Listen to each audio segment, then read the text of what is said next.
Australia used to have its own giants. Those were huge animals that could have dwarfed anything living on this continent these days. Scientists found the remains of many of those ancient creatures in the Narracuta Caves in South Australia, 4 hours away from Adelaide. It's a lovely region, but it can be treacherous. Watch out for holes the ground is pocked with. Known as pitfall traps, many of them are no wider than a coffee table. They're deep and plunge into the darkest of caverns. One of such caverns is called Victoria Fossil Cave, and it's a treasury that's been hiding the bones of around 45,000 animals for centuries. Some of the oldest bones belong to creatures far more terrifying than any animal you can encounter today. Those were the ancient Australian megafauna, huge beasts that roamed the continent during the Pleistocene epoch. During those, there were giant snakes, huge flightless birds, wombat-like creatures the size of a rhinoceros, and many others. One of the largest examples of the Australian megafauna scientists have discovered so far is the Diprotodon.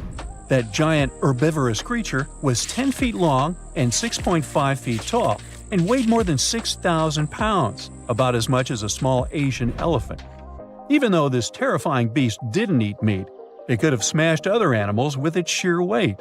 Scientists have found the remains of hundreds of such creatures all over Australia, so it's safe to say that no other animal from that time or in that location was larger than this giant. Despite its creepy appearance, the Diprotodon was a relative to the modern-day wombat, and those are known to sometimes pounce humans. The Diprotodon had toes that pointed inward and were well suited for digging burrows. On the other hand, Diprotodon was a giant, and it was unlikely that it used to do so. It was likely a trait it had inherited from its smaller burrowing ancestors, or it could have used its claws to search for roots. This theory is supported by the fact that the animal's pouch was facing backward. It prevented any dirt from collecting inside while the creature was digging. Since this animal was so big, it didn't have to worry much about predators. Up until 60,000 years ago, when the first humans appeared on the continent, full-grown Diprotodons only had to look out for creatures like the Quincana. Measuring in at a whopping 20 feet long, the Quincana was a land crocodile. It lived in Australia from around 20 million to 40,000 years ago. It disappeared along with most other mega creatures of the last ice age. It's thought to be the result of the first humans coming to the continent. Even though the Quincana was extremely fast and dangerous, it was possible that this creature got outcompeted by human hunters who took all available prey. Unlike modern crocodiles that are mainly aquatic, that mighty beast was a land dweller. Scientists figured it out by studying the Quincana's legs. They were able to support and carry the body clear off the ground. It means there was no escape for ancient people once the Quincana spotted them. Modern crocodiles can only push themselves along on their bellies. Such an adaptation allowed the Quincana to chase its prey for long periods of time, exhausting it in the process. Another creepy feature of this ancient monster was its teeth. Aquatic crocs have conical teeth. Those are great for gripping and holding on to prey underwater. But Quincana had knife-like teeth, ideal for slicing soft-bodied animals like mammals. Another Australian monster, Thylacoleo, wasn't all that large, but it didn't make it any less terrifying. It was still among the top predators and the biggest carnivorous animals in Australia. This creature was a true oddity of nature, even by prehistoric standards.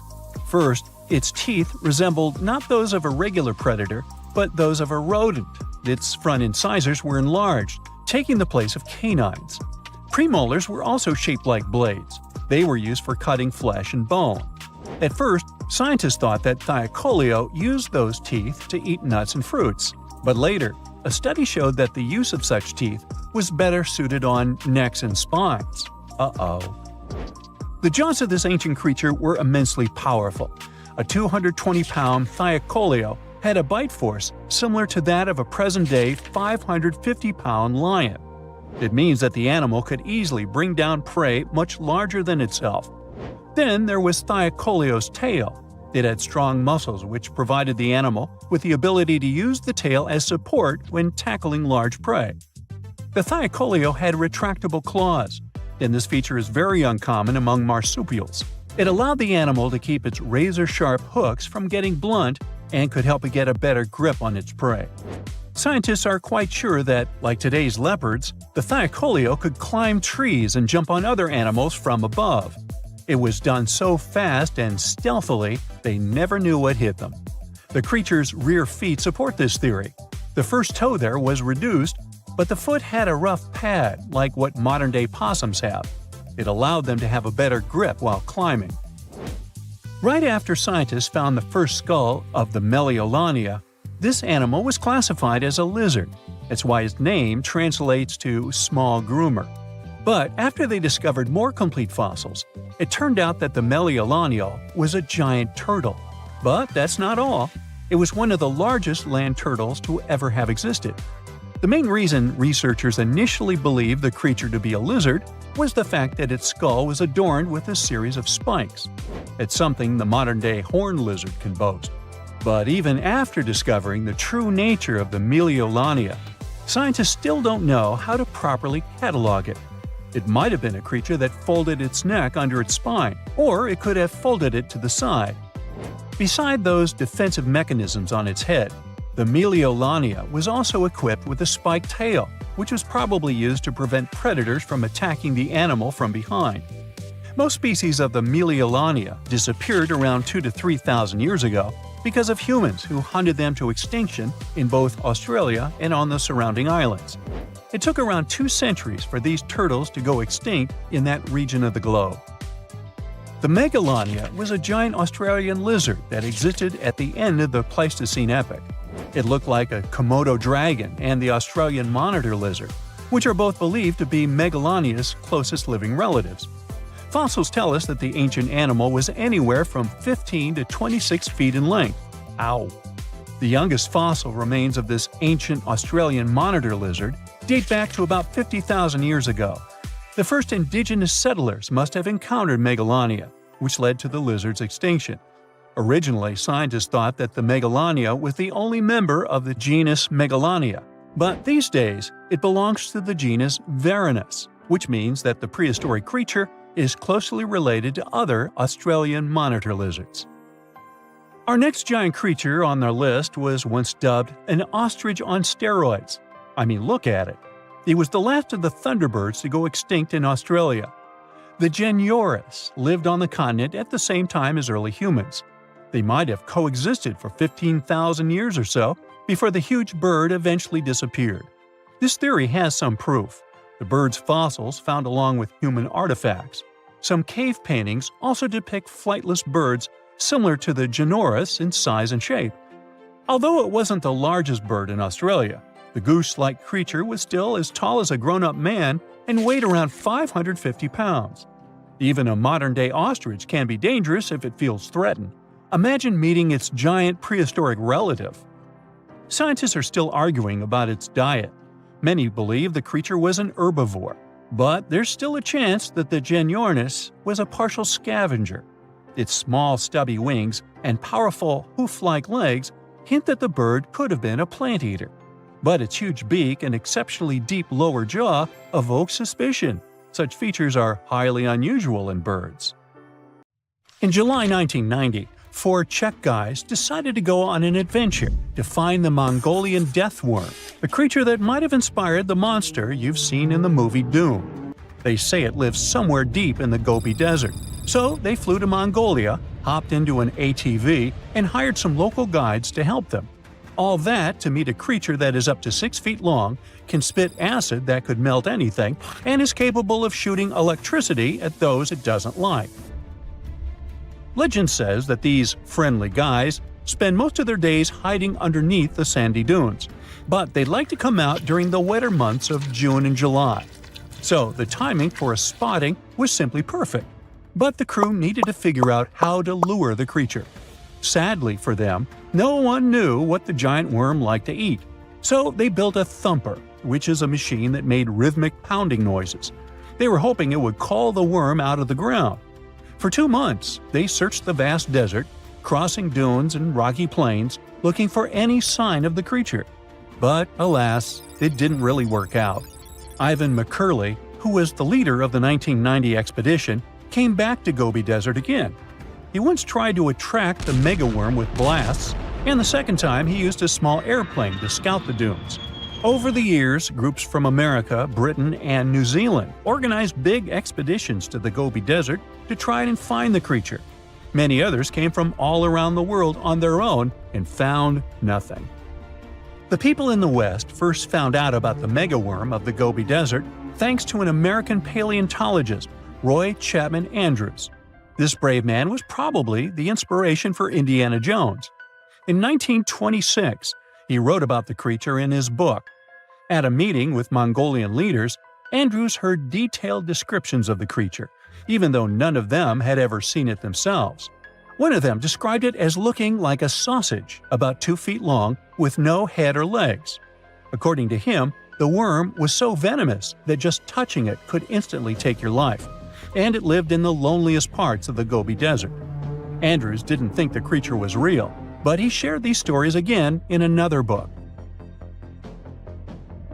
In May 2005, 4 friends from Great Britain who search for monsters professionally decided to try their luck. They made drawings of the worm and hired local people to hand out flyers all over the Gobi Desert. These flyers offered a reward to anyone who could give information about the worm or even bring them a specimen. They thought loud sounds that other explorers tried would scare the beast away. Some told them it likes damp conditions, so they came up with a plan to block streams of water to create wet areas that would lure the worm out. Their plan didn't work because it was too hard to build dams in the desert. They ended up using small traps, but didn't find any actual proof that the worm existed.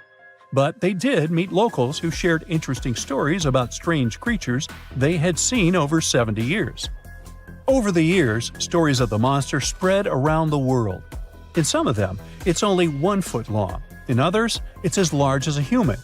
It's white-gray or scaly and brown, or maybe fleshy and bright red. Someone said it resembled a snake, or maybe a caterpillar, or maybe it has wings and can fly. And some believe it could be a supernatural evil being without a body. Maybe the stories are so different, and the search operations are so fruitless, because the creature doesn't even exist. Or it could be one of many cryptids. Those creatures like Bigfoot, Yeti, the Loch Ness Monster, their existence has yet to be proven. In 1983, one scientist who was visiting the region heard that an old man had managed to catch the mysterious worm. He also learned there was a nest nearby. The scientist bravely approached the hole in the sand and put his hand inside. A giant creature dragged him in, and he was never seen again. Just kidding. He actually found a Tartar sand boa inside. It's a chunky, burrowing, non-venomous snake that has small eyes and gray-brown scales. He showed it to the locals to verify if it was the monster, and supposedly all of them said yes. Most Mongolians who know about the worm still believe it's real. Now, even though people call our supposed monster a worm, it's just what it sounds like in the English translation. Many Mongol cultures have used this word for centuries to refer to any animals they thought to be really dangerous, especially snakes, even non-venomous ones. So, it doesn't have to be a literal worm after all. Worms are soft and squishy, but a creature living in the harsh Gobi Desert would need to be tougher, more like a snake or a type of lizard without legs. Neither of these creatures can shoot electricity or spit acid like they say the death worm does. But some snakes, like cobras, can spit venom that's dangerous for people. If it were real, the creature would have a backbone, and explorers searching for it would likely find some bones or evidence left behind. And there are actually fossil remains all over the Gobi Desert. Scientists found representatives of over 80 dino groups here over the last almost 100 years. It all started with the world's first dinosaur egg nests. This discovery changed all the scientists knew about dinos. It was the first proof they laid eggs. In the following 2 years, the same expedition team unearthed over 100 dinosaurs and took them to the American Museum of Natural History, where you can still see them today. Some of them were swimming around in the Cretaceous Sea that used to be here about 71 million years ago. They resembled modern birds. The mystery of the megaworm is still unsolved, but there used to be another mystery scientists finally managed to explain. Back in the 13th century, A famous traveler, Marco Polo, not the guy from the swimming pool game, crossed the Gobi Desert. He thought he could hear mysterious noises, like the sounds of musical instruments such as drums. He wrote about it in his book and believed he might be hearing the voices of restless spirits. Scientists call these noises singing sands or booming sands. Unlike the squeaky sound you might hear when walking on a sandy beach, these desert sounds are much louder, like a musical instrument playing deep, haunting notes. Over the years, people came up with all kinds of ideas about what caused the sounds, like underground water or winds making the sand vibrate. Not all dunes can do this, and scientists wanted to figure out why. Sometimes the winds might cause a small avalanche on the side of a dune, and then you can hear the magical sound start. But this is rare. So, to study it, scientists had to help the dunes sing. They climbed to the top of a dune and slid down on their backs, using their hands and feet to push sand down. As the sand tumbled, the sound started softly and got louder. They could even feel the vibrations with their hands. So they found out that for a dune to sing, a few special things need to happen. The grains of sand must be the right shape. The dune has to be big, and the sand must be very dry, so no singing after it rains. Inside the dune, there's a hard layer of packed sand that acts like a giant speaker. This layer bounces the sound waves back and forth, makes the noise louder and louder, and creates a haunting melody that can fill the desert air. In other words, the dunes can play tunes. Yeah, sorry, I couldn't help myself with that one. You decided to go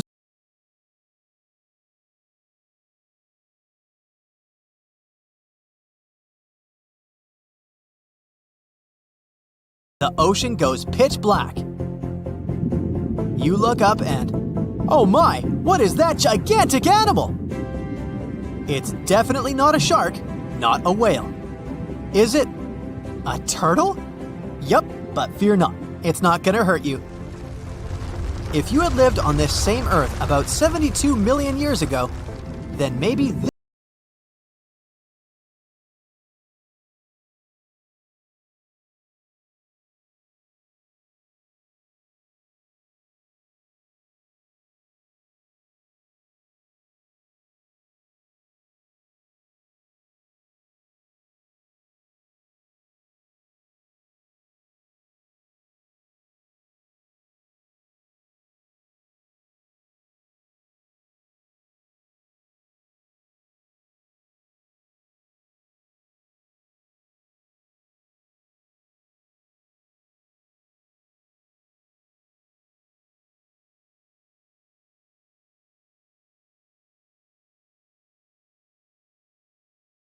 swallowed by this humongous sea turtle? No, thank you. The fossils of this gigantic creature began to be excavated between 2016 and 2021, all the way in northeastern Spain. The first fossil was located by a hiker in the Spanish Pyrenees, and it was around 8 inches long. The pelvis of this turtle alone measured around 35 inches. It would definitely be one of the biggest turtles today if it hadn't gone extinct. FYI, the largest living sea turtles today can reach up to 6 feet in length, which is already pretty big. Now, how about a gigantic prehistoric scorpion? I bet most people here are not huge fans of these creatures, especially since they're poisonous. Which is why the thought of a 9-foot-long aquatic scorpion might be the stuff of nightmares. Let's just say that if they hadn't gone extinct some 400 million years ago, lakes and rivers would be much more dangerous places for humans today. These gigantic insects were considered to be apex predators in their time, hunting everything from fish to other animals, even of their own kind. Yikes! I got goosebumps just imagining these creatures. Should we thank the asteroid that hit our planet now or later on in this video? Another prehistoric animal that would shock humans if it were still alive is the so-called Megatherium, a gigantic sloth. This huge sloth is believed to have grown up to 20 feet long, and its weight could be up to 8,000 pounds. It was found in the woodlands and grasslands of South America, The creature used to stand on its 2 feet in order to reach leaves on high branches. These giant sloths had huge claws. They helped them climb trees. I gotta say, I feel uncomfortable imagining these elephant-sized sloths climbing trees. Oh, of course, some dinosaurs will make our super-sized creatures list. But before that, here's a fun fact. Did you know some dinosaurs are still alive today? Scientists have proven that birds are classified as theropod dinosaurs. Such infamous creatures as the T-Rex and Velociraptor belonged to this group. I'm sure you've heard these names even before you watched Jurassic Park. The Velociraptor is that scary dino that breaks into the kitchen. Well, they evolved, gained some feathers, and turned into various species of birds we know today. That means that any bird from chickens to those little blue ones is a direct descendant of dinosaurs. Now, does the name Spinosaurus ring a bell? You can see this huge dinosaur in some museums today. Its fossils, I mean. The Spinosaurus was one of the biggest land predators to walk Earth. Actually, to walk its land and water, since scientists believe that this dino was semi-aquatic. It fed mostly on meat, which means humans would be its natural prey if it lived today.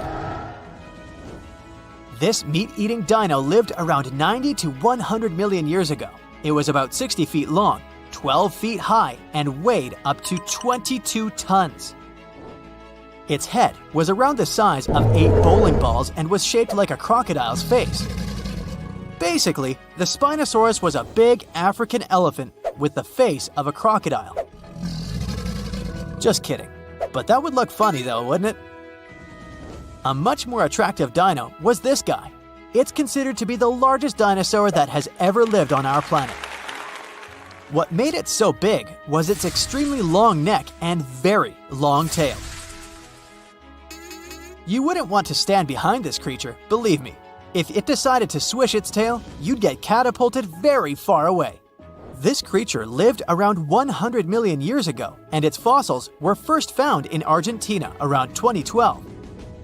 The dino measured 120 feet from head to tail, which made it almost as big as an American football field in width. And have I mentioned it weighed almost as much as a space shuttle?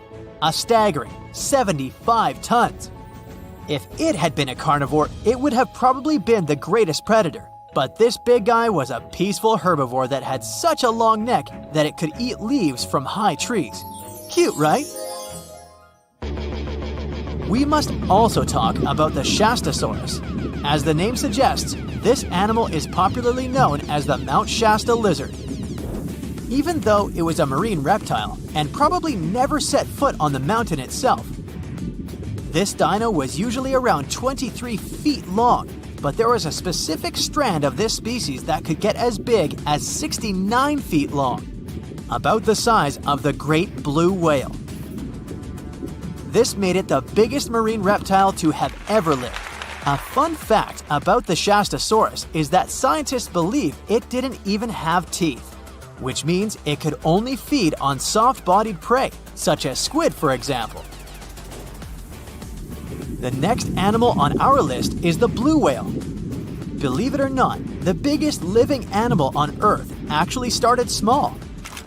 These days, the average mature blue whale can reach up to 100 feet in length and weigh up to 200 tons. That's more or less the weight of 40 elephants put together, or 30 Tyrannosaurus rexes, or 2,670 average-sized people. Blue whales have to eat up to 50 million calories per day to support that body. That's the equivalent of 30,000 Big Macs, just FYI. But blue whales weren't always this big. They actually evolved from a four-legged mammal that lived on Earth around 48 million years ago. Their ancestor was called Pakicetus, and it was only 6 feet long. Here's a fun fact. To be able to live in the water as one does today, the blue whale had to go through some intense adaptations. A blue whale can replace up to 80 to 90% of oxygen in its lungs each time it takes a breath. A human replaces only up to 15% for comparison. It allows these animals to dive for up to 1 hour at a time, down to a staggering depth of 330 feet. Elephants were bound to make the list. Elephants are currently the largest land animals on Earth. They can grow to be about 13 feet tall and weigh up to 7 tons. That's pretty small if we compare it to the other animals that once lived on Earth, right? But if we placed a 6-foot-tall human next to an elephant, we'll see it's not at all that small. African elephants are bigger than their close relatives, Asian elephants, and they have a similar lifespan to humans, up to 70 years. Pokemon might have made us collectively wish that salamanders were real-life dragons, although they're not. They can still be pretty cool though. There's a giant species of salamander that is known to be the largest living amphibian. They can grow to be as long as a regular-sized human, reaching up to 6 feet. I bet that wouldn't be a pleasant underwater encounter. It all started out as an ordinary working day for Gary Johnson, who was driving his excavator at a quarry in Oxfordshire. He was clearing the clay when, all of a sudden, he hit a bump. It turned out to be a huge footprint, and no animal from today could have possibly left it. Then, Gary noticed another huge footprint, just 10 feet ahead, and then another one. He soon realized those could be dinosaur footprints. And he was right. There were a total of about 200 huge footprints from 166 million years ago, or the middle of the Jurassic area, crisscrossing the limestone floor. Scientists started digging at the location in June 2024. The longest trackways they found are around 500 feet long. It wasn't the first major discovery in the area. Back in 1997, they found 40 dinosaur tracks nearby while digging in a limestone quarry. This time, the team took 20,000 photos of the new prints and made 3D models using flying drones. In total, there were 5 pathways at that site. 4 of them were made by sauropods, which were huge plant-eating dinosaurs that walked on all 4 legs. Their footprints kind of look like giant elephant prints, only way bigger, because these dinos could grow up to 60 feet long, about 2 times as long as a London bus. The 5th track might have come from a megalosaurus, a carnivore. Its footprint looks like the kind you'd see in a cartoon. It's called a tridactyl, which means it has 3 big, clear toes. Hey, just like me. Kidding. Unlike previous dinos, these guys could walk and even run on there too. Back then, the area they lived in was like a warm, shallow lagoon, and these dinosaurs squished through the mud, leaving their footprints behind. The footprints can help us learn how fast the dinosaurs moved, how they walked, how big they were, and what kind of environment they lived in. You can't learn all that from bone fossil records, which makes this discovery super important. Scientists think that a big storm helped save the prints in such great condition. It could have dumped a lot of mud on top of them, keeping them safe from being washed away. Just several months after the Oxfordshire discovery, scientists found over 260 matching dinosaur footprints more than 3,700 miles apart on different continents, in Brazil and in Cameroon. When they studied these prints, they realized they were about the same age and shape and came from the same type of land and plate tectonic contexts. Northeastern Brazil, and what is now Cameroon in Africa, is one of the last tiny land bridges where dinos could cross between the landmasses freely before the continent of Gondwana broke away completely, around 120 million years ago. Africa and South America started drifting apart around 140 million years ago, and the South Atlantic Ocean slowly filled the gap between them. As the land split, big basins formed, and rivers and lakes began to fill them up. The footprints were found in those very basins, on both sides of the ocean. Most of the prints were made by 3-toed theropods, which were meat-eating dinosaurs. But there were also prints from sauropods and ornithischians, who were herbivores. The plants in those river valleys fed the plant eaters, which helped build a whole food chain. and the muddy ground help preserve the dinosaurs' footprints, just like in England. The latest footprint discovery, this time in the Scottish Isle of Skye, helped scientists learn something new about the dino habits. So far, they've found more than 130 footprints at Prince Charles Point. And it turns out that huge meat-eating dinosaurs and their plant-eating prey shared the same water here 167 million years ago. Some of the tracks were made by megalosaurs, meat-eating dinosaurs that were early relatives of the T-Rex. Others were from huge long-necked plant-eaters. Some of them were 3 times bigger than an elephant. The scientists looked closely at the footprints to figure out how the dinosaurs walked and moved around. They believe the dinosaurs were hanging out near shallow freshwater lagoons, just like animals today gather around watering holes.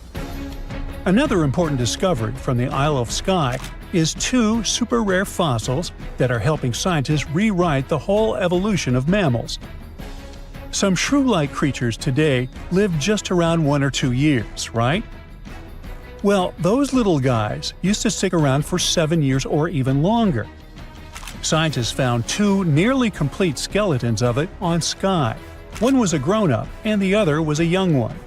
To figure out how these animals lived and grew, scientists used high-tech X-ray scans to look inside the rock and check the teeth, kind of like counting tree rings to find out how old the tree is. The younger creature was still changing to adult teeth, but was already about 2 years old, which is very unusual for small animals. It lived in the area during the Jurassic period, when Skye was warm, tropical, and full of shallow seas and thick forests. Back then, these tiny and strange early mammals were just starting to appear in a world ruled by dinosaurs. But they were the beginning of the long line of mammals that would one day include cats, whales, and humans. Scientists are learning about the final days of dinos from a new fossil site in Argentina. Most of what we know about the impact of that dramatic asteroid hit comes from North America, where T-Rex and Triceratops once lived. But now, we get to see what happened further south. The team of scientists working in a local quarry found bones from hadrosaurs, which are pretty rare in South America. Long ago, this desert area was warm and full of plants like ferns and palms. There was a stream flowing through wide flat lands, which helped bury and preserve the animals that lived there. Back in 2020, scientists were exploring the area when a paleontologist found a dinosaur foot bone. They kept looking even through heavy rain and discovered a whole group of fossils, not just from one dino, but from several of different ages, maybe even a whole herd. Another super important discovery here was a tiny mammal jaw with 5 teeth found just 2 hours after searching the site. The jaw came from a small plant-eating mammal. These creatures were about the size of a chipmunk and had very special teeth with ridges and grooves for chewing plants. This was the first time a mammal jaw had ever been found in that whole area, and it made scientists realize the site could tell them more than just dinosaur stories. The team also found a tooth from another dinosaur and a claw from a smaller predator. All the fossils found here could help answer some big scientific questions, like were the dinosaurs already slowly disappearing before the asteroid hit, like they probably did up north? And what happened to the animals that survived the asteroid hit? Several years ago, scientists found another fossil, this time encased in amber, that came back from a time when dinosaurs walked the Earth. The world looked very different, but it also had some surprising things in common with today. Back then, the night skies were also lit up by glowing fireflies, and the dinos probably watched them like we do. The amber is 99 million years old, and this special firefly is only the second one ever found from the Mesozoic era. Finding these kinds of fossils is really hard, because fireflies have soft bodies that don't turn into fossils very well. That makes it tricky for scientists to figure out exactly how and when these beetles started to glow. But now, thanks to the newly found firefly, they believe the glowing started at least 100 million years ago. The fossil helps fill in the gaps in the evolution of fireflies and their ancestors. It shows that important parts, like their glowing bellies, have stayed the same since the middle of the Cretaceous period. The legend goes that a dwarf named Fafnir was famous for his strength and courage. Because of his qualities, he was tasked with protecting their kingdom. Dwarves were known to gather a lot of wealth, so a bit of added security was a must. I mean, they lived in a house made from gold and precious gems. But Fafnir also had another special talent. He was able to shapeshift. Tricked by Loki, the Norse spirit of mischief, Fafnir was taken over by his greed and the shine of his father's treasure. He decided he did not want to share any of it, not even with his father or his brothers. He stole it and ran away all by himself to a place he'd be hard to find, the middle of the desert. To protect his wealth, Fafnir transformed into a huge dragon. His new appearance looked like a huge snake, powerful and scary. His magical powers did not end there, though. Because the dragon couldn't fly, he also spread poison all around his new home, so no one had a chance to survive if they wanted to take his gold away. Fafnir was soon defeated by a young hero named Sigurd. The legend of Fafnir tries to explain why family is more important than greed. It also shows the many magical powers dragons possess. But the most interesting part is that it's quite a good example of how dragons came to be in our tales. But hey, this is just one of the many stories mentioning dragons. Just switch on your TV or peek into any bookstore, and you'll surely stumble upon dragons somewhere. Variations of dragon-like creatures have been described in stories from all over the world, from Asia to Northern Europe. Most of these creatures are depicted with reptile-like bodies, wings, and claws.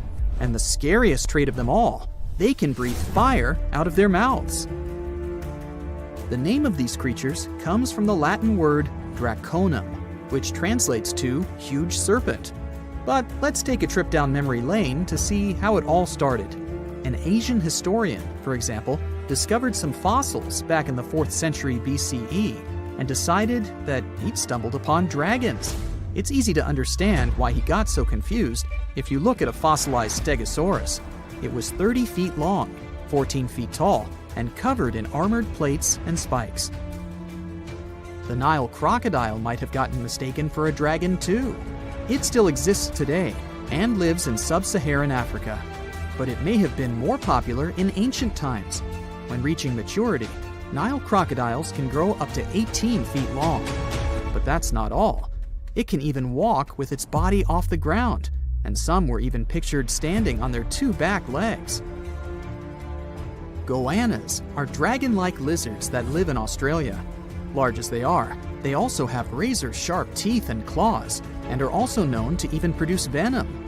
It's easy to see why goannas may be the source for the Australian version of dragons.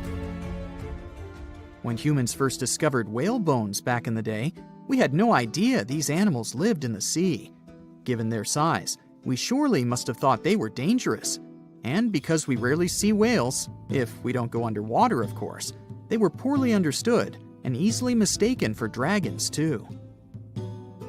Probably the most interesting source of dragon mythology is actually the human brain. In a book called An Instinct for Dragons, there was a theory which claimed that dragons existed in almost all ancient cultures because we had evolved to fear large predators to survive. We aren't the only mammals to do this. Monkeys have an innate fear of snakes and large cats too, for example. When you combine these natural traits with folklore, you get a lot of dragon stories everywhere, adapted to each region. Reptilian beasts with magical powers date back as far as the origins of human civilization itself. I'm talking about ancient Mesopotamia. Humans back then used to believe in all sorts of creatures, but their head spirit was Marduk, the patron of the city of Babylon. If you look at the artwork from back then, Marduk was depicted with a snake-like dragon at his side. It could be either nice or vengeful, depending on what mood it was in.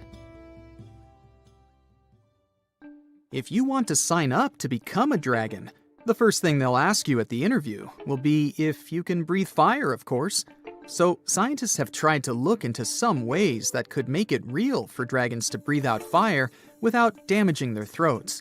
To do that, they examined the bombardier beetle. This eccentric insect can pack up some really hot substances in its belly. Once the creature gets bothered by something, it shoots out a fiery load of chemicals.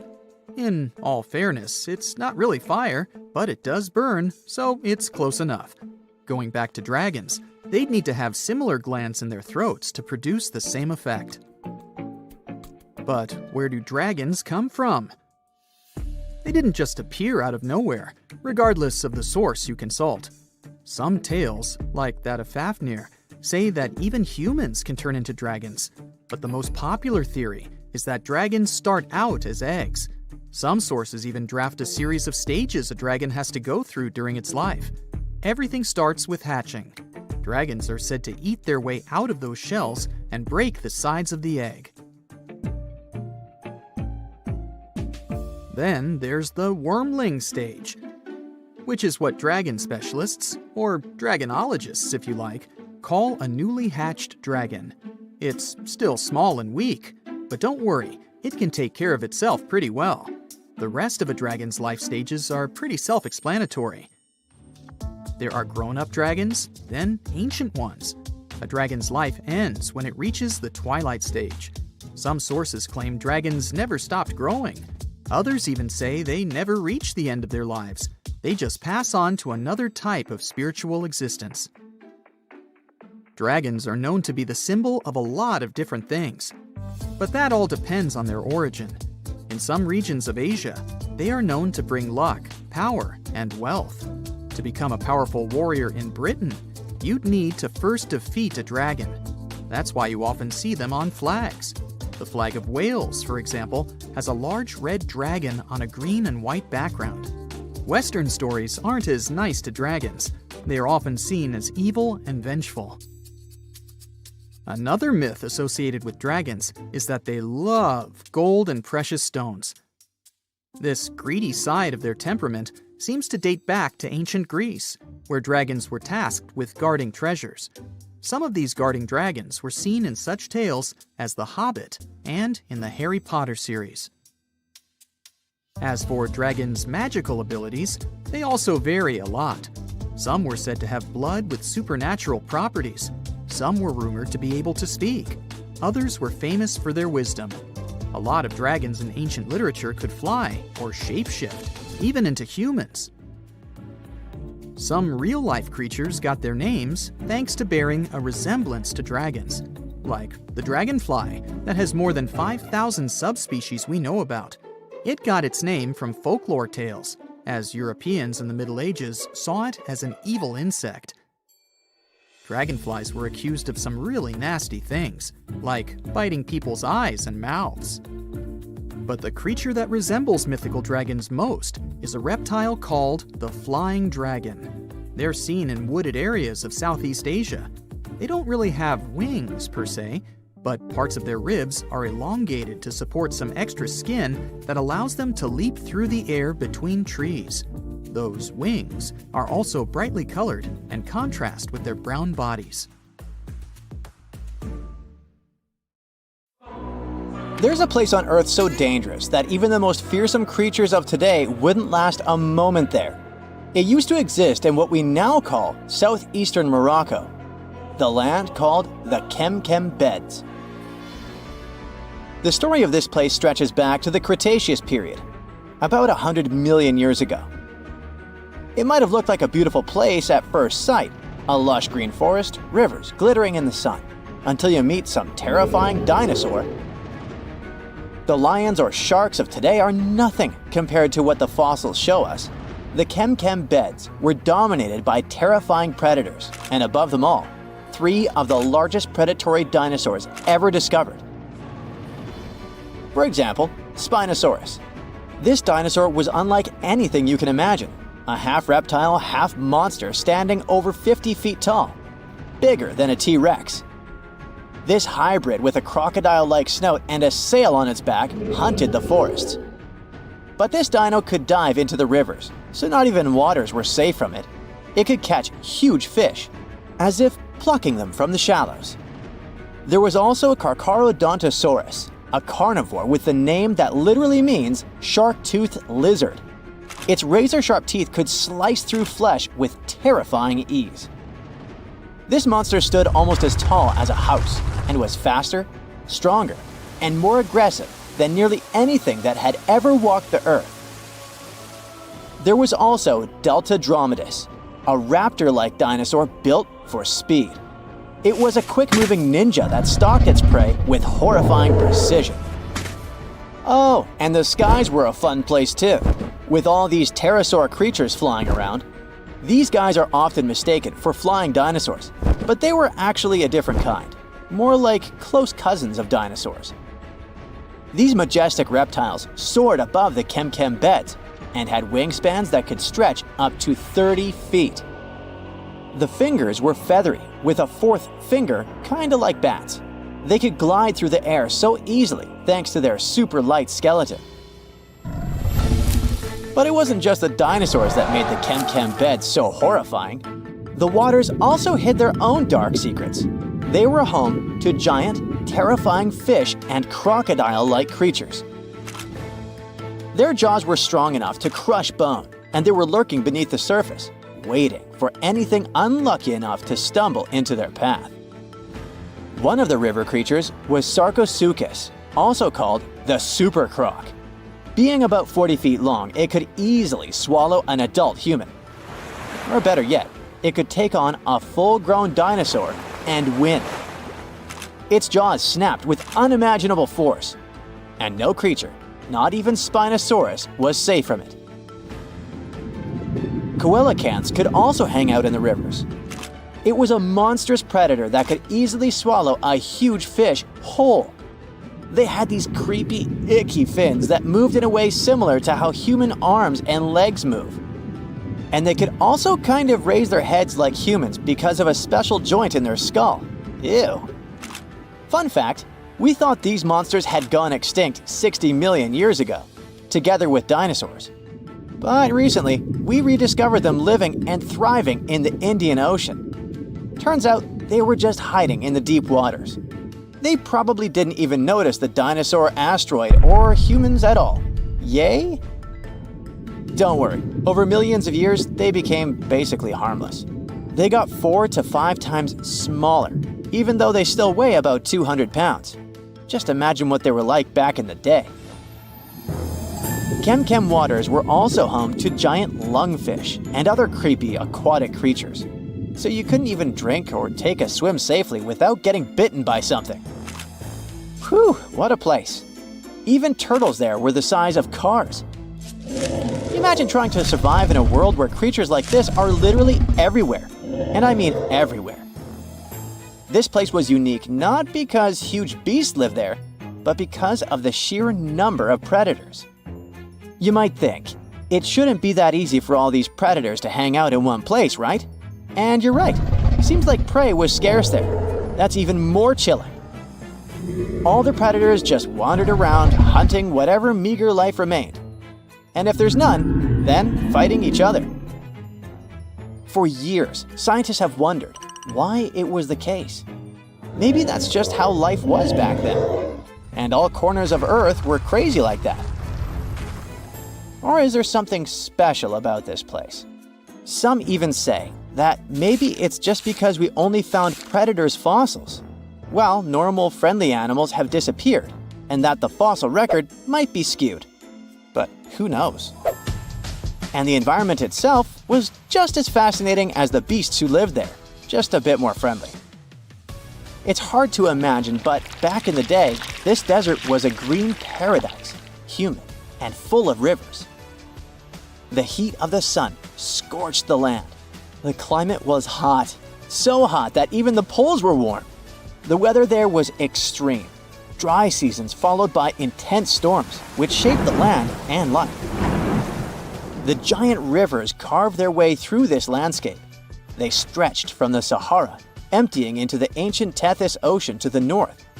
If you were there, you'd see vast, interconnected basins, and beyond them, the central Atlantic Ocean. The floodplain stretched out beneath a sweltering sky. The rivers were just as wild as local animals, flowing lazily one day, but raging like furious beasts the next. At first, these rivers were powerful, carving deep channels through the land and creating wide sandbanks. But over time, they slowed down, and the landscape changed into shallow ponds and salt-covered flats. As water gradually faded away, it left behind a patchwork of wetlands and slow-moving waters. Right now, the Kem Beds is a vast, rugged desert where time has stood still for millions of years. If you visited it, you'd see a giant escarpment, its rocky face winding along the border of Morocco and Algeria, bathed in the sun's harsh light. Beneath your feet would lie layers of fossilized history. That's one of the reasons why scientists were long fascinated with this place. It must be one of the most comprehensive collections of fossils ever discovered in northern Africa. There are fossils from other parts of Africa, of course, like Egypt's Bahariya Formation. But they don't tell us much about life during this time, not like Kem. That's all because those rivers we mentioned in hotter and drier places, they've eroded or still remain buried under the sand. The first discoveries from Kem began in the late 1940s. A scientist named Schubert uncovered bony fish fossils among the escarpment near the Morocco-Algeria border. Just a few years later, a paleontologist, René Lavoca, took things to the next level.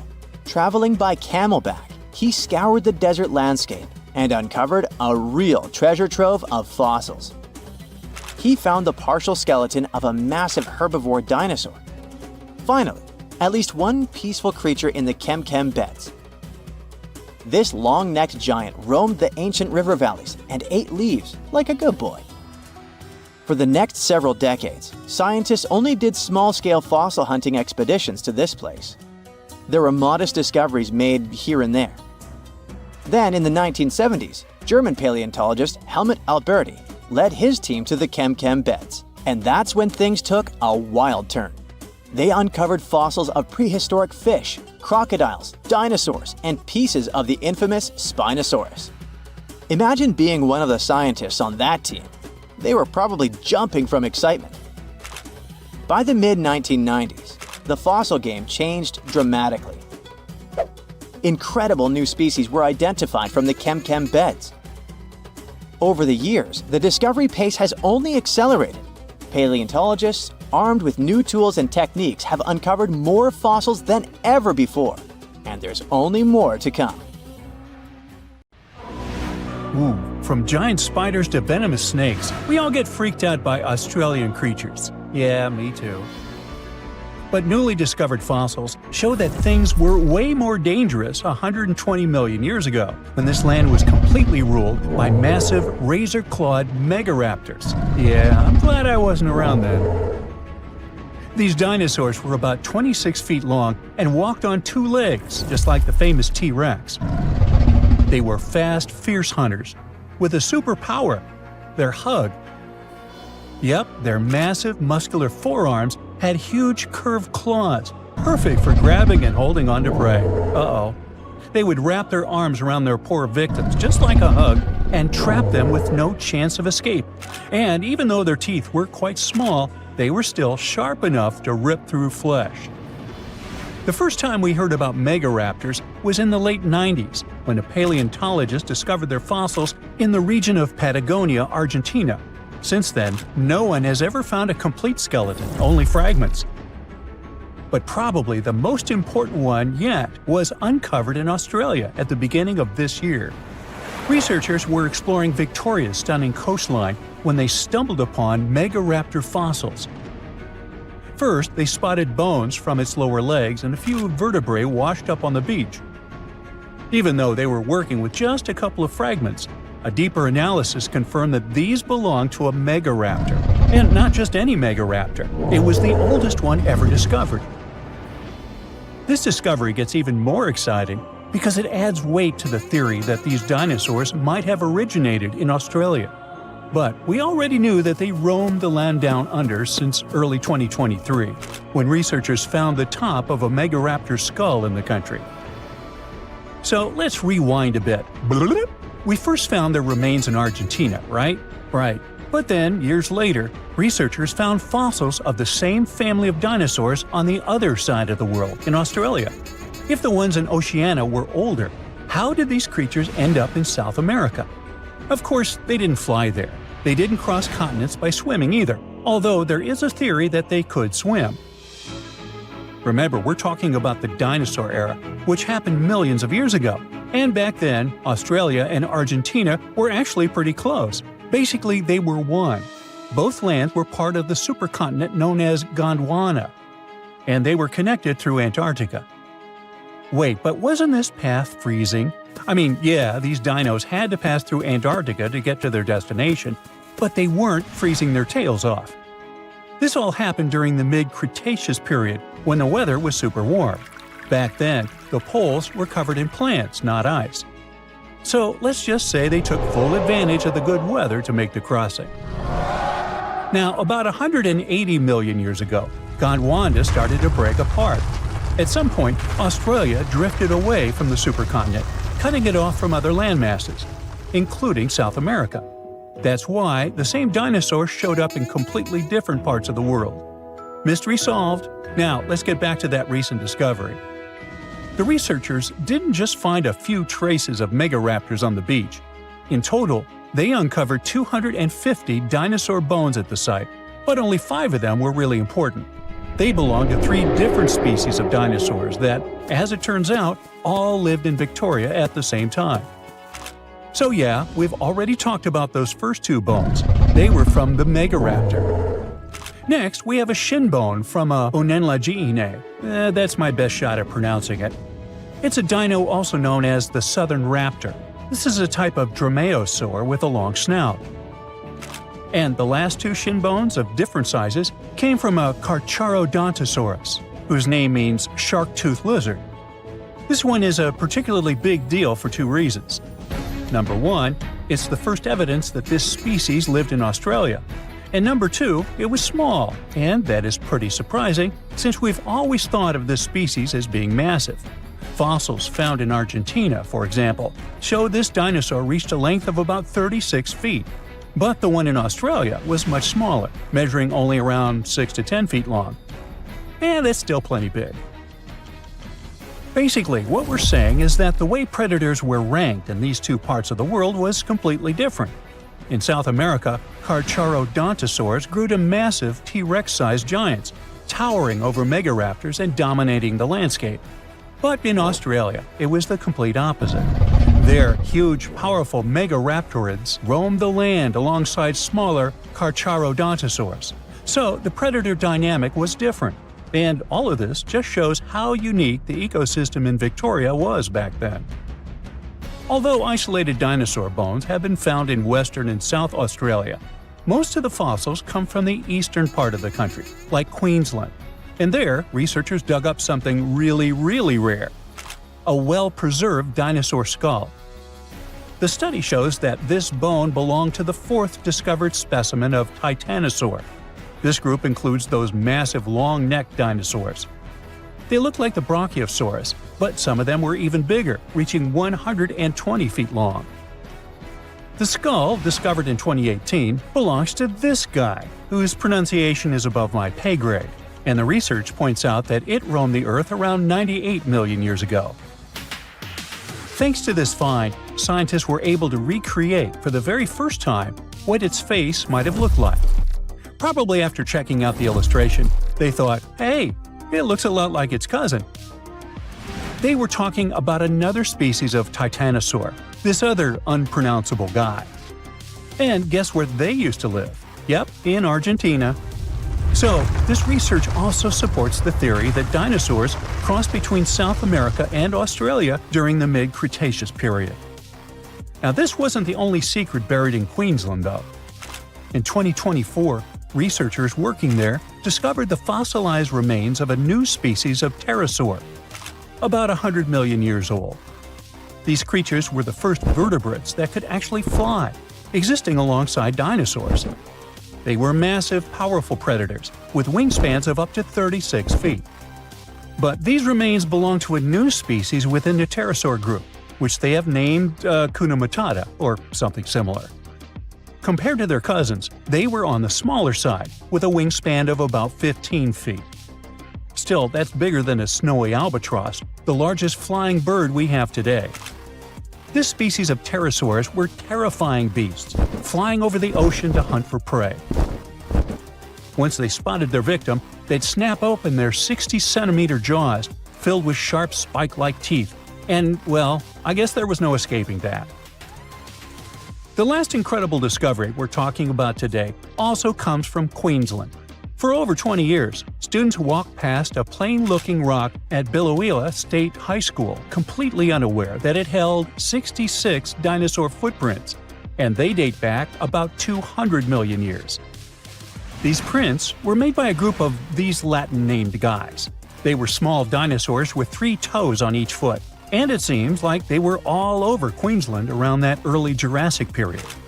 The rock they found at the school worked like a snapshot, giving us a better idea of what these dinosaurs were like and how they behaved.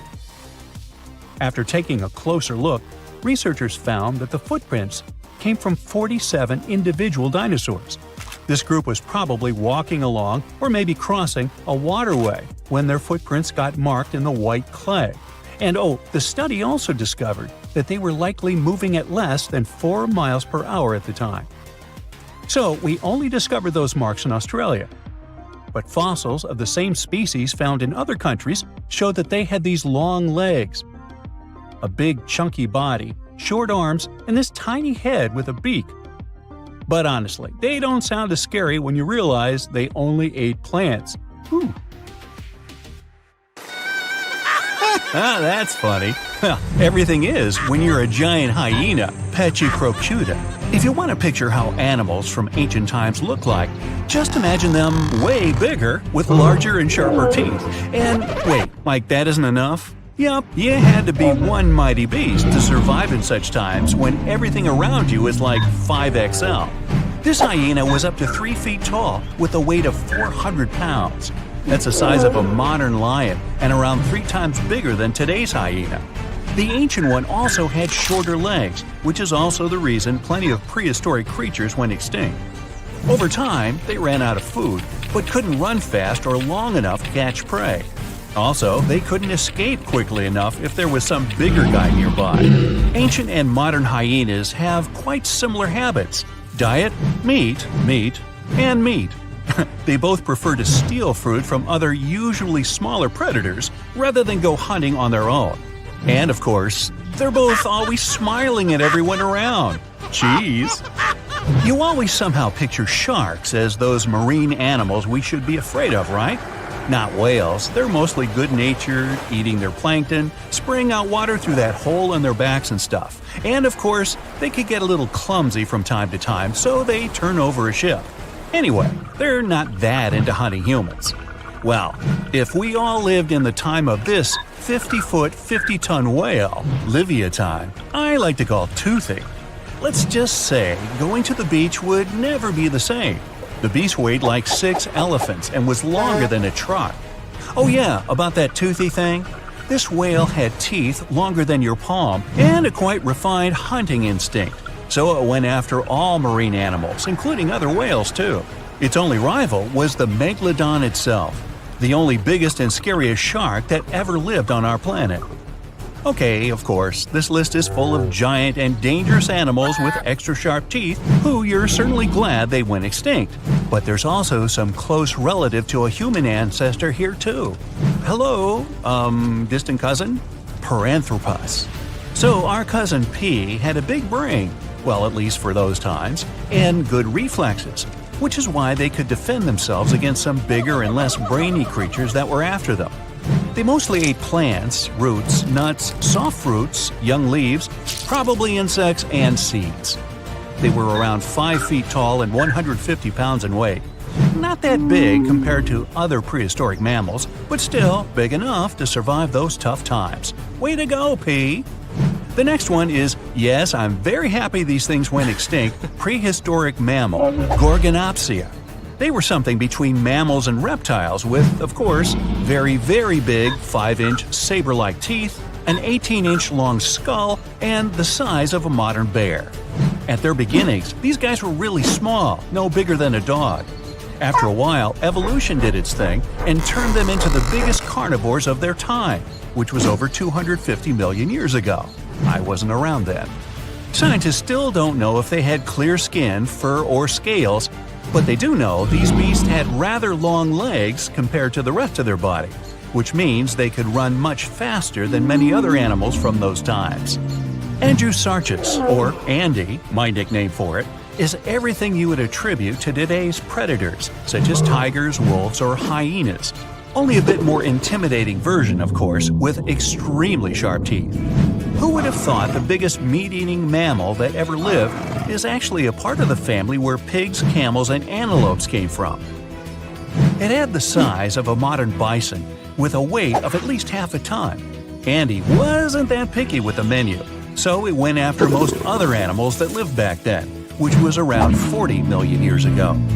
It seems ancient times were those where tigers or some other predators were afraid of pigs, unlike today. Yup, step back, Terminator pig, Entelodon, is on its way.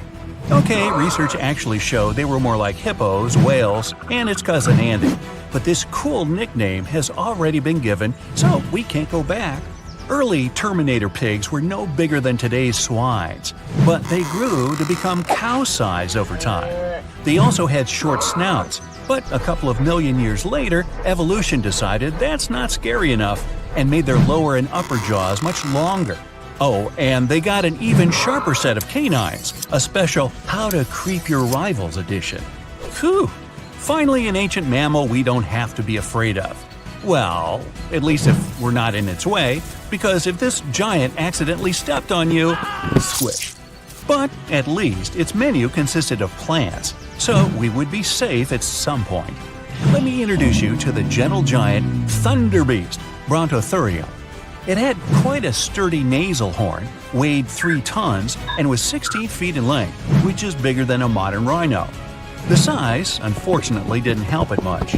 Andy was always just breathing down its neck, preying at it and its companions. Such a list definitely can't go without the menacing saber-toothed cat. Around 4 feet long, 100 pounds, agile, completely capable of hunting in coordinated packs. But you know cats, they like to brag about the catch they got on their own. That's our Megan, Megatherion. You can find her and her companions all over the world, in Europe, Asia, North America, and Africa. Now, we often think all big cats are into running after their prey, but Megan wasn't built for speed at all, nor did it sprint after her prey like some other cats. No, she preferred to wait for the prey to get closer. She would choose a good spot, climb up some tall tree, hide, and simply chill. After a while, some innocent herbivores would go there to drink some water, and bam! Surprise! Megan's down. Her hunting style is something we see in leopards today. Teeth were her main weapon, so gotta watch out for those big upper canines. Oh, finally a name I can more easily pronounce, so I don't have to come up with my own. The giant short-faced bear. This beast could run up to 40 miles per hour. After it cornered its prey, the bear would rear up to its full height, 13 feet, so the poor animal knew nothing good was about to come. Cave bears usually prefer vegetables, but as far as this short-faced one was concerned, nah, meat is way better. It liked to hunt as well as collect what other predators would leave behind. Also, as far as is known, apparently no one ever asked this short-faced bear, "Hey, why the long face?" Leo, the prehistoric lion, Thylacoleo. Gee, sounds like a pharmaceutical. Anyway, 5 feet long, 200 pounds, insanely strong jaws, sharp teeth, long retractable claws, muscular body. Hey, it's me. No, not really. It also had a surprisingly powerful tail. Leo actually comes from the land down under, where ancestral kangaroos lived, and they also had quite strong tails to balance themselves. Okay, speaking of kangaroos, here's one small surprise: Leo's roots. You would think kangaroos, koala bears, and giant wombats were there just to live a happy life until they became someone's breakfast. But their family somehow raised an animal that looked like a saber-toothed tiger but with bigger teeth. Yes, Leo, way to go, breaking the stereotypes. Leo was somewhere at the top of the food chain in his times, even though he had one quite strong rival, a giant monitor lizard, Megalania, or even some plus-size crocodile, Quincana. Okay, move guys, this is not a video about reptiles, wait your turn. Prehistoric age, dinosaurs ruled all over the region, making a mess, while other animals shiver in fear and hide from them. Hey, not so fast, dinos! There's Mr. R, Rapenomamus, a mysterious mammal that decided to stand up to the authorities. He showed up 130 million years ago and was a badger-like 3-foot-long animal. Doesn't sound much compared to the T-Rex and bigger dinos, but was way bigger than some of those feathery dinosaurs from the same time. Not only that, he would eat them. We don't know how exactly, but let's just say Mr. R had his own ways. I'm guessing it was for breakfast. Today, I'm going to tell you about creatures that had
Now, you can't find living dinosaurs nowadays, which is a good thing, mostly, but you can still meet some creatures that might have gone to lunch with them.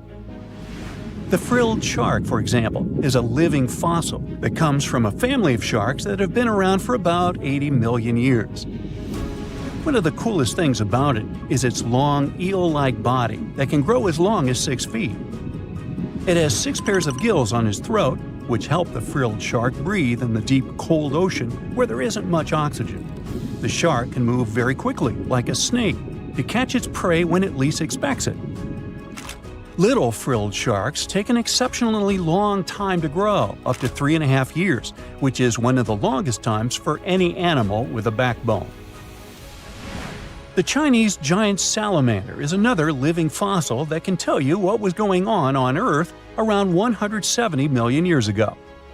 Now, when I say tell, I really mean it, as it can make sounds like hisses, whistles, and barks, and even a noise that sounds like a crying kid. The biggest Chinese salamander found so far weighed 130 pounds, as heavy as 2 Dalmatians, and was almost 6 feet long. Giant salamanders like to be alone. Hey, I want to be alone. And will chase away other salamanders from their space, except when it's time to start a family. During the day, they hide and sleep under rocks.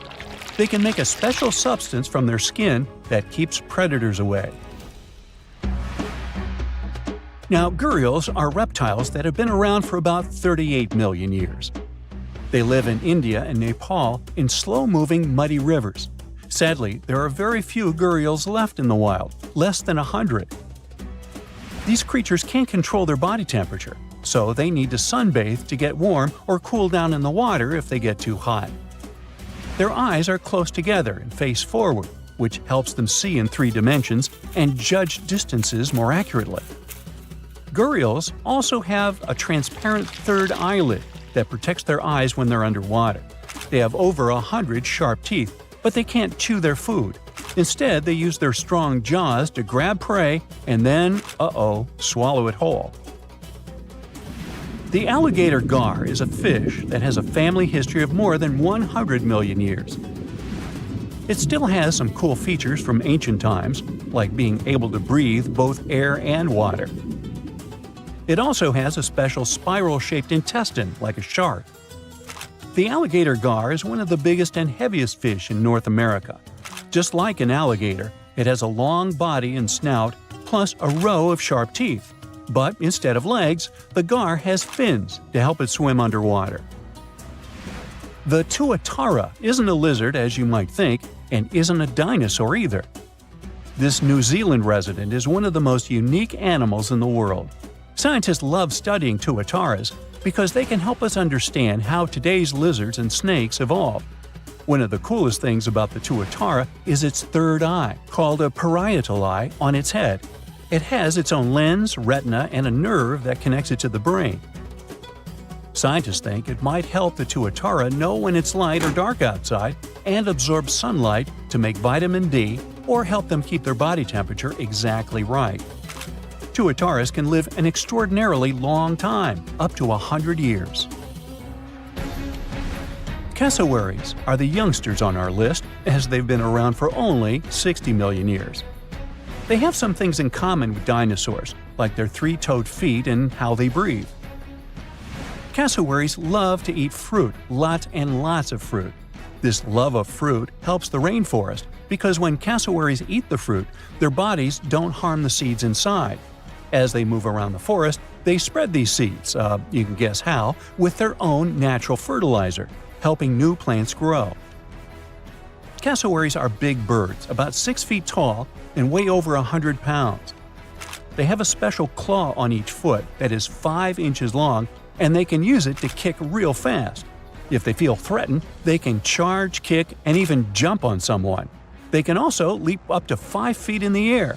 So, the best thing to do is stay far, far away from where they live.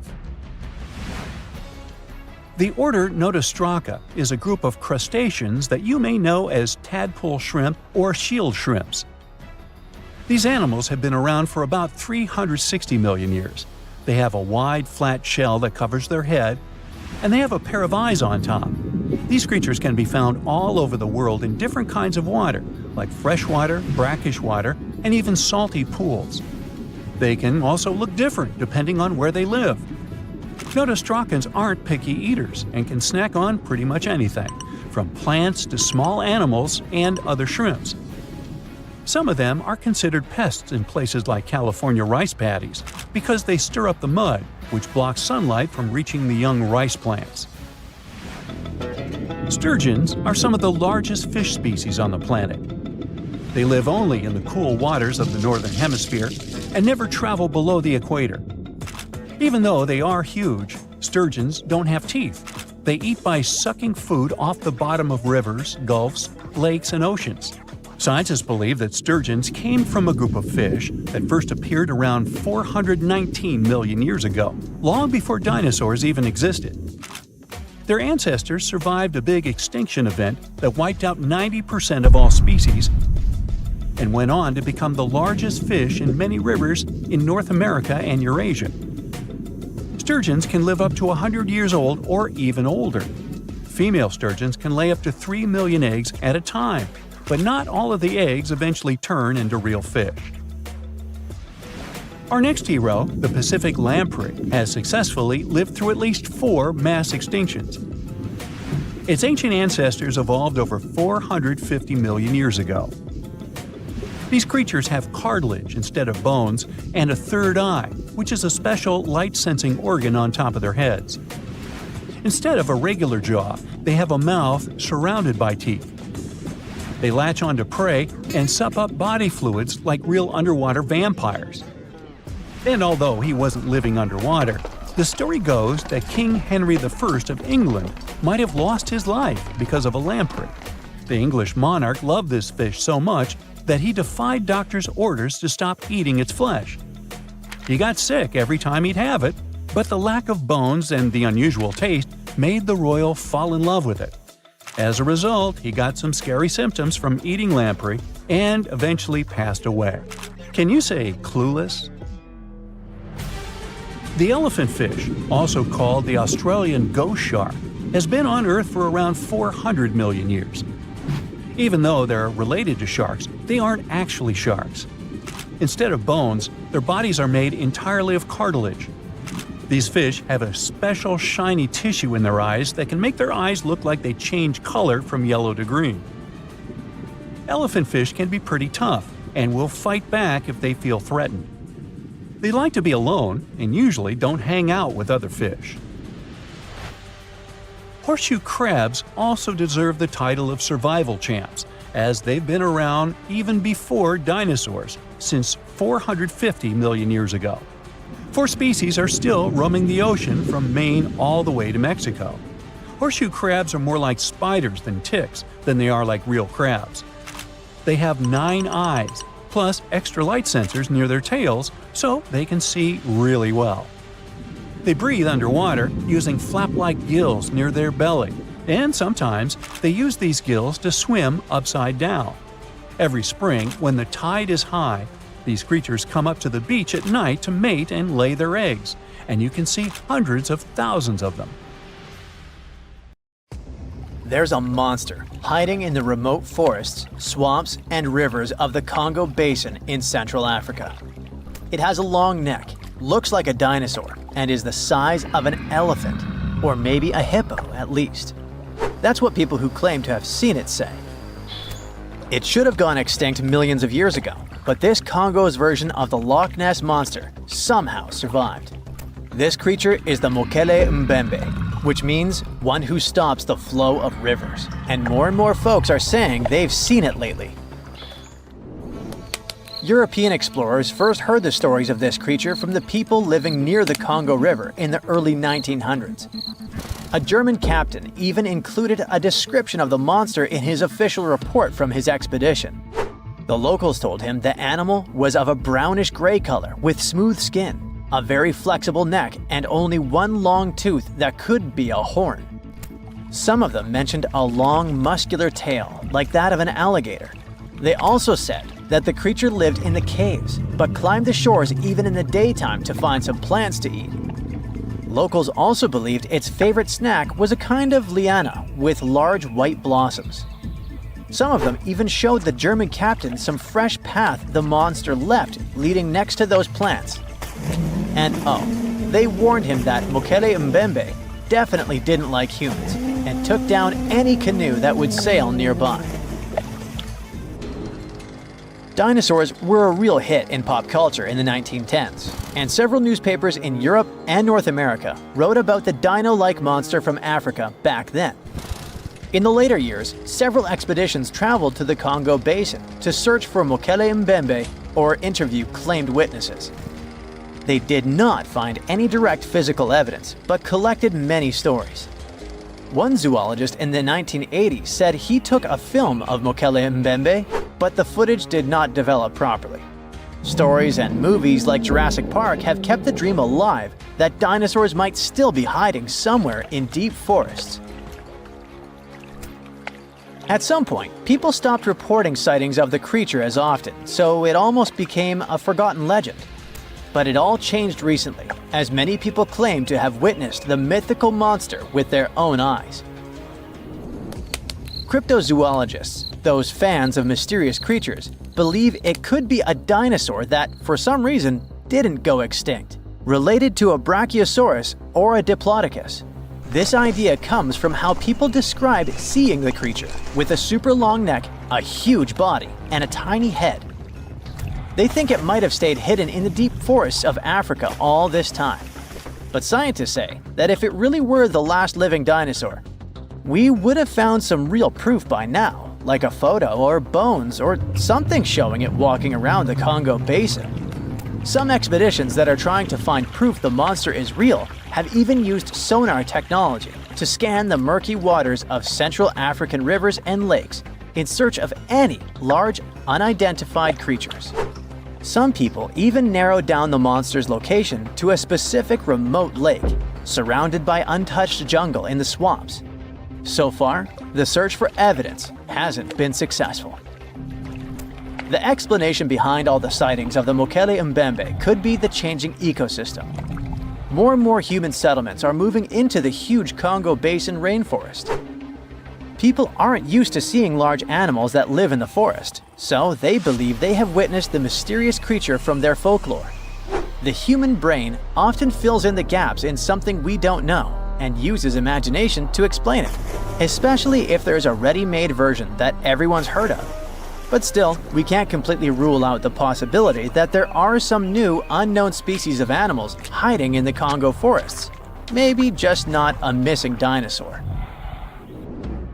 Another legend, this time Mongolian, says there's a giant worm living deep in the Gobi Desert. Yep, similar to the monster you've seen in Dune. The creature, which is supposedly up to 6 feet long, can spit acid that could melt anything and shoot electricity. They say it spends most of its days hiding underneath the sandy dunes, but likes to come out during the wetter months of June and July.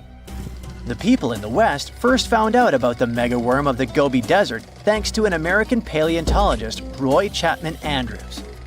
This brave man was probably the inspiration for Indiana Jones. In 1926, he wrote about the creature in his book. At the meeting with Mongolian leaders, Andrews heard detailed descriptions of the creature, even though none of them had ever seen it themselves. One of them said it looked like a sausage that was about 2 feet long, with no head or legs. According to him, the worm was so poisonous that just touching it could instantly take your life, and it lived in the loneliest parts of the Gobi Desert.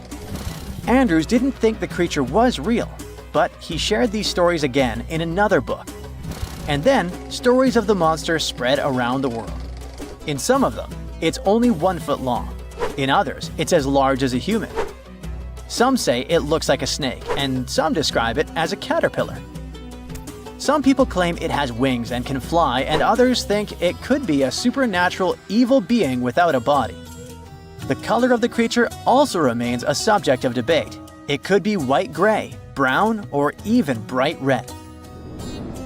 The stories of witnesses are probably so different because the creature doesn't even exist. In 1983, one scientist who was visiting the region heard that an old man had managed to finally catch the mysterious worm. He also found out there was a nest nearby and decided to risk it all and see it. But instead of a scary monster, there was a Tartar sand boa inside. Luckily for the scientist, this snake is non-venomous, but it does have gray-brown scales and could match the description of the giant worm. When he showed it to the locals, supposedly all of them said it was the monster they had seen. Big expeditions from America, Britain, and New Zealand came to the Gobi Desert to try and find the creature. Many other adventurers came from all around the world on their own, but found no evidence the monster was real. But many Mongolians are sure the death worm is no fantasy. If you don't believe there's a monster in the Gobi Desert, how about one in Lake Worth in Texas? According to local folklore, there's a part human, part goat creature with scales and long clawed fingers hiding there. It all started back in July 1969, when locals claimed to have spotted this mysterious creature roaming around. The newspapers loved the story and started reporting about new sightings. One article said that the monster jumped out of a tree and landed on some guy's car. Another report claimed that the Lake Worth monster decided to throw an automobile tire at a group of people. Someone even managed to take a photo of the creature, and the newspapers published it. Locals started flocking to the lake at night, hoping to catch a glimpse of the creature, but no one could find any evidence it was real after all. The author of the monster's photograph later said it was most likely someone's prank, because the creature really wanted to be seen. Then, a reporter from the local newspaper received an anonymous letter saying that it was 3 high school students who decided to dress up and scare people. Even despite this, some cryptozoologists think it could have been an undiscovered primate species that walks on 2 legs. We don't know if the Worth monster is real, but it does one good thing and brings together the local community. Every year since 2009, they throw the Lake Worth Monster Bash. Dinosaurs, big ancient bugs, creepy spiders, and scary insects are all cute animals compared to the monsters that lived on Earth about 500 million years ago. For example, here's a creature that swam in the water like a stingray and had 3 eyes. Its mouth was like a pencil sharpener. 2 long claws with forked tips like pinchers protruded from its head, and its gills were somewhere in the back. This is not a thing from a sci-fi movie. This is Mosura. Its remains are preserved in excellent condition. Let's look at it more closely and study other similar monsters. The Cambrian Explosion. Remember this name. This period is also called the biological Big Bang, the time when a huge number of different living creatures began to appear in the ocean, large, small, and tiny. The ancestors of almost all modern animal groups were most likely born during the Cambrian Explosion, which lasted from 541 to 485 million years ago. It was a time when the first truly effective and terrifying predators appeared on Earth. One of them was Mosura. It's only the size of an index finger, but you would never want to meet such a creature while swimming in the sea. It's scary to imagine what it could do with its pencil sharpener-shaped mouth. And you probably wouldn't be able to hide from it because, come on, it had 2 eyes on the sides and 1 big eye on its forehead. Mosura belonged to a group of arthropods. Scientists called it a sea moth since it reminded them of a moth. This thing used a flap-like apparatus similar to wings to float in the water like a stingray. This monster was quite creepy, but its appearance may seem familiar because it's a distant relative of modern spiders, crabs, centipedes, and moths. Scientists found several 506 million-year-old Mosura fossils, but unlike many other similar finds, these ones have been preserved in excellent condition. The found fossils showed sharp claws, a toothy jaw, and large gills in the tail section. Some parts of the fossil were so clear that they revealed the details of the creature's internal anatomy, including parts of its nervous and circulatory systems and digestive tract. It had jointed limbs like those of modern insects and crustaceans. When this monster swam in the sea, it probably grabbed its prey with long spiked claws sticking out of its head. Many Mosura relatives have claws covered with multiple spikes, which help them grab food. But that ancient creature had smooth claws forked at the tips. That is, it grabbed the prey with those tongs, using them like chopsticks, and then brought it to its mouth. Of course, this is an assumption, and nobody saw how this creature actually did it. Unlike many other similar animals, Mosura's posterior segmented body was studded with gills. Scientists don't know why this was necessary, but they assume that such an unusual breathing system helped to adapt to an environment with low oxygen content. Perhaps Mosura led a very active reproductive lifestyle that required high oxygen consumption. Creepy, dangerous, and reproducing fast. An excellent set of qualities for one of the most dangerous predators of antiquity. But what did Mosura eat? It probably caught different types of worms and small arthropods. It's nice to think that this monster lived so long ago and was so small. But what if this creature was the size of a shark and was swimming in the ocean these days? Perhaps it would become a dominant dweller and people would swim much less along the coast. Mosura lived in the water but was discovered in the Burgess Shale Rock Formation in the Canadian Rockies. Many mountains on Earth were once the seabed inhabited by strange creatures. One of them was Opabinia. It had 5 eyes, a mouth facing backward, a long trunk and claws instead of a nose. Wait, what? It's too strange even for science fiction, even for outer space. In its eccentricity, Opabinia was perhaps the loneliest creature on Earth. Scientists couldn't find another species that would be similar to this individual until recently. Meet Utaurora. It seems to belong to the same species as Opabinia. Its inch-long body was divided into 14 to 15 furrows. Each of them ended in a pointed flap. Opabinia had the same body, but it's unlikely that both monsters were friends. The difference between their timelines was several million years.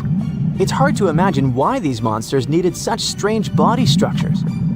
Why haven't modern filmmakers used the design of those animals to create cool space monsters yet?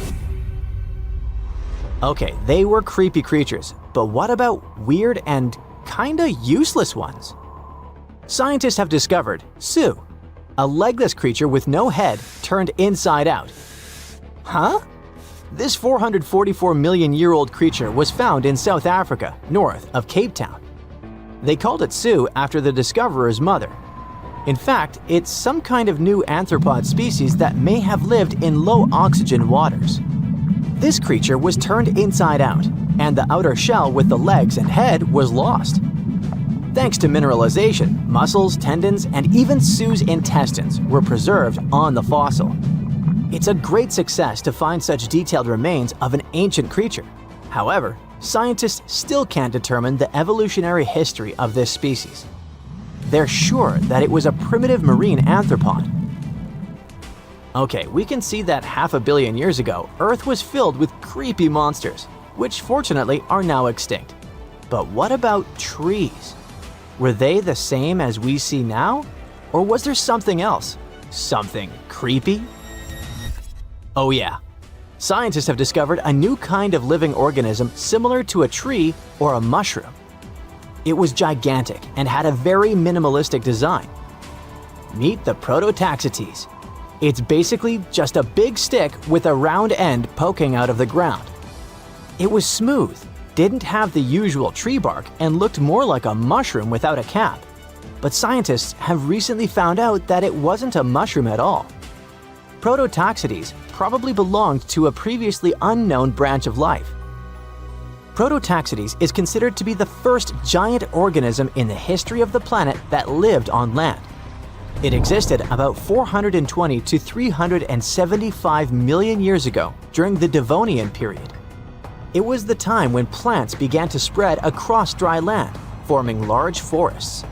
Over time, they began to grow leaves and form roots in the ground. Then, the first seed plants appeared. The real colonization of land began. The first arthropods, such as centipedes, arachnids, and other unpleasant creatures, began to walk among those forests. Meanwhile, the water was filled with a huge biodiversity. There was a giant supercontinent on the planet, and smaller parts began to break off it. During this period, prototaxides towered over the land. Some of these things reached 26 feet high and 3 feet wide. It's like a 3-story house and as thick as a palm tree. But what was it? A plant? A mushroom? Algae, perhaps? Scientists discovered them in the middle of the 19th century, but only in 2007 did they conduct chemical analysis. Research showed that it was most likely a giant mushroom, but in 2025, scientists refuted this conclusion. It turns out this may have been an unknown life form that existed separately from the kingdom of fungi, animals, plants, and protists. Scientists noticed that the inner part of prototaxides consisted of a number of tubes. There are similar tubes inside mushrooms, but the tubes of that ancient living thing branched and joined differently. They even had a different chemical composition. The main building block of mushrooms is chitin, but the prototaxides contained chemicals similar to lignin, a substance found in the bark of trees and other plants, and its anatomy differs from the structure of any other organism known to us. What were they doing on Earth? Just chilled and enjoyed the bloom of life? Did they produce some kind of fruit, like a banana with eyes and claws? Scientists don't know. What if it was something that was brought to Earth from outer space? What if they were flowers planted by another civilization? What do you think? Antarctica wasn't always a frozen wasteland. A long time ago, it was full of life, and 56 million years ago, something terrifying stalked its jungles. A giant, flesh-eating bird. It was around 6 feet tall and weighed as much as a lion. For millions of years, nothing could challenge it. So why did it disappear? And could there be even bigger predators still hidden beneath the ice?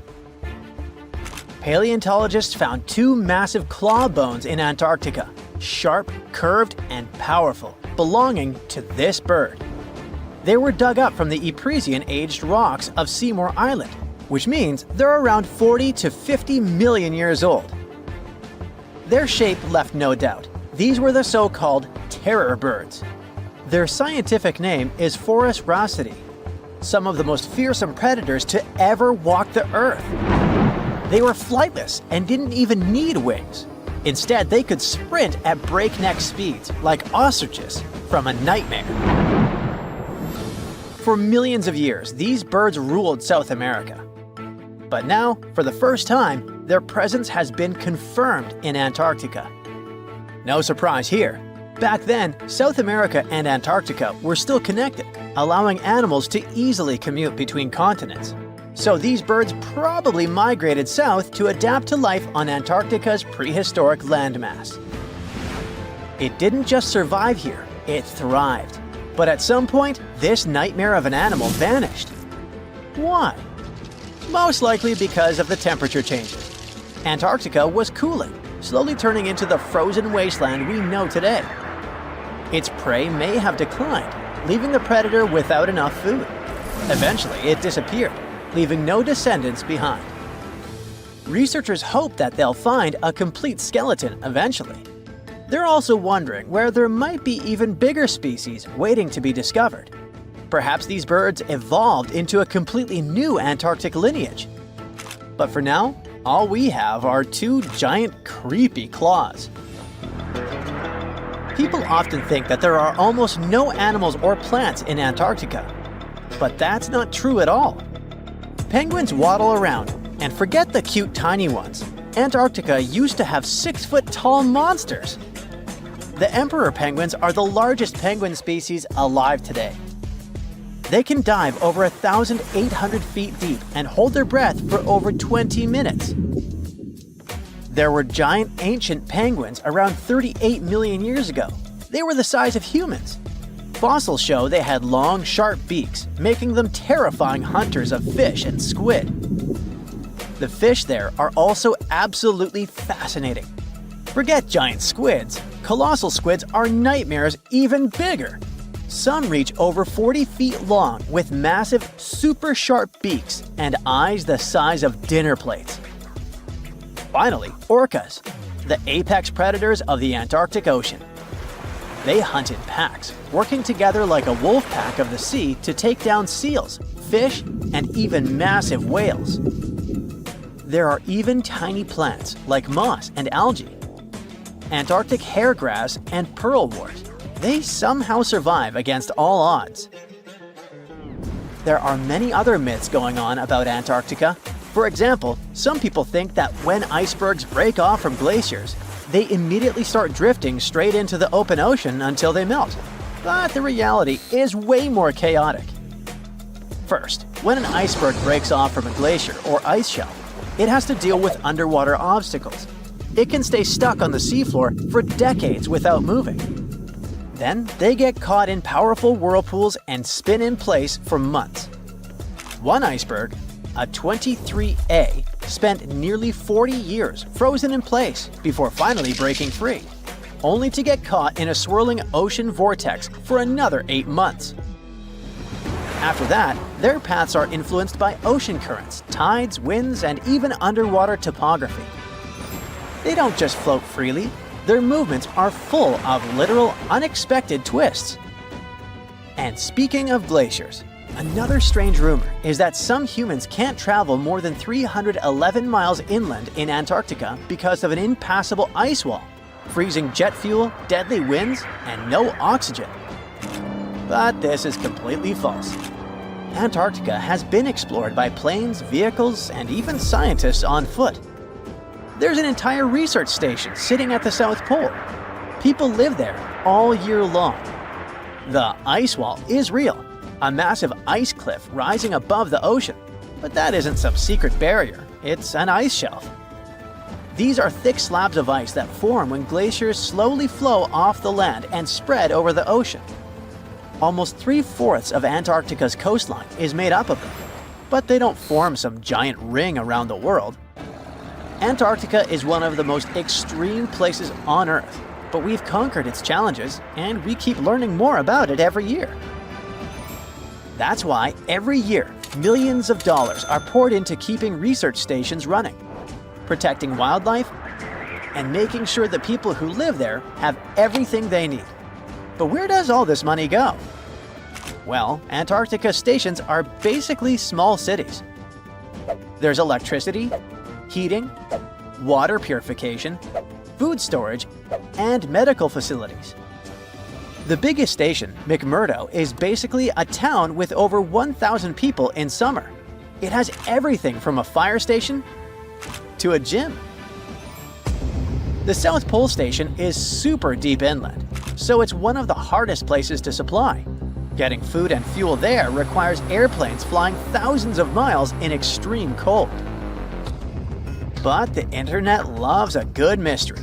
When Google Maps revealed what looked like a massive doorway in Antarctica, conspiracy theorists went wild. People joked about everything from Bigfoot's vacation home to a secret base, or even a Star Trek spaceship hangar hidden in the ice. But there's a way simpler and less exciting explanation.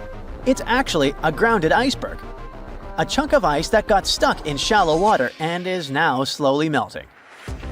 As ice moves across the landscape, it flows around bumps and obstacles, creating odd shapes. The process of melting, breaking apart, and refreezing can carve ice into unexpected forms. Antarctica also has incredibly strong downward-blowing winds that sculpt ice into dramatic formations over time. No secret doorway, unfortunately. And speaking of doors, for years, Ushuaia, Argentina, has been called the gateway to Antarctica, the last stop before the icy continent, the place where expeditions begin. But there's another option. Punta Arenas, Chile. Let's compare them. Ushuaia is closer to Antarctica. It's the top departure point for tourists going on cruises. But no regular flights to Antarctica. No major scientific bases operating from here. It's basically controlled by the military, which refuses to allow private flights, only commercially operated ships. Yes, Punta Arenas is further from Antarctica, but 22 countries and global organizations use it as their main base. There are regular flights to Antarctica happening there every year. private airlines can actually operate here, making it the real air connection to Antarctica. Ushuaia may have the best location physically, but Punta Arenas actually runs the show. Argentina made a huge error in picking its Antarctic airbase. Instead of setting up a simple, accessible base at sea level, they built Marambio Base, very high, on rough terrain, completely impossible to reach by land. Everything has to be flown in by helicopter, making operations slow, expensive, and frustrating. For 50 years, Argentina stubbornly stuck to this bad decision, while Chile set up efficient, well-planned bases that the world now uses. If things don't change, Ushuaia will be nothing more than a tourist stop. But what's terrifying is that Antarctica seems to be returning to its past. It's supposed to be the coldest place on Earth, but something shocking happened just recently. For the first time in recorded history, temperatures in Antarctica broke 68 degrees Fahrenheit. This continent is buried under miles of ice. Usually, temperatures there can drop to minus 112 degrees. But in the winter of 2020, scientists recorded an insane 69 degrees on Seymour Island, hotter than many places in Europe at that time. Scientists believe there are several reasons for that. First, there are changes in the way heat moves around the planet's waters. Second, melting permafrost due to the planet warming. It looks like the climate is changing faster than expected. Now here's something. Baltic amber is one of the most common resins found in the world.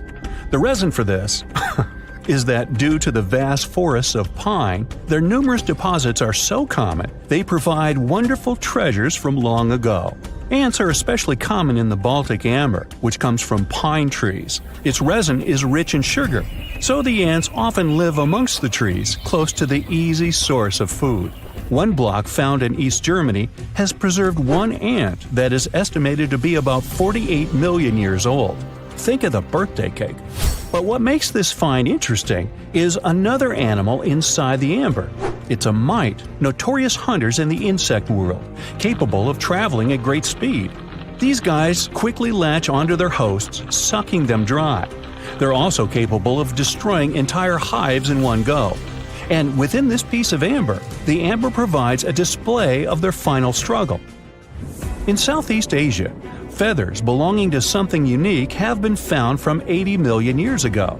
They were captured in resin during the Cretaceous period, a peak time for dinosaurs.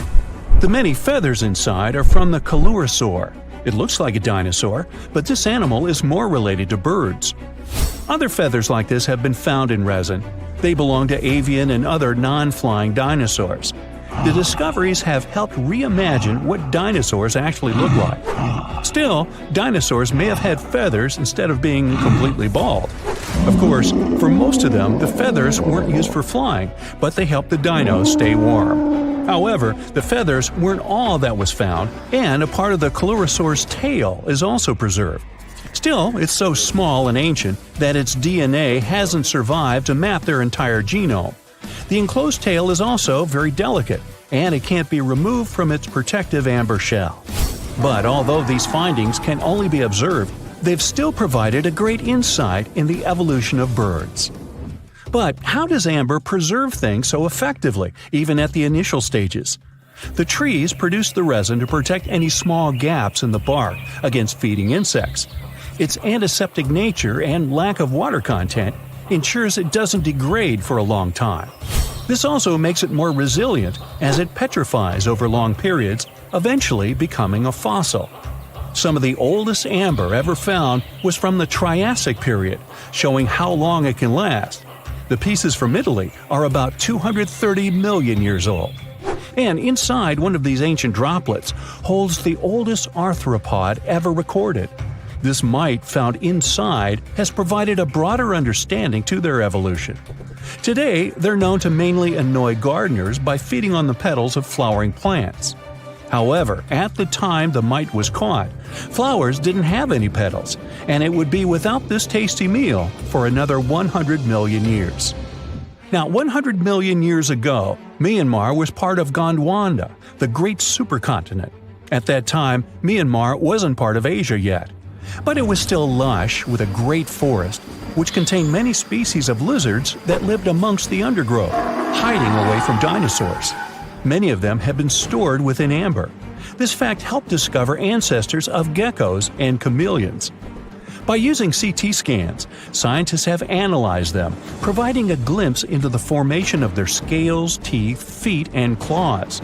It also provided an understanding of how these archaic creatures once appeared.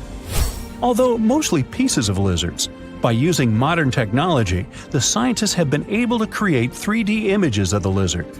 These images can reveal how those guys appeared in their full form. The images show that they still retain some of their exact features to this day, like the chameleon's sticky pads used for climbing. A salamander fossil from around 20 million years ago is one of the most intact specimens ever found in amber. Details of its final moments show that it had been attacked before getting stuck in the resin. However, what's confusing about this find from the Miocene era is that the amber was found in the Caribbean, but it came from a tree that's closer related to those from East Africa. The lizard also has ancestry from the same area. Finds like this have opened a whole new understanding about how these small lizards migrated. It's expected that they would have ridden fallen logs, which took them across the seas to new homelands, not only to the Caribbean, but to all continents except for Antarctica. Nobody goes there, it's too cold. In the Dominican Republic, you can find some of the rarest of all ambers. This Dominican amber came from neotropical forests from around 20 million years ago. Many of the trees that made the resin are now extinct. The amber is almost completely see-through and can come in an array of beautiful colors.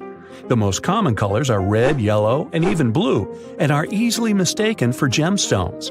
One was found with a flea caught in it, dating to when the forest was at its peak and the mammalian variety thrived. Fleas were likely common at the time, and this flea in particular had recently fed on a mammal before getting stuck.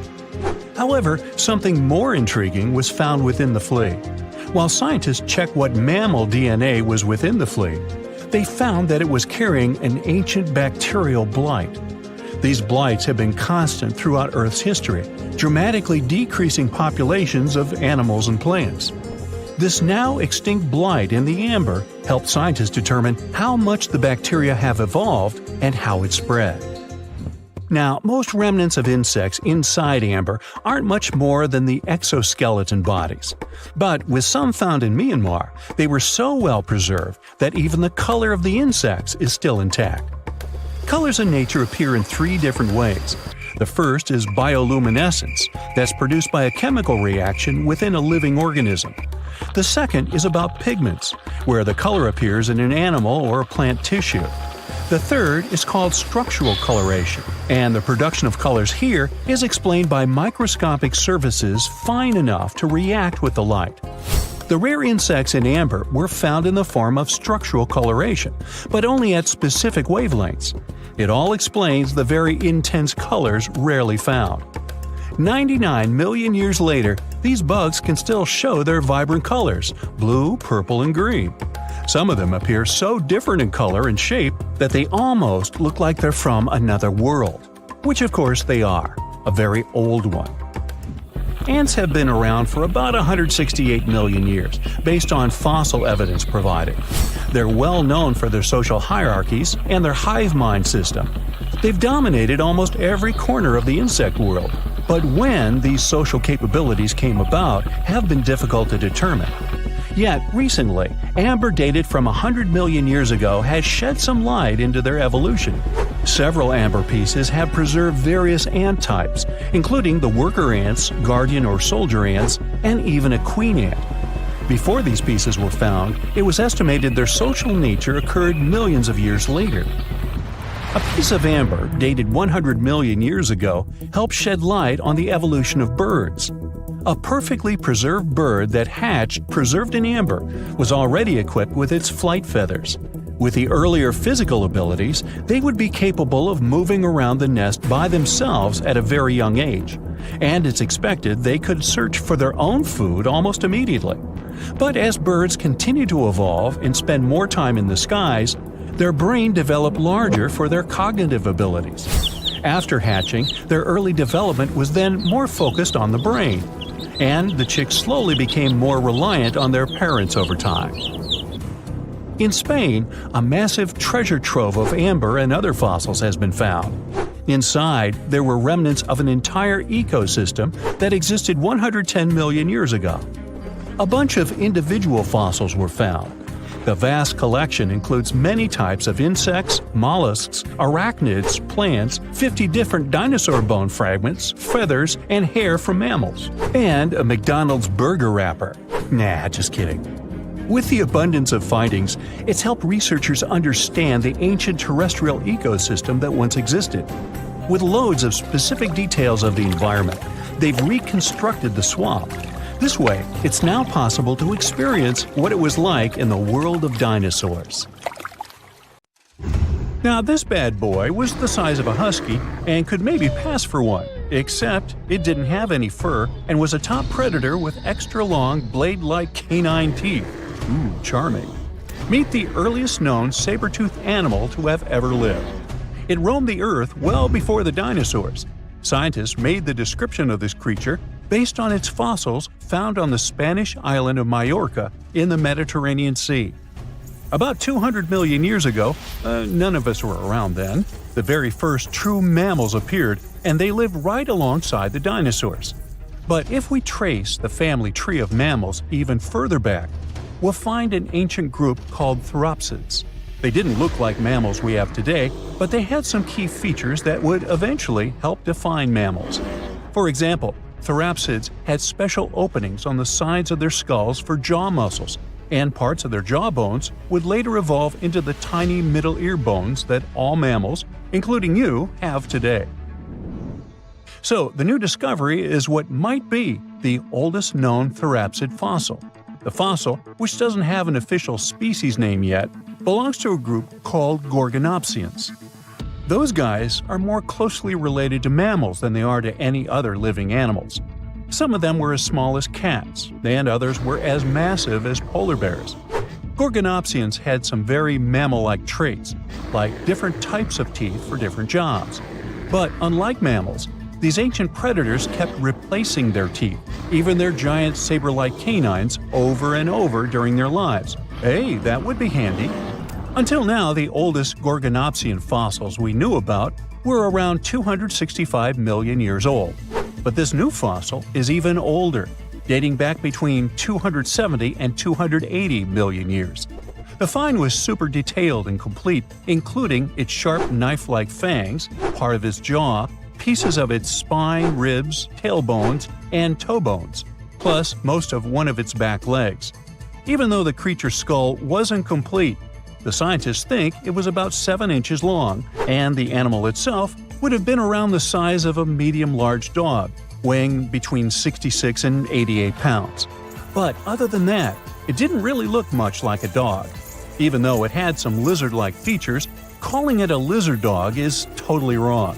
Mammals and reptiles do share a super ancient ancestor from about 320 million years ago, but their evolutionary paths split a long time ago. When the newly found creature was alive, the island of Majorca was right in the middle of the gigantic supercontinent Pangaea.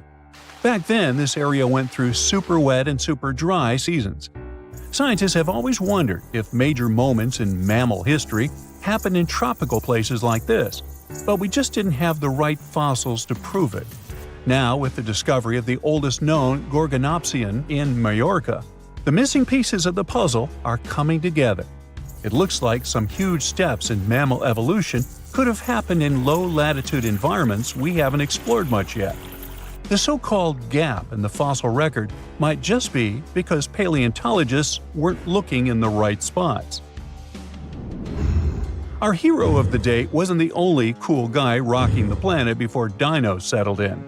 Over 500 million years ago, the weirdest predators to have ever existed ruled the oceans. The name is a bit tricky to pronounce, so I'm not going to. Okay, it's Anomalocaris, but it just literally means unusual shrimp. This creature looked nothing like anything alive today. Scientists think it was the first true apex predator, the orca of its time. Anomalocaris was massive for its era, as it grew up to 3 feet from its sharp grabbing arms to the tips of its tail fins. For a while, everyone thought trilobites were its go-to meal, but new research shows it wasn't strong enough to crack open trilobite armor. So instead, it was a speedy, agile hunter with awesome vision, and it often picked off soft-body animals that zipped through the open water. Now, another really cool creature from pre-dino times is a fish that could walk on land. Tiktaalik lived in marshy rivers that looked a lot like today's Amazon rainforest. It could grow up to 9 feet long, and it found its prey in rivers and inlets like a modern-day freshwater crocodile. It had a flexible neck and even some early versions of lungs, and thanks to them, it could survive both in water and out of it. Why fish like Tiktaalik started moving toward land about 395 million years ago is still a bit of a mystery. Around that time, the ancient supercontinent called Gondwana was drifting closer to the land that would become North America. This slow movement created lots of shallow, swampy habitats, which were perfect places for crocodile-like animals to thrive.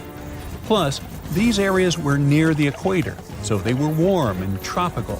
But there wasn't a lot of food waiting for them on land, so maybe they moved there for safety reasons. There were fewer predators and better spots to lay eggs there compared to the water.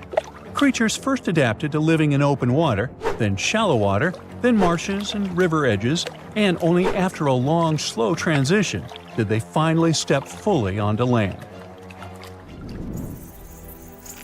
Now, how about a millipede the size of a small car and weighing as much as a large dog? This beauty lived over 300 million years ago in what is now England. Back then, during the Carboniferous period, Earth's atmosphere had way more oxygen, over 26%, compared to today's 21%. Scientists used to think the high oxygen levels were the only reason these creatures could get so big. But back then, they found a new fossil from a time when oxygen wasn't that much higher than today. They discovered it purely by accident, when a boulder split just right and revealed one of the most complete and largest giant millipede specimens ever. This one could have lived not just in swampy areas, but also in open woodlands filled with tasty seeds, nuts, and maybe even small animals. There's a chance that this beast wasn't a slow, plant-munching crawler, but a predator that would snap up whatever it could find. After dominating the Earth for about 45 million years, the giant millipedes eventually vanished. Probably the reptiles pushed them out, clearing the way for the age of the dinosaurs. Now, in case you ever wondered what would happen if you crossed a polar bear with a saber-toothed cat, here's the answer. This guy ruled the southern ecosystems after migrating 7,000 miles across the supercontinent Pangaea around 252 million years ago. It had a tough skin like a rhino's and massive canines, perfect for tearing away huge chunks of meat, and it was an excellent runner. Once it got to its new home, in what is now South Africa, it replaced a whole group of local predators. But its glory didn't last long, as closer to the end of the Permian period, massive volcanic eruptions made the weather patterns change and wiped out about 90% of all species. And because top predators are usually big, slow to grow, and not super common, they often vanish among the first when massive extinction events hit. And that's how our guy here went extinct. Our final creature of the day was a dragonfly that lived around 300 million years ago and had a wingspan of over 2 feet, 6 long, spiny legs, and huge, bulging eyes. Meganjura. This 4-winged giant is most likely the largest flying insect that ever lived, and it easily outsizes today's dragonflies, which are its distant relatives. Like modern dragonflies, Meganjura like to hang out in open areas near ponds and slow-moving streams. But unlike today's dragonflies, it wasn't just catching tiny bugs. This guy was likely the top predator in these open spaces. It used the spines on its legs like a flying trap to snatch prey out of the air, including other flying insects, small amphibians, and even lizard-like creatures. Scientists found the first fossils of Meganjura in 1880 in the coal-rich rocks in France. The fossils were incredibly well preserved and showed off the detailed vein patterns in their wings. Scientists think Megazura grew so huge because it didn't have much competition from vertebrates, and the air back then, during the Carboniferous period, had a lot more oxygen than it does today. Something exciting and kinda unexpected popped out among the rocks of the Ica Valley in Peru. The bones of a really old whale that lived almost 40 million years ago. At first, no one was really impressed because the bones they found were big and weirdly shaped, so people just thought they were looking at giant boulders. I mean, that's cool too, but things got way better when they realized those were the remains of a very large ancient animal that roamed along the coast of ancient Peru. Plus, it was probably the heaviest creature that ever lived. Sorry, blue whale, I know you worked hard to get to the top. The length of over 100 feet and weight of more than 200 tons brought you the status of the biggest animal on our planet. But it seems you've held the title long enough. Time to hand it over to our next candidate, and that one's really gigantic. This ocean beast was probably shorter than the blue whale, but heavier, with a weight that could be between 93 tons and 370 tons. If it's closer to the higher number, it'll make Paracetus the biggest animal ever known to have lived on Earth. And it seems its weight was the result of having extremely thick, dense bones. You can see such bones today in manatees or some other early whales. Dense bones are a great tool for such marine mammals. This feature makes them heavy and allows them to stay submerged most of the time. But at the same time, if their body was too heavy, they would end up sinking all the time, and they would waste too much energy to move back up to the surface. So, to avoid sinking, marine mammals need to have enough lighter tissues, like muscles and fat, to help them float in the water without using too much energy. Now, scientists didn't have the whole skeleton, which makes it hard to tell how big the animal was. But they used the ratio of the heavy bones to the lighter tissues in other marine mammals to estimate the overall weight of this giant ancient whale. Experts found these fossils about 13 years ago and spent the next decade freeing the whale from the rock. Its anatomy and age showed this whale was a cousin of Basilosaurus, a whale that had a long snout full of sharp teeth, and a sleek body similar to that of an eel. Even if Paracetus wasn't bigger than the blue whale, it was still a giant that ruled the ocean depths. Unlike modern whales, there's a possibility that this ancient fellow was a predator that liked to go after bigger prey. And this also changes how we see the history of whales. Scientists used to think these magnificent creatures became really big about 5 million years ago when they started eating lots of small creatures. But here's the proof that giant whales existed even before that. But it's still unclear how this whale managed to find enough food to sustain its enormous body. Plus, it's still hard to tell what exactly this ancient creature had on its menu. It was pretty large and not such a fast swimmer, so it's possible it searched for food in shallow waters. Then it probably ate crustaceans, clams, or some other small animals hiding in the sand. One theory says it was a scavenger, which basically means it munched on remains of everything that would come its way. It's not so unusual to find marine animals in deserts. Many of these regions used to be covered with water anyway.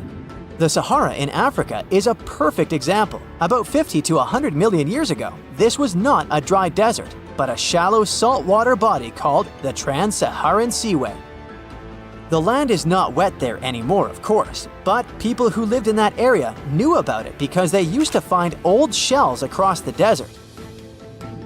The sea was about 164 feet deep. That sounds enough for a nice swim. Some would say this area looked like modern Puerto Rico, with lots of sun and shallow water. Mangrove forests were a common thing as well as seafloors covered with mollusks, like snails and clams. The marine sediment that was left behind after the sea had dried up is full of different fossils. And the animal that lived in that ancient underwater world didn't look friendly. Plus, they were much bigger than their relatives from modern times, so a regular-sized human would end up as a snack, not even a whole meal. Normally, when animals live on small islands, they can become much bigger than their relatives from the mainland.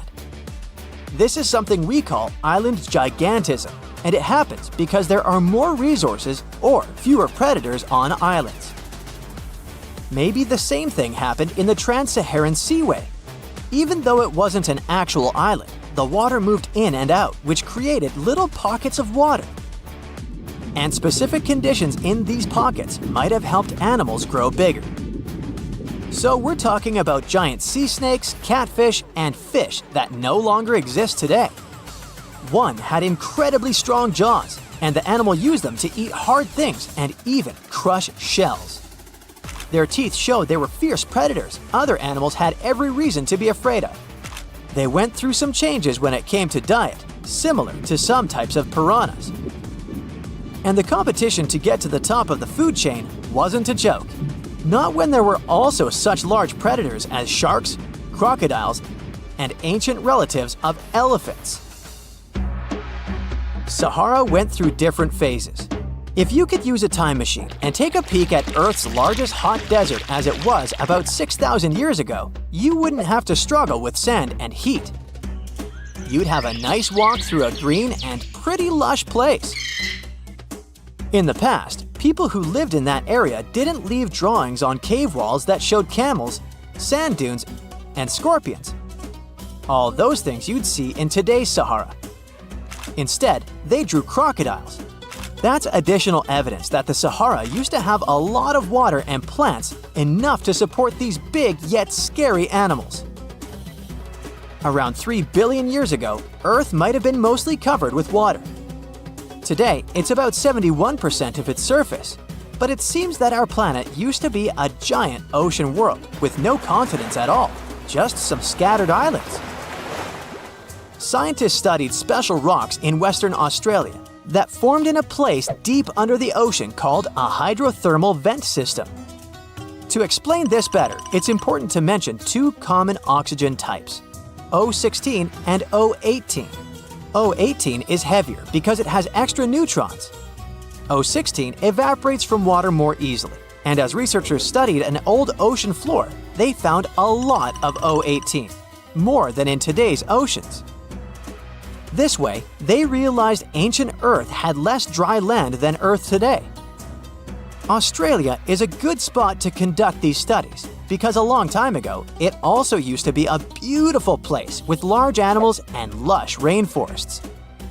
But as time went by, the land became drier and Australia had more deserts formed, such as the Great Victoria Desert. Rainforest remained only on the edges of the continent. What happens with deserts across the globe is called desertification. That's when land that used to be good for growing things turns into a desert or something similar. Our planet changes over time, together with its climate. But desertification also happens because of human activities, like mining, farming, and building cities. And when land turns into a desert, it's a problem because it can't support people and animals anymore. Food doesn't grow there. There's not enough clean water, and animals lose their homes. To help with this problem, there's a plan many countries agreed to. They decided to work with farmers to take care of the land, fix damaged areas, and manage water better. All in all, to make our planet a better place for life. Boom! An explosion of supersonic waves, interplanetary heat, dust, fumes. The Earth's atmosphere has been invaded by a cosmic rock the size of Everest. A few seconds ago, this rock, weighing trillions of tons, was hurtling towards Earth. It could fly from New York to Anchorage faster than you could fry yourself an omelet. This monster's name?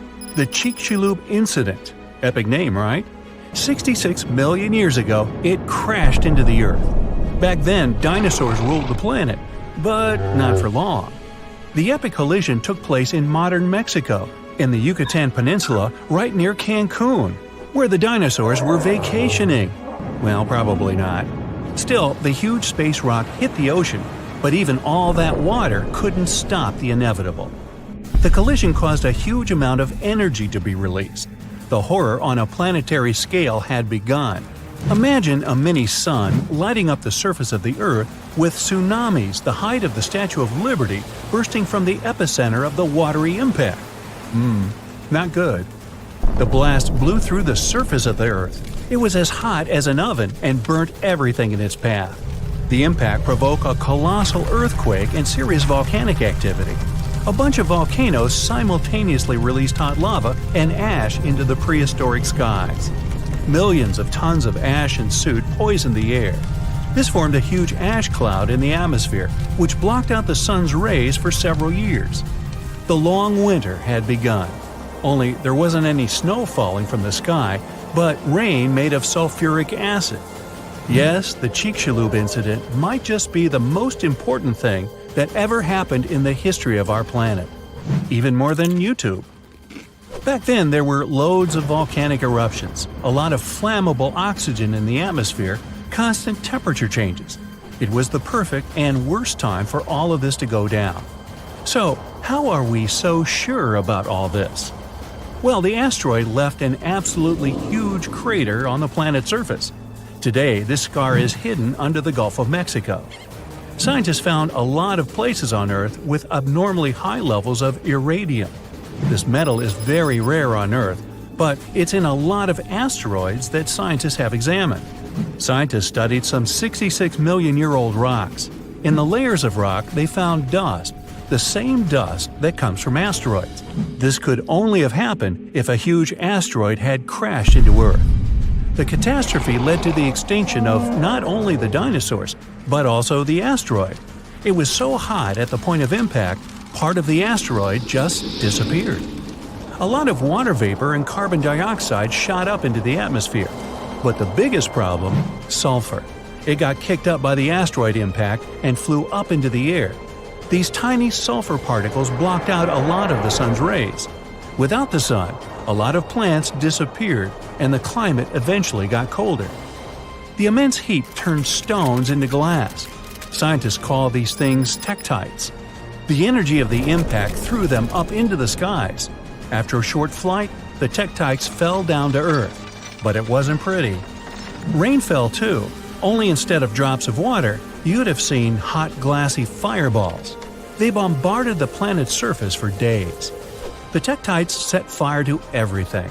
Scientists found evidence of this all over the world, not just near the collision site. But a lot of things from back then are still a mystery.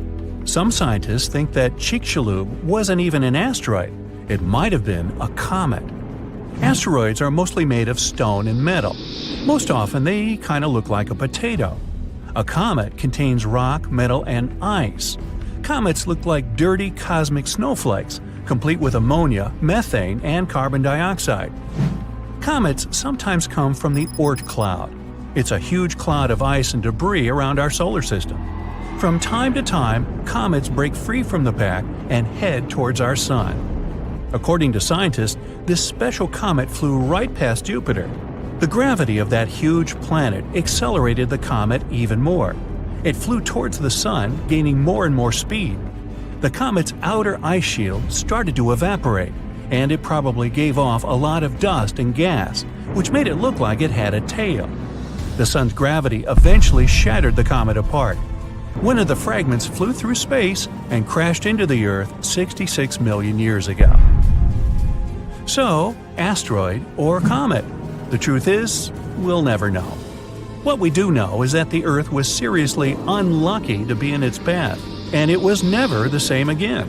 The catastrophe stopped the development of 75% of life on Earth. Some bigger marine animals, like crocodiles, turtles, and fish, survived the impact. Out of all land animals, the only ones to survive were the ones that were, on average, smaller than the modern raccoon. That includes a bunch of special species of dinosaurs, the ancient ancestors of birds.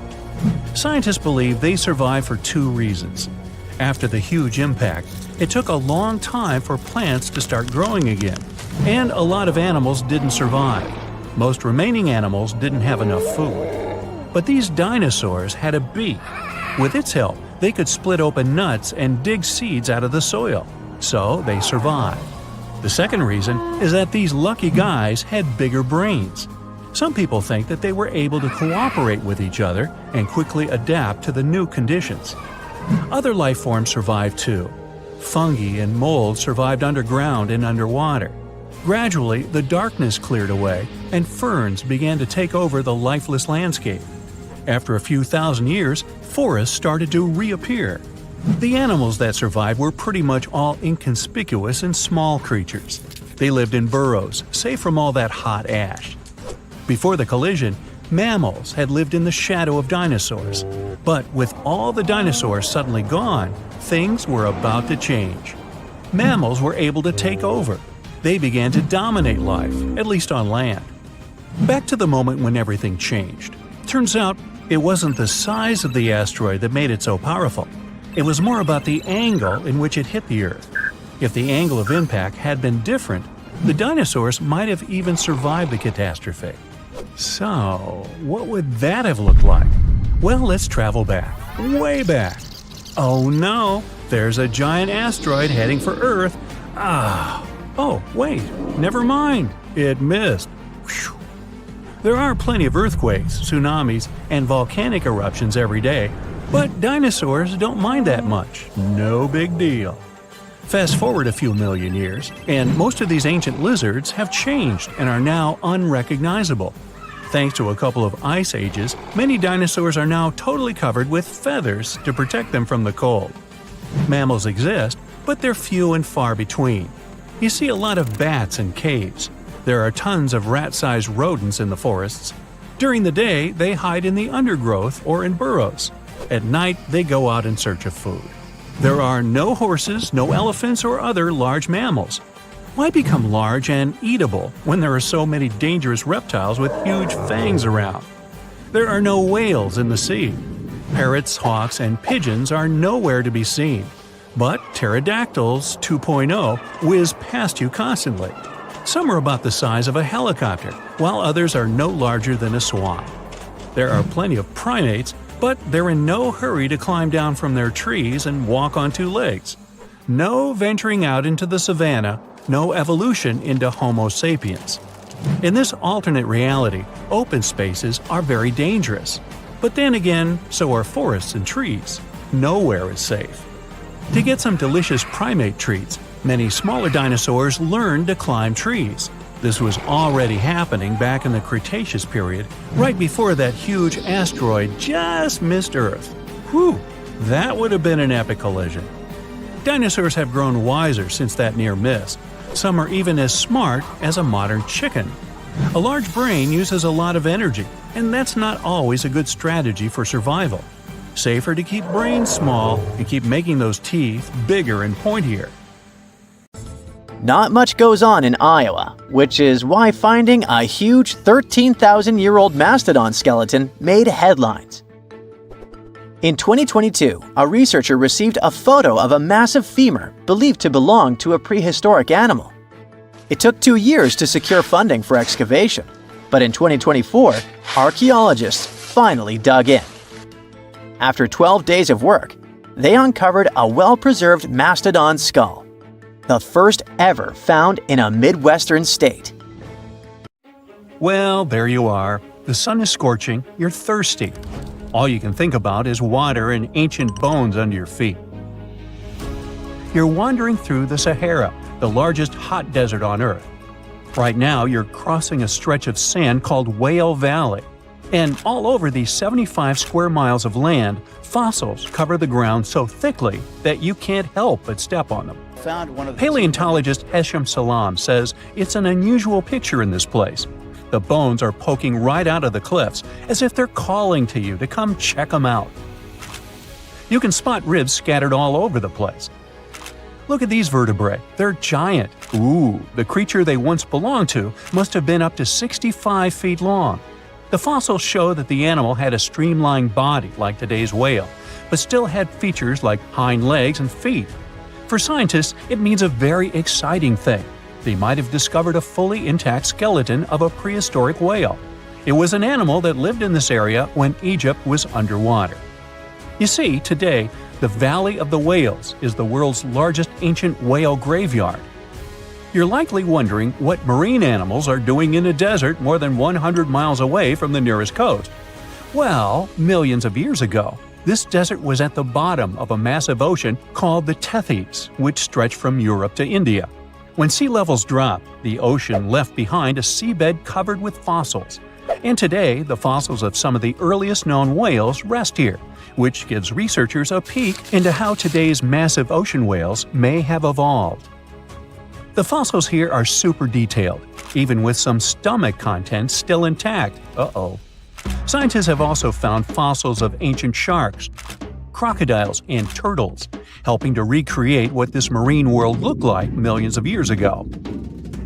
Now, the first whale bones were discovered in 1902, but it wasn't until the 1980s that people really started to explore the area, only when access to this area became better. Sadly, some fossils had been taken away by collectors before the site turned into a protected area. Most of the fossils are just under the surface, slowly revealed by erosion. Whale Valley gives us an amazing glimpse into millions of years of ancient coastal marine life. But let's move further. Ancient whale fossils aren't the only discovery you're going to make today. For over 150 years, scientists have been puzzled by a strange creature that lived millions of years ago.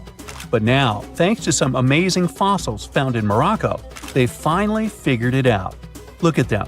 These creatures are called blah blah blah. Nah, I'm kidding. Stylophorans. They look like flattened armor with a long arm sticking out. Researchers discovered these creatures in 2014 and were shocked. The fossils dated back around 478 million years. They found around 450 specimens, and to their surprise, some even had soft tissues preserved, which is super rare. Before this, they only knew stylophorans from their hard parts. Originally, scientists thought these creatures were good old echinoderms, animals like sea urchins and starfish. But new discoveries prove that they had a core body and feeding arm similar to modern starfish, complete with a water vascular system to help them move and eat. This finding ends a long debate about where stylophorans fit in the animal family tree. Now we know they're related to echinoderms, but are more advanced because they don't have the typical 5-ray symmetry. Ooh, come here and look at this giant fossil. It was found in the Sahara and gave scientists new insights into the Spinosaurus, the largest carnivorous dinosaur we know about. These 95 million-year-old remains also confirm that it was the first known swimming dinosaur. The Spinosaurus had flat paddle-like feet and nostrils on the top of its crocodile-like head, perfect for staying underwater. It was a pretty weird dinosaur with a long neck, trunk, tail, and a 7-foot sail on its back, so it must have spent a lot of time in the water. At over 50 feet long, Spinosaurus might have been even larger than T-Rex. The first Spinosaurus remains were discovered about 100 years ago in Egypt, but only this new fossil, found in Morocco, helped scientists reconstruct this dinosaur for the first time. Researchers paid attention to the creature's shorter hind limbs and wide claws. These features point to adaptations for life in the water. Its snout and dense bones also suggest it was a swimmer, while its spiked tail likely attracted mates. Hey, good looking, come here often? And here's another astonishing find made in Tunisia, the remains of Machimosaurus rex. Now, so far it's believed to be the biggest crocodile ever. This ancient croc was about 32 feet long and weighed around 66,000 pounds. It was a top predator around 130 million years ago, and its skull was over 5 feet long. Now, this discovery is a big deal because it shows that these crocs stuck around longer than we thought. Before this, scientists believed that they disappeared during a minor extinction event between the Jurassic and Cretaceous periods. Now, let's go back to the fact that the Sahara was once underwater, and some of the largest sea creatures ever lived there. A study published in the Bulletin of the American Museum of Natural History speaks about an ancient body of water called the Trans-Saharan Seaway. It existed between 150 million years ago, covering parts of Western Africa. Scientists spent 2 decades trying to recreate this prehistoric underwater world. They found it was warm and shallow, home to some pretty terrifying creatures, including 5-foot-long catfish and 40-foot-long sea snakes. Yikes! The seaway was cut off from larger oceans for long stretches, which may have helped these predators grow larger because resources were always available. It's a classic case of evolution at work, leading to what scientists call gigantism in isolated environments. But all that water didn't just disappear with no trace. Under the sands of the Sahara, scientists have discovered a massive ancient lake, which they're calling a mega-lake. Makes sense? This lake formed around 250,000 years ago when the Nile River flooded the eastern Sahara. At its biggest, this lake covered over 42,000 square miles. It's about half as big as Kansas. They also found evidence of a smaller lake, 93 miles west of the Nile, at a slightly lower level and covering 18,600 square miles. All of this adds to growing evidence that once, North Africa had many lakes that might have created migration routes, helping early humans move across the continent. Now, in the Sahara, you can find not only fossils of bizarre animals. In May 2020, some weird rocks with greenish crystals were discovered in a sandy region in southern Algeria's Sahara Desert. When scientists checked them out, they found out these rocks weren't from Earth. They were actually pieces of a meteorite called Erg-Chek 002. This meteorite is super old, like the oldest volcanic rock ever found. It melted ages ago in the fiery heart of an ancient protoplanet that no longer exists. Researchers had recently published a study in Nature Communications, revealing that they have analyzed lead and uranium isotopes in Erg-Chek 002 and found out it's more than 4.5 billion years old. Another cool discovery made in the Sahara is quite unexpected. A few years ago, scientists found what they think are the world's oldest colors, and they're bright pink. These pigments were uncovered from rocks that are around 1.1 billion years old in the Sahara Desert. The colors came from microscopic organisms, as animals didn't exist back then. The discovery was made by a PhD student who crushed the ancient rocks and analyzed the pigments. These pink pigments are actually ancient chlorophyll from photosynthetic organisms that lived in an ocean that's long gone. Researchers are now sure that this finding could help explain why larger, complex creatures showed up much later in Earth's history. Before these colors were discovered, scientists didn't know what was missing in the food chain that delayed the evolution of larger animals. Now they understand that tiny cyanobacteria were at the bottom of that chain. Apparently, this discovery is not just about finding some old pink stuff. Scientists believe it's a breakthrough in understanding the history of life on Earth. We've all been afraid of the dark at some point in our lives, haven't we? I mean, do you remember getting tucked into bed by your mom or dad after they read you some scary fairy tale with monsters and dragons or even dinosaurs? But just as your parents were about to turn the lights off and silently step out of your room, you remembered. What if there was something hiding under your bed? Or worse, what if some spooky creature was stuck somewhere in the closet? You could probably get up and check, but it was too dark out there. Wouldn't it be great to have some source of light that would come from within your body? You could always use it whenever you get surrounded by darkness. Unfortunately, as humans, we aren't able to do that. But there are a bunch of creatures out there that can, in fact, light themselves up. That's thanks to a little something scientists call bioluminescence. Animals and fish living in the ocean tend to have this talent more often than others. And you can find these creatures anywhere, close to the surface or deep down at the bottom. 2.5 miles deep if you have a knack for numbers. These creatures use their light for a lot of things, like communicating with other members of their species, luring in prey, and even scaring away enemies. Bioluminescence is basically an organism's ability to emit its own light. Chemistry has a lot to do with it. Such animals use two chemicals, one called luciferin and the other called luciferase. Add a bit of oxygen and bam! Light! Should you ever wonder if you actually observe bioluminescence or if someone just dropped a glow stick in the ocean, be on the lookout for neon blue, green, or even red sparkles in the sea. They're usually spread over a large area. This can even make the water look like glitter or a starry sky. You can thank squid, tiny crustaceans, and algae for this romantic atmosphere. Now, I've got another unusual phenomenon for you. How about a golden waterfall? I'm not kidding, it actually exists, and it's a natural phenomenon. To see it, you have to drive to Yosemite National Park to the Horsetail Fall. Make sure to plan your trip in winter or early spring. That's the only time during the year when you can see this awesome phenomenon. It doesn't need any scientific explanation. It's nothing more than sunlight at dusk hitting the waterfall in such a unique way that it makes it look like a river of lava. Or gold, your choice. That's the reason why during this time of year, the Horsetail Fall is also named the Fire Fall. Unfortunately, this phenomenon is becoming less and less visible within the years, mostly because of drought and other issues connecting with the melting of snow.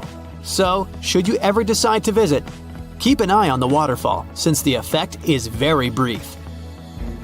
Ever heard of a dirty thunderstorm? It's also called volcanic lightning. Apparently, specialists looking into the phenomenon have yet to fully grasp what it is. When a regular thunderstorm happens, particles with positive and negative charges collide, hence the giant spark we call lightning. It also makes a lot of noise, which you can recognize as thunder. But when a volcano is erupting, some of the volcanic ash particles get electrically charged, and while getting projected into the air with a huge force, they collide and cause electrical discharges. This whole process makes it look like there's lightning coming from the volcano itself. Imagine all that ash, gas, and smoke coming from the crater, and then add some electricity to the mix. It'll make the whole picture look really bizarre. No wonder this phenomenon is called the dirty thunderstorm. Now, how about clouds that look like waves?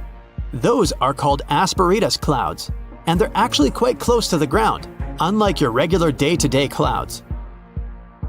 The name comes from the word aspero, which in Latin translates to rough or uneven. On rare occasion, you may spot such clouds when the weather is calm, but they're mostly associated with thunderstorms. These clouds appear during unstable atmospheric conditions, and surprisingly, they don't produce rain. Even though they do resemble dark storm-like clouds, they also create random patterns, tricking your eyes into thinking you're looking at the surface of the sea from under the water. Another impressive kind of cloud is called mammatus clouds. What makes them so special is a series of bulges emerging from the base of each cloud.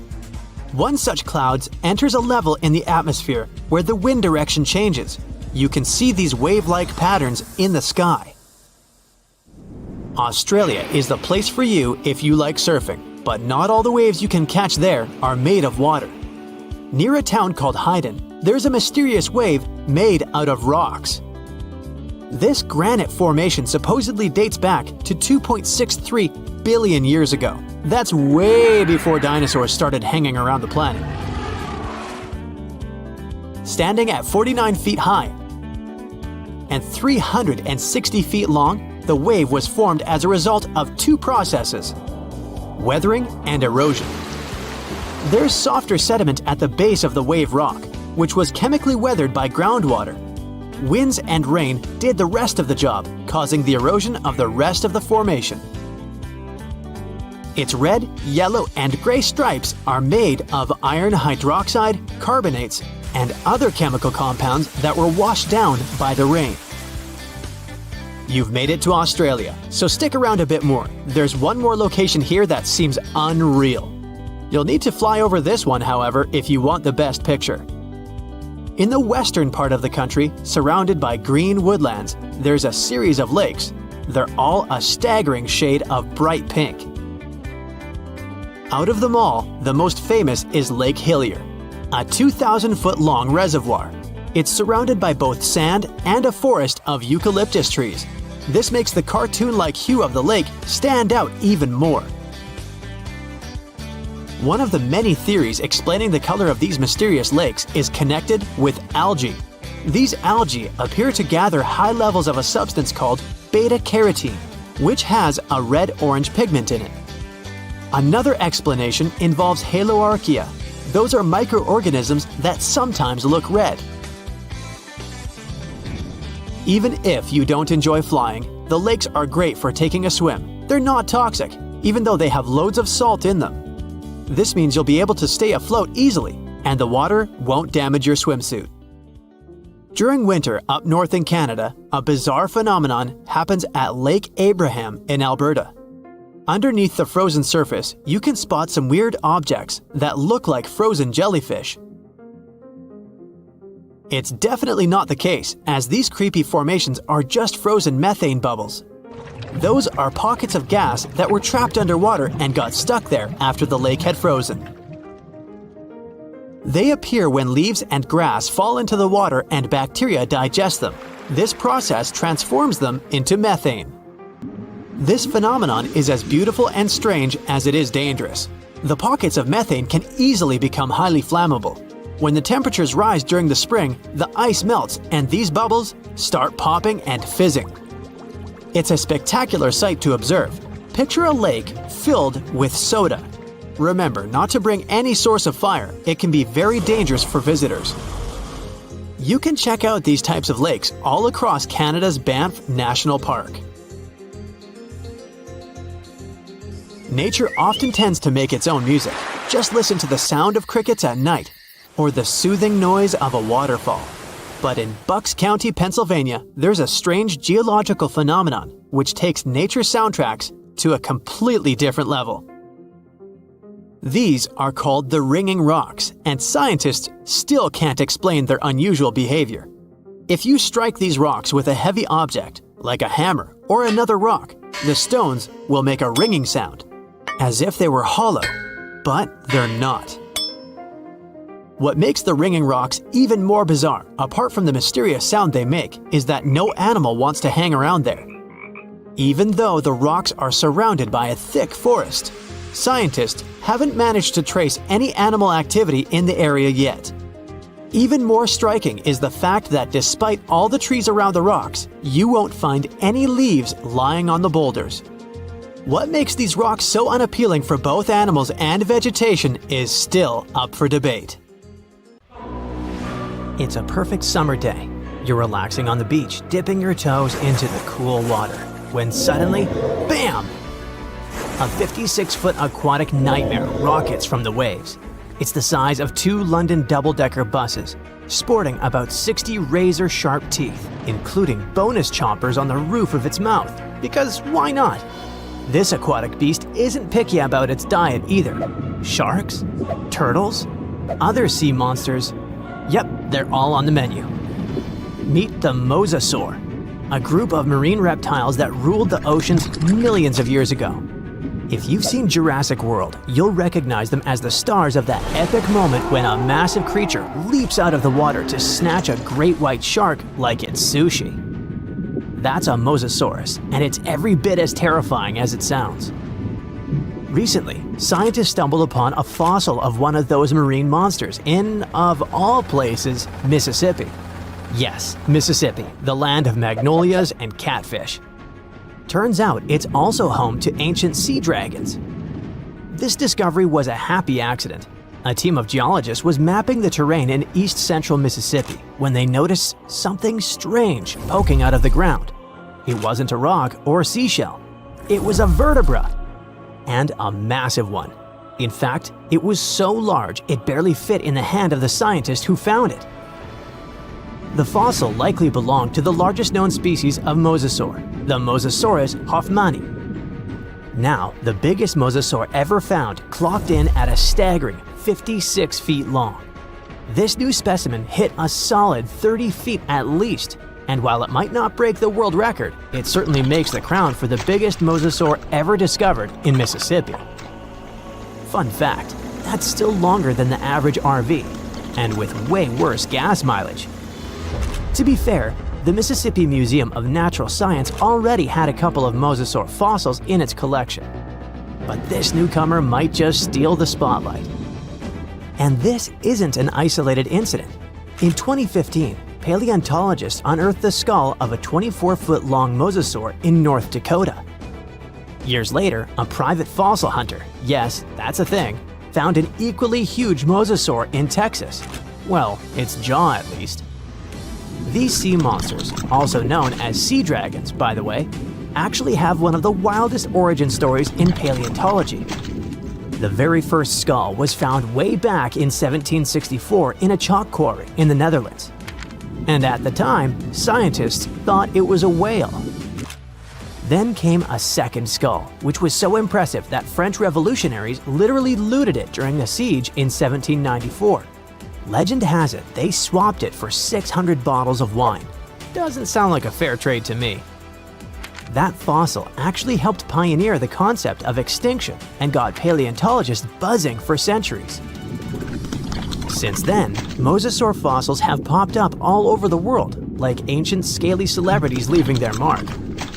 From the Mississippi backwoods to the deserts of Morocco, from New Jersey to Belgium, scientists have uncovered everything from teeth to full skulls, sometimes even misplacing them in museum drawers for centuries.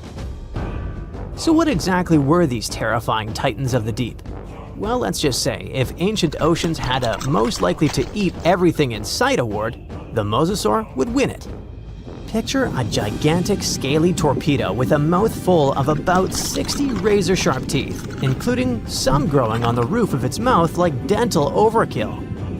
It had a long, muscular tail for propulsion and 4 paddle-like limbs that worked like turbocharged oars, letting it cruise through warm, shallow seas like a reptilian speedboat. Scientists believe they were close relatives of modern monitor lizards and snakes, which honestly just makes both of those animals way more terrifying.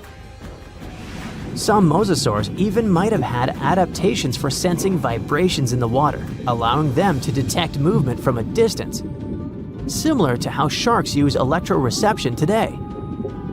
Their eyes were well developed too, giving them sharp vision in the dim ocean depths, a key advantage when hunting fast or elusive prey. But what really makes mosasaurs the stuff of prehistoric nightmares is their attitude. They were apex predators, and they knew it.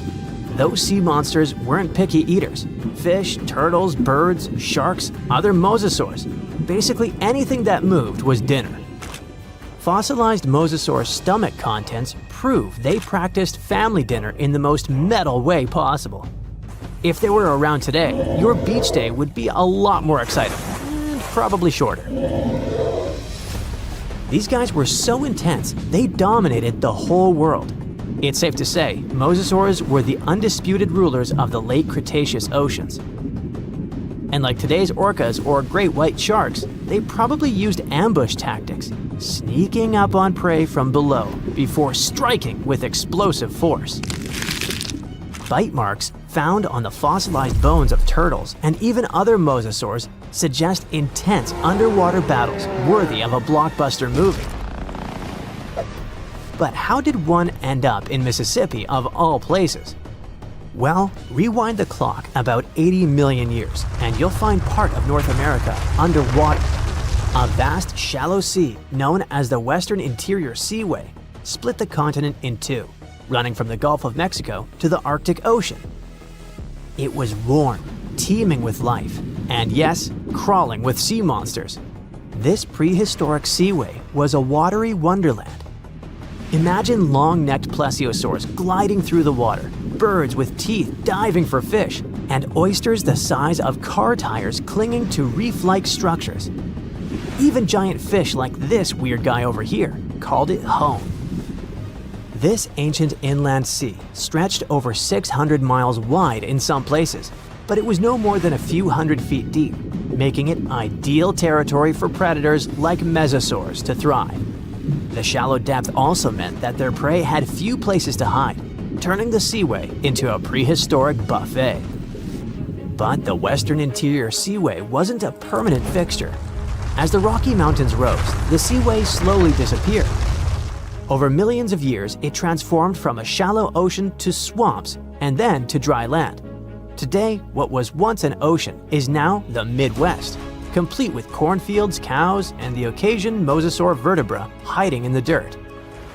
Now, this wasn't exactly the end of the mosasaurs. Sadly, even these monsters couldn't outswim extinction. Those massive sea beasts met their watery grave around 66 million years ago, when Earth got an unwelcome visitor, a 10-mile-wide asteroid. When that space rock slammed into what is now Mexico's Yucatan Peninsula, it unleashed destruction on a planetary scale. The impact triggered massive tsunamis, set forests ablaze, and shot so much debris into the atmosphere that sunlight was blocked out for months, maybe even years. This impact winter plunged Earth into a deep freeze. With sunlight gone, plants couldn't photosynthesize, and the food chain collapsed like a house of cards. On land, plant eaters starved, and predators like T-Rex soon followed. About 75% of all species on Earth disappeared. But don't think the oceans were a safe retreat. The seas were hit just as hard, if not worse. First came the mega tsunami that devastated marine life along coastlines. Then, the real villain arrived. You see, without sunlight, phytoplankton, those tiny microscopic plants that serve as the foundation of the marine food web, perished. With them went zooplankton, small fish and filter feeders. And when the buffet dried up, the big predators like the mosasaurs went hungry. No food, no future. With plunging temperatures and ocean acidification, even the ocean's top predators couldn't survive. Mosasaurs, along with plesiosaurs and ammonites, were wiped out in the blink of a geological eye. So ended the reign of sea monsters. The good news is that you can now swim at peace knowing that no sea dragon will ever come at you. I mean, it's a bummer that they went extinct, but let's be honest, beach days are way more relaxing without 56-foot lizards crashing the party. A man went for a walk not far from Buenos Aires in Argentina and found something that looked like a dinosaur egg lying in the mud. When he shared his find with his family, everyone thought it was a joke, but it was actually very real. Except it wasn't a dinosaur egg, but a glyptodont shell. These guys went extinct thousands of years ago. Some of them grew up to be the size of a small car. The Paleo-Indians, who were the ancestors of Native Americans, must have had a fun time living alongside those beasts. People keep finding similar black scaly shells, which are fossils of glyptodonts in the Americas.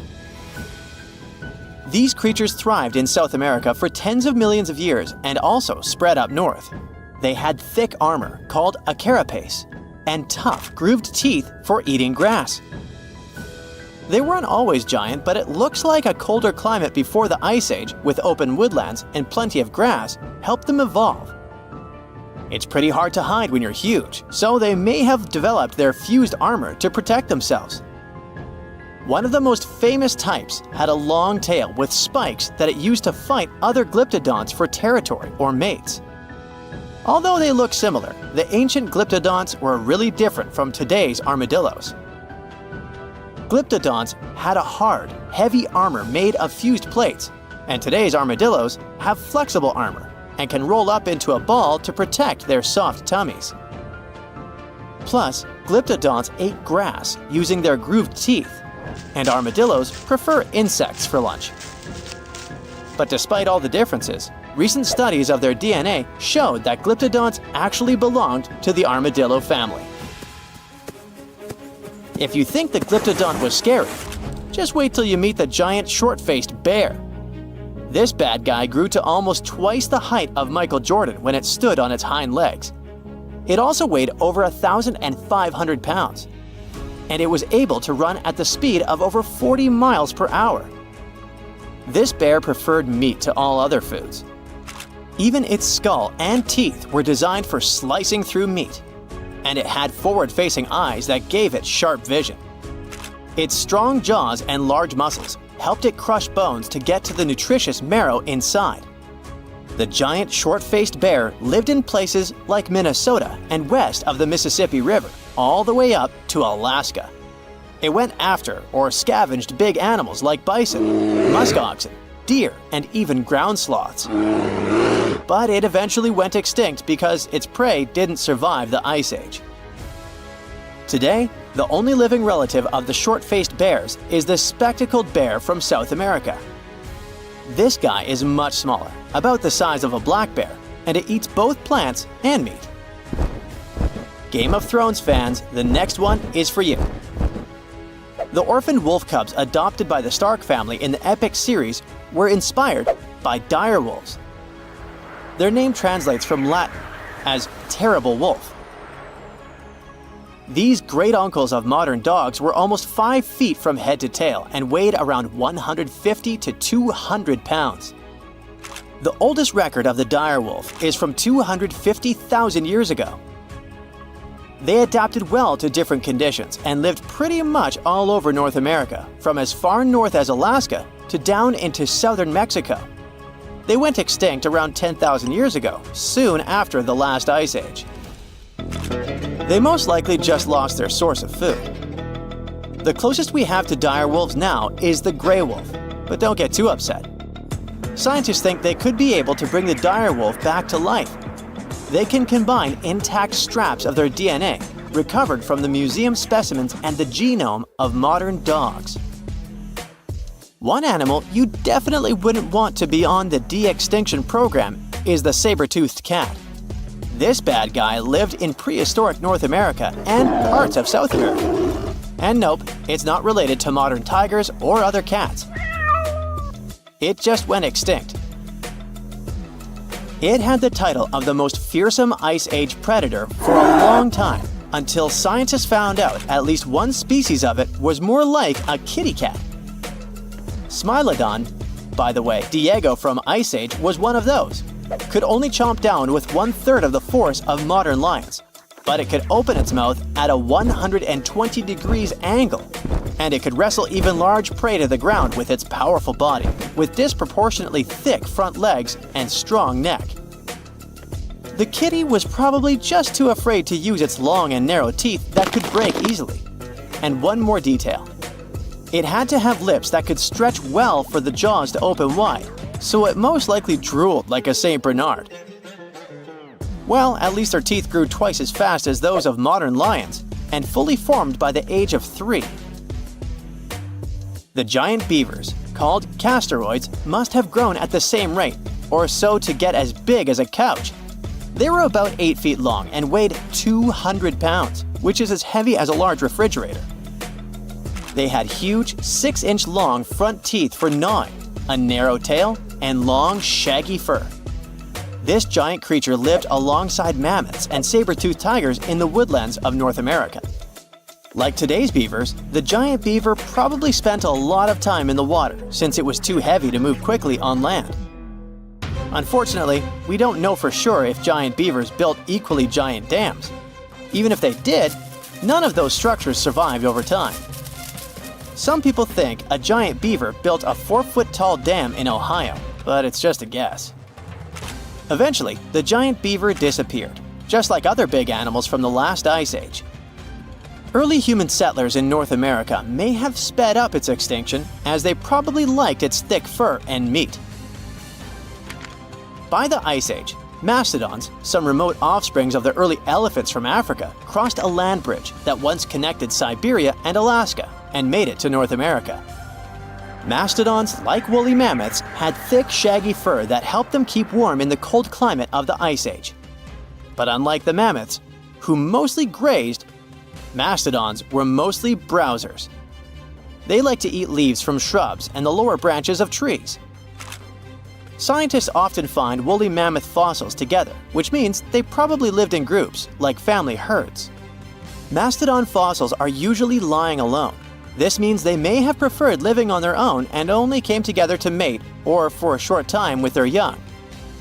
Sadly, both mastodons and woolly mammoths went extinct around 11,000 years ago, not long after the Ice Age. Scientists think this may have happened because of changes in weather patterns, fewer food sources, and possibly early humans. They figured out that one mastodon could feed a tribe for a week and dress them for years. You can mostly find camels in deserts in places like North Africa and the Middle East now. But scientists believe they actually came from North America, especially the lands west of the Mississippi River. Fossils show that camels appeared on Earth about 44 million years ago. In 2015, a team of scientists from the University of Louisiana discovered the bones of a giant ancient camel in Oregon. This camel was between 12 and 14 feet tall, like a modern giraffe. It lived around 7 million years ago and had a long neck to help it reach high plants. About 6 million years ago, some early camels crossed into Asia over the Bering Strait land bridge. Once they arrived in Asia, these camels split into two types we know today: the Bactrian camel with 2 humps and the dromedary camel with 1 hump. You won't find wild camels in North America anymore, but some of their relatives, such as llamas, alpacas, and guanacos, still live in South America. So, we all know that Mother Nature is wise. If she blesses some creature with a particular body part, it should make perfect sense, right? Well, yeah, but still, some wildlife shots make you wonder if evolution has gone the wrong way. Snakes' natural design allows them to swallow a whole mouse. But in some cases, this cool ability can turn against them. Yes, snakes can actually swallow themselves. Scientists believe that they mostly do this because of stress, captivity, temperature regulation, hunger, or illness. The snake is pretty helpless in this situation, you can tell. If it doesn't get help in time, digestive juices may begin to corrode the swallowtail. So if you ever catch your pet snake doing this, try to stop it, or take it to the vet. Okay, but what about the fangs, I hear you ask? Does a venomous snake have immunity to its own venom? Well, if the snake digests it, it will be okay. It's because protein is a primary component in venom. And besides, the venom is excreted by the gland in the snake's mouth. So no matter whom the snake bites, chances are that it's going to drink a bit. So the only way a snake can actually suffer from its own venom is by biting itself straight into the blood vessel. In this case, it'll experience the same reaction as any other animal. Now, think you're having a bad hair day? Hey, check this guy out. Chris was an Australian merino ram who became a celebrity in 2015 after being discovered in the wild. Farmers shorn him and gained nearly 90 pounds of wool. When the animal was found, he carried over 5 years' worth of fleece on his body. But Chris belonged to the domestic sheep breed that needs to be shorn regularly. Otherwise, the animal is at great risk of injury and infection. So the lives of these cuties depend directly on going to the hairdresser. Shall we talk about horns? Cattle, goats, and many other species proudly wear this fancy headdress not only for fashion, but also as a weapon for brutal battles. If you ask this bighorn sheep ram directly how old he is, you'll probably hear something like, "Bah." But if you want to get a more precise answer, you can count the number of rings on his horns. The biggest and the darkest ring usually marks the 4th birthday, when the ram matures enough for mating. Although animal horns may look very tough, in fact, most of them are made of keratin. It's the same protein that builds human hair and nails. Horns never stop growing as the animal ages, just like our own hair. And eventually, they can curl into really extravagant shapes, making these weapons turn against their owners. This is what a Wiltshire sheep horn looks like when it's young. But as the years go by, the horns typically curl in front of its face. And while most grow out harmlessly, the inward-growing horns can end up dangerously close to the sheep's head. Like this ram who's having bad luck, to say the least. Its horn has slowly grown into its own skull, and eventually, well, it didn't end well for the sheep. Of course, this would hardly have happened on a farm, because people would have made a preventive horn cut. But unfortunately, in the wild, animals cannot use hairdresser services. That's why they use rocks and branches to rub and grind away at their horns to keep them safe, just like humans trim their nails. Faulty genetics is not the only reason for the horn distortion.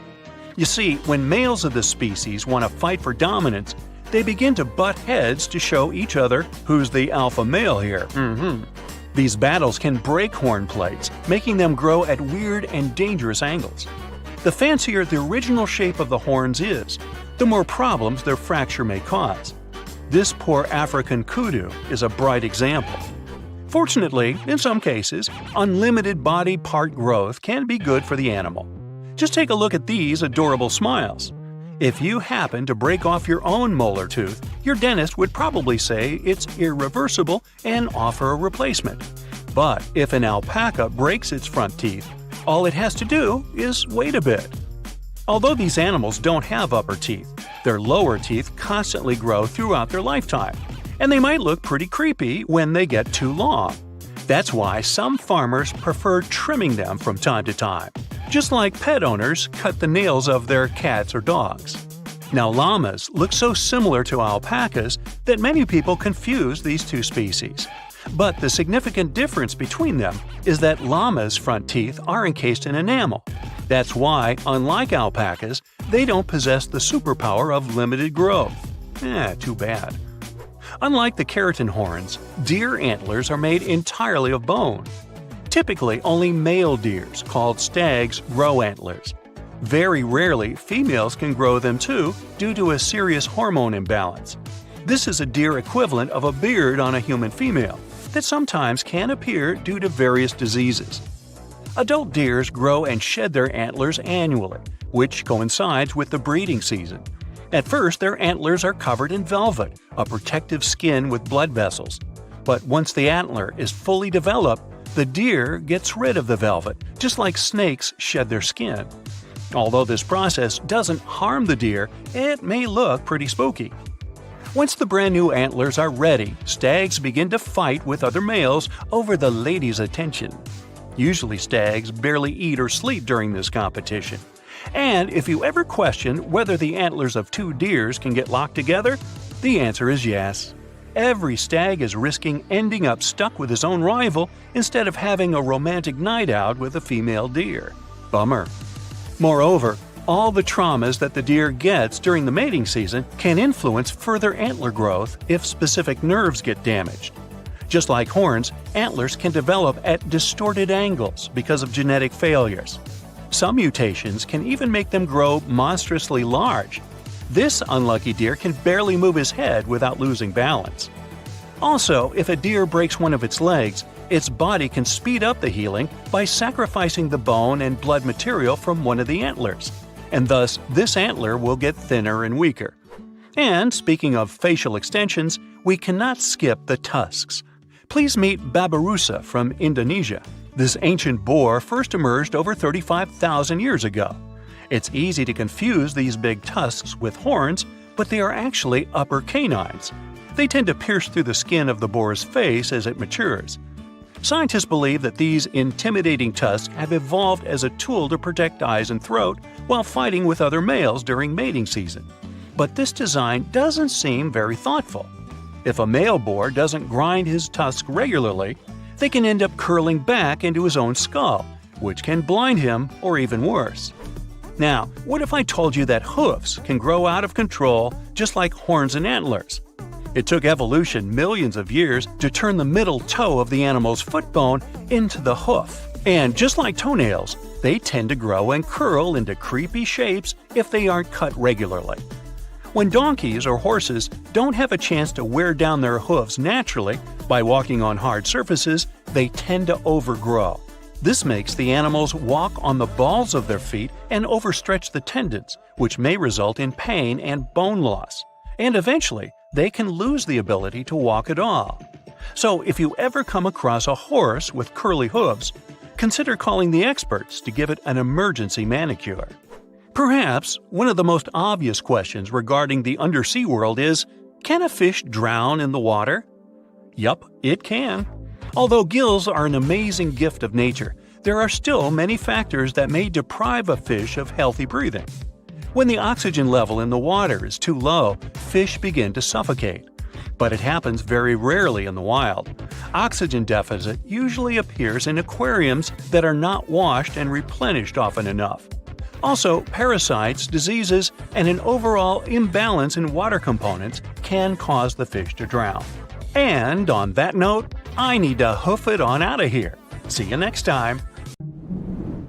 When we look at creatures in the animal kingdom, we often have the following thought. If they have similar traits, they must be related somehow. Zebras, horses, and camels must have some common ancestor. Same goes for dogs and jackals. Somewhere back in their lineage, they must have some common great-great-great-grand wolf, right? Well, the way evolution works in nature is way more complex. Take, for instance, convergent evolution, which is when different creatures evolve independently from each other but end up having similar traits. We only need to look at sharks and dolphins to see how this works. At first glance, they look very similar, aquatic creatures with some species having roughly the same size. But turns out they're mostly unrelated. Sharks are fish. They reproduce by laying eggs and evolved to have the ability to sniff out blood in the water to feed themselves. Dolphins, on the other hand, are mammals. They're friendly and have a way more interesting social life. Take bottlenose dolphins, which have their own special whistles that they use similar to how humans use their names. Not only do they develop this type of whistle to introduce themselves to other dolphins, but they can also learn such names so they can better communicate with each other. Sure, sharks and dolphins did have a common ancestor, but this one lived in the sea almost 300 million years ago. It's safe to say, dolphins and sharks aren't even cousins these days. Another more shocking example of convergent evolution is that of whales and bats. Most of the creatures we can name on the top of our heads use light and sight to understand the world around them. But there is a specific set of creatures that relies on sound to paint them a picture of their environment. What they do is they emit a sound which bounces back to them depending on the object it hits. This ability is called echolocation. Animals that have this feature emit sounds at frequencies above human hearing, called ultrasound. Those sound waves bounce off objects while they move around, allowing them to figure out where they are in a certain space. Echolocation is mostly used by toothed whales and by some species of bats. What's similar in both of these animals is that they need to hunt in the darkness. Despite this, they echolocate in very different ways. Bats, for instance, use their throats to generate ultrasound from their mouth or nose. Then, they proceed to listen for changes in the echoes. Their echolocation is so finely tuned that they can distinguish targets less than 0.01 inches apart, even if their target is moving. Whales, on the other hand, echolocate by pushing air through their nasal cavity. This movement creates vibrations in a special fatty organ called the melon. This organ focuses and modulates the sound, which then passes into the water around the whale. Whales then pick up the reflections of these sounds through their lower jaw and around the ears. Another striking example of evolutionary convergence is that of Ichthyosaurus and dolphins. Visually, the Mesozoic fish lizards named Ichthyosaurus seem very similar to modern dolphins. But the friendly mammals are much more related to giraffes and camels than the ancient creatures. Despite being 200 million years apart, they do share some common traits which mislead people into thinking they belong to the same species. But that's mostly because they lived in the same environment. They both evolved to feature dorsal fins, which keep them balanced while swimming. Now, let's look at Phytosaurus and crocodiles. The first ones were reptiles that roamed the Earth back in the Triassic period. They weren't dinosaurs, but they lived at the same time as the first dinosaurs did. Even though they look very similar, the first crocodiles popped up more than 70 million years later in the Cretaceous period. These two even fooled paleontologists at first. They initially assumed that phytosaurs were the ancestors of crocodiles. Placodonts and turtles look similar too.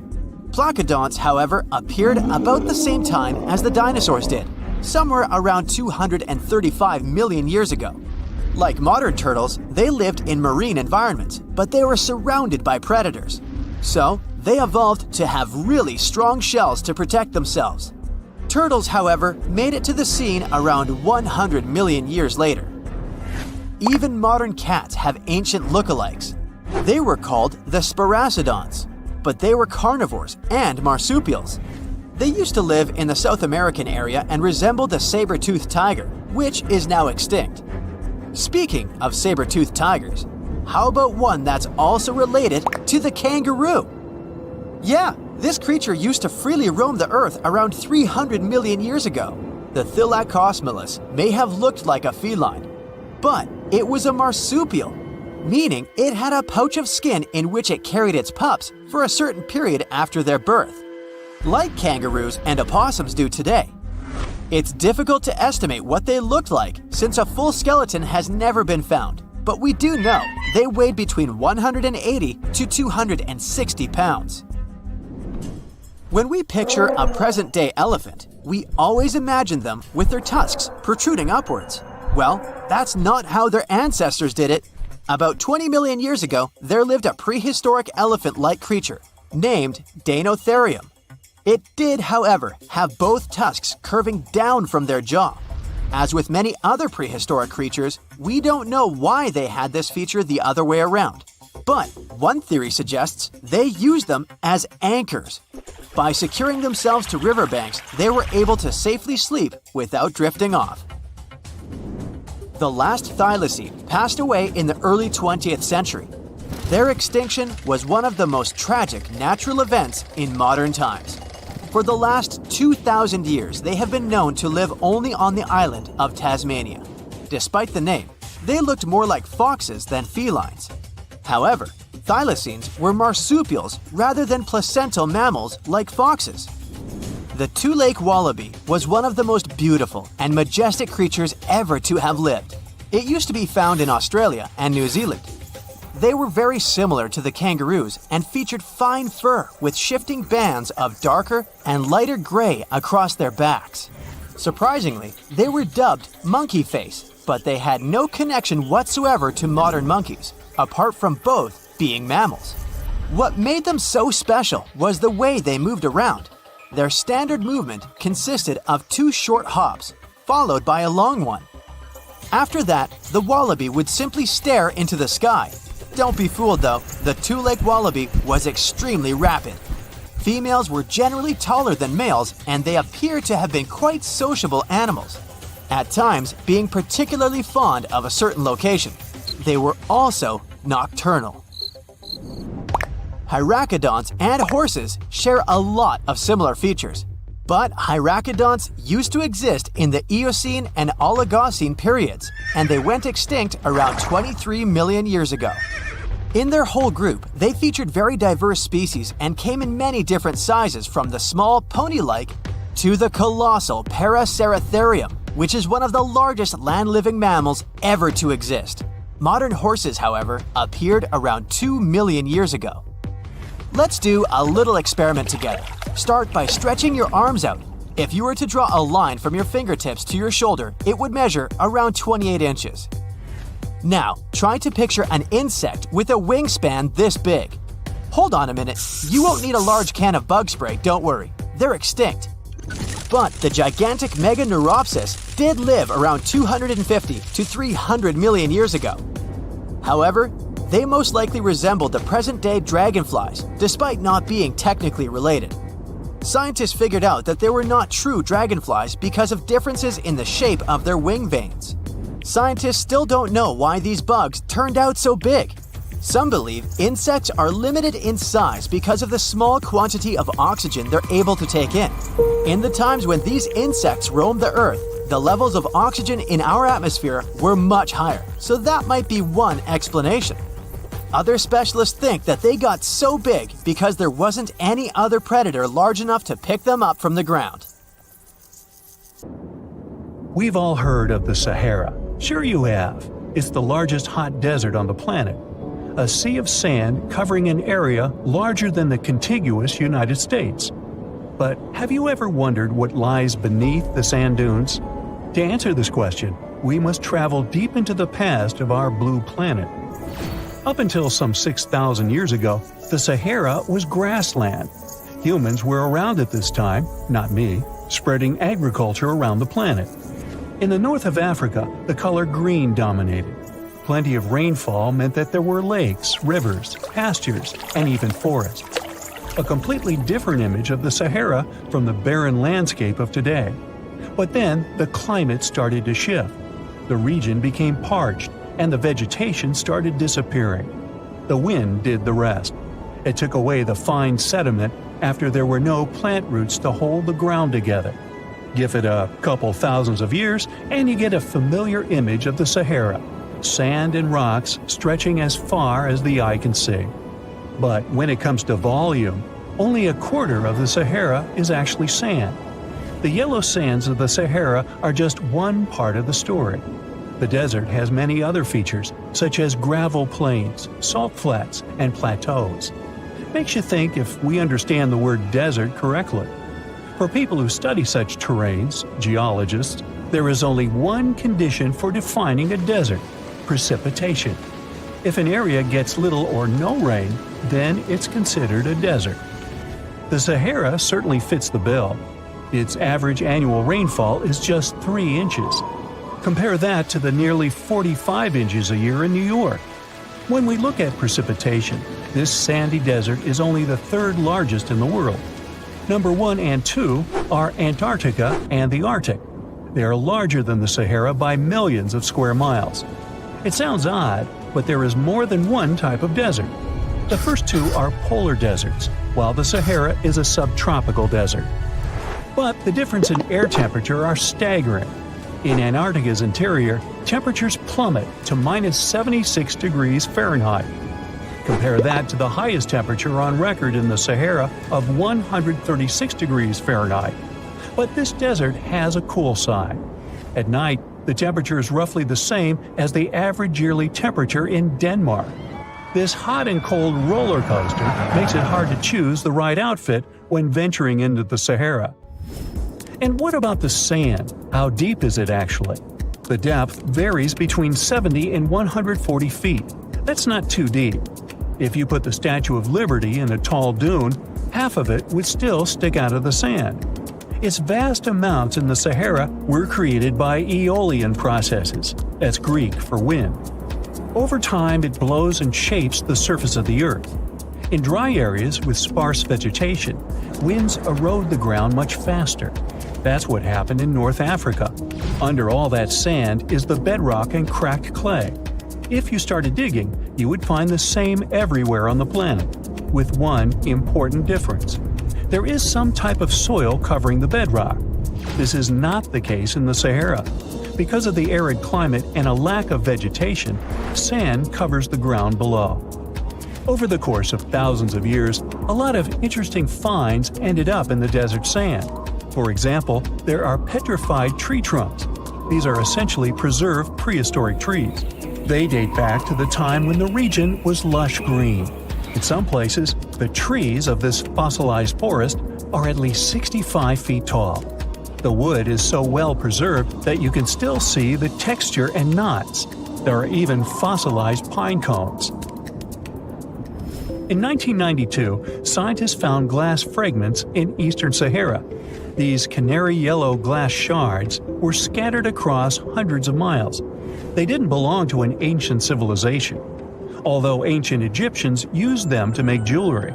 In fact, the breastplate of King Tut had a beautiful scarab beetle centerpiece made from this desert glass. For a long time, scientists were puzzled about the true origins of these fragments. They finally concluded that the glass was around 29 million years old. It is an impact tape. If that sounds like it has something to do with the word impact, you are correct.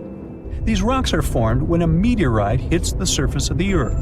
This generates a lot of heat. Scientists estimate that the temperature needed to melt this mineral was close to 3,000 degrees Fahrenheit. Apart from the regular fine-grained sand, we also have melted sand in the Sahara. But the desert conceals other unlikely artifacts. Shark teeth are a common find in Morocco, which sits in the western part of the Sahara. What are the fossilized teeth of these marine predators doing in the middle of the desert?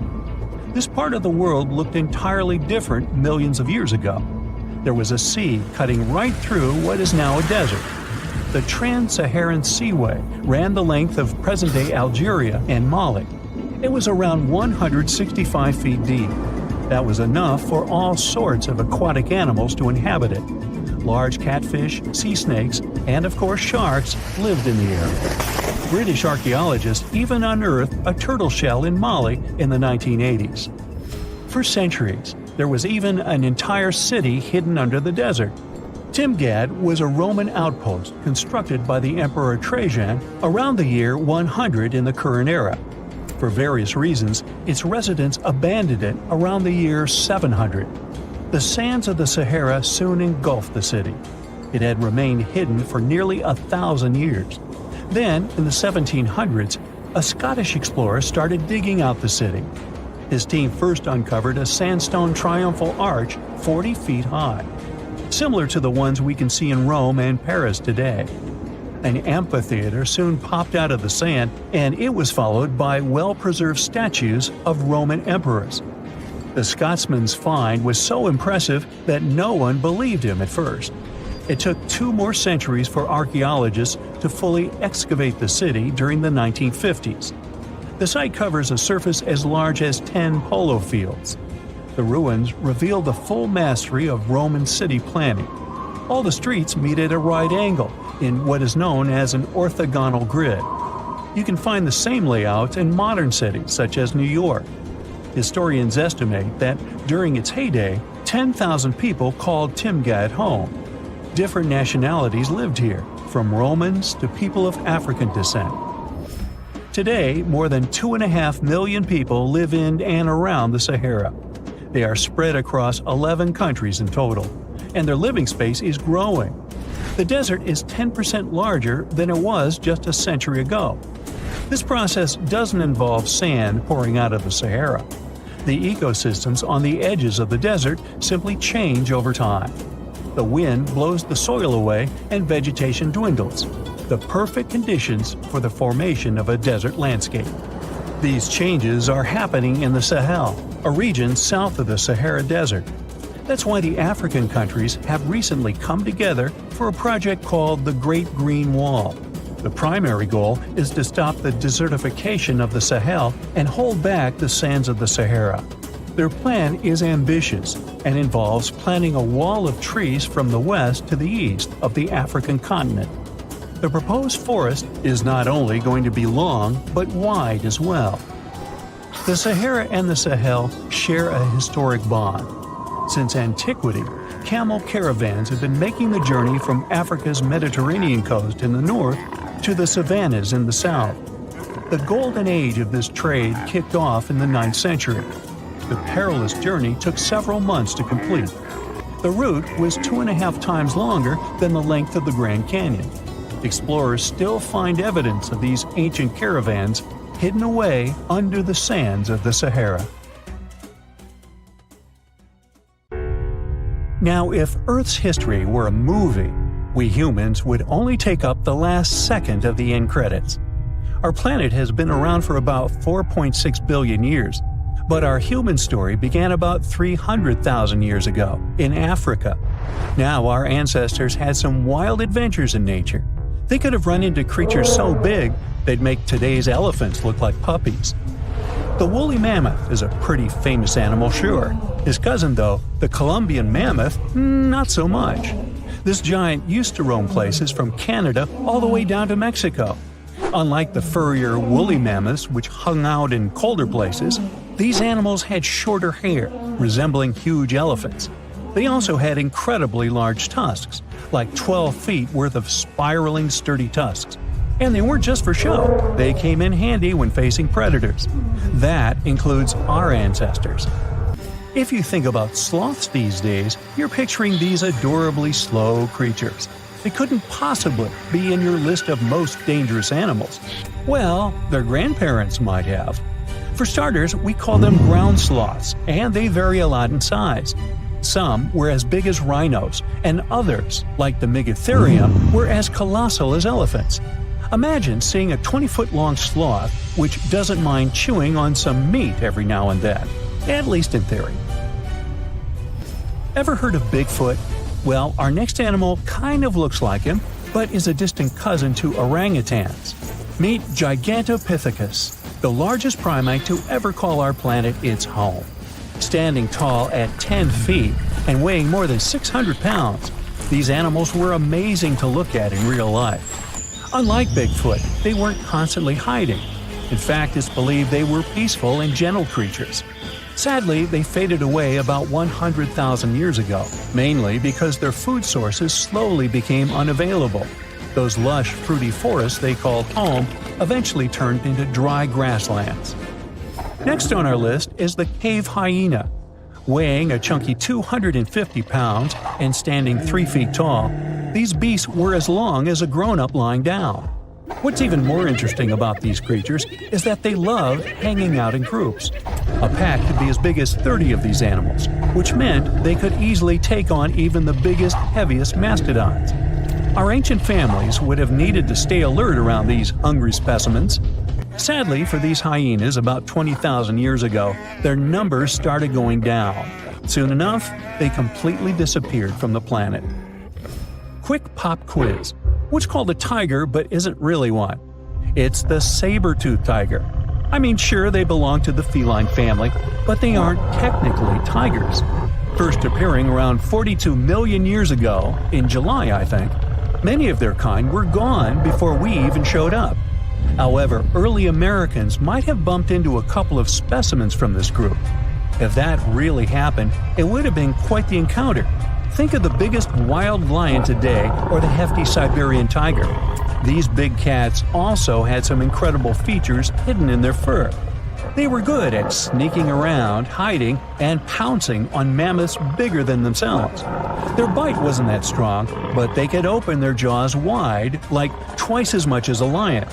And although their teeth were a bit on the weak side, they had buff forearms to pin down their dinner, giving those big fangs a purpose.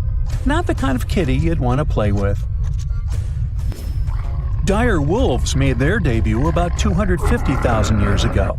They were like the gray wolves we know today, but a lot stronger. While wolves these days stretch out to about 6 feet and tip the scales at 170 pounds max, dire wolves were about 5 feet and about 150 pounds. Found all over North and South America, they had admirable jaws, biting nearly a third harder than their modern counterparts. Also, their favorite snack was horses.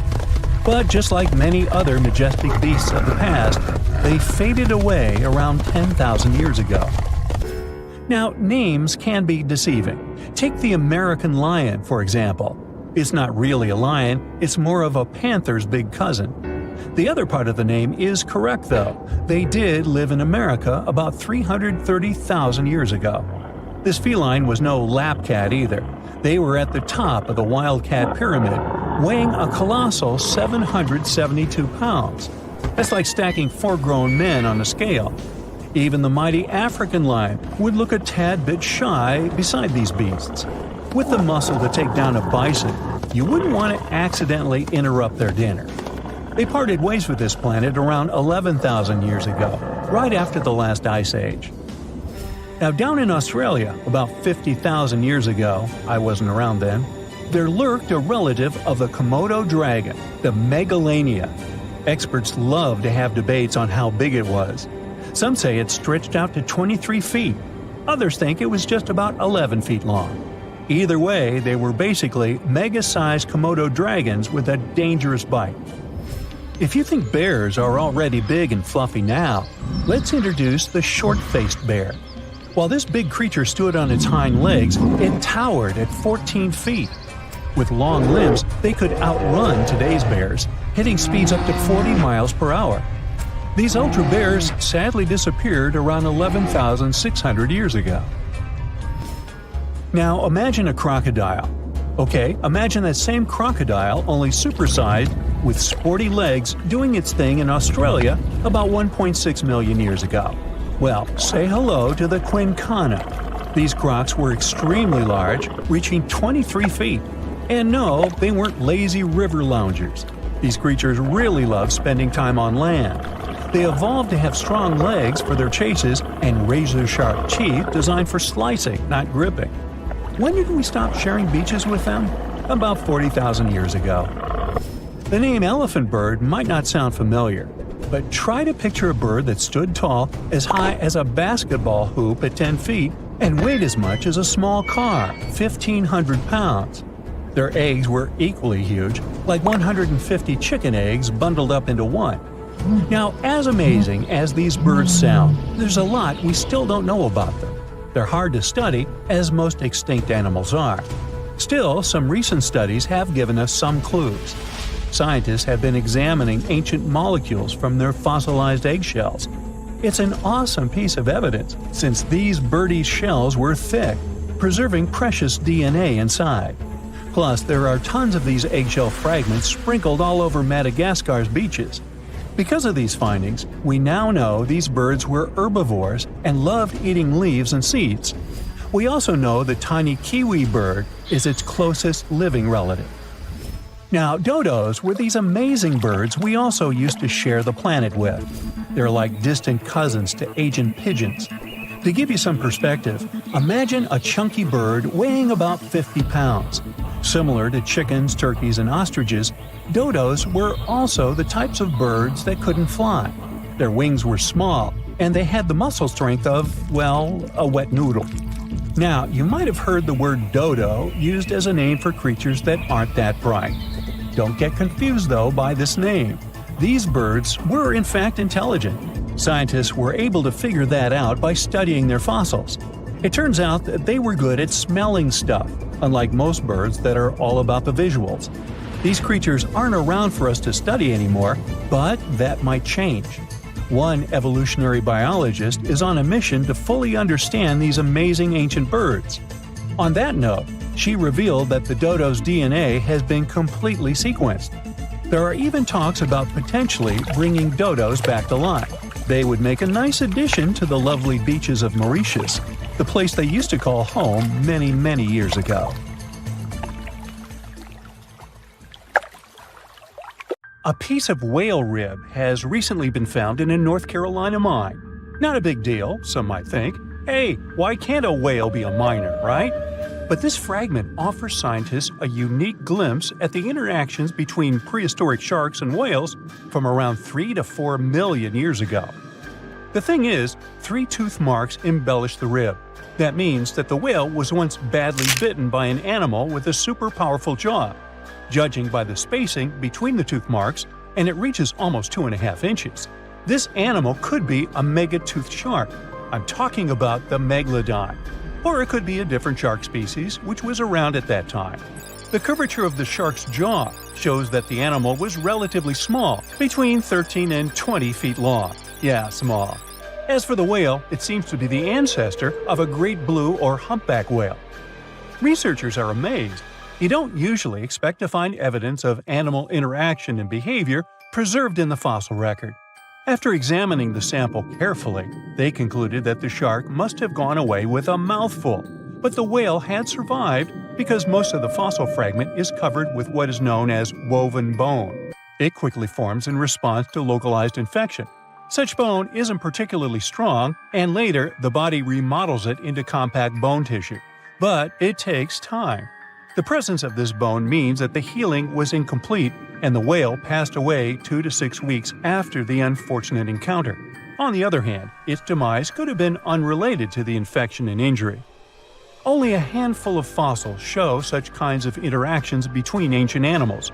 You can often find bite marks on fossils indicating where the animal passed away and its carcass was scavenged.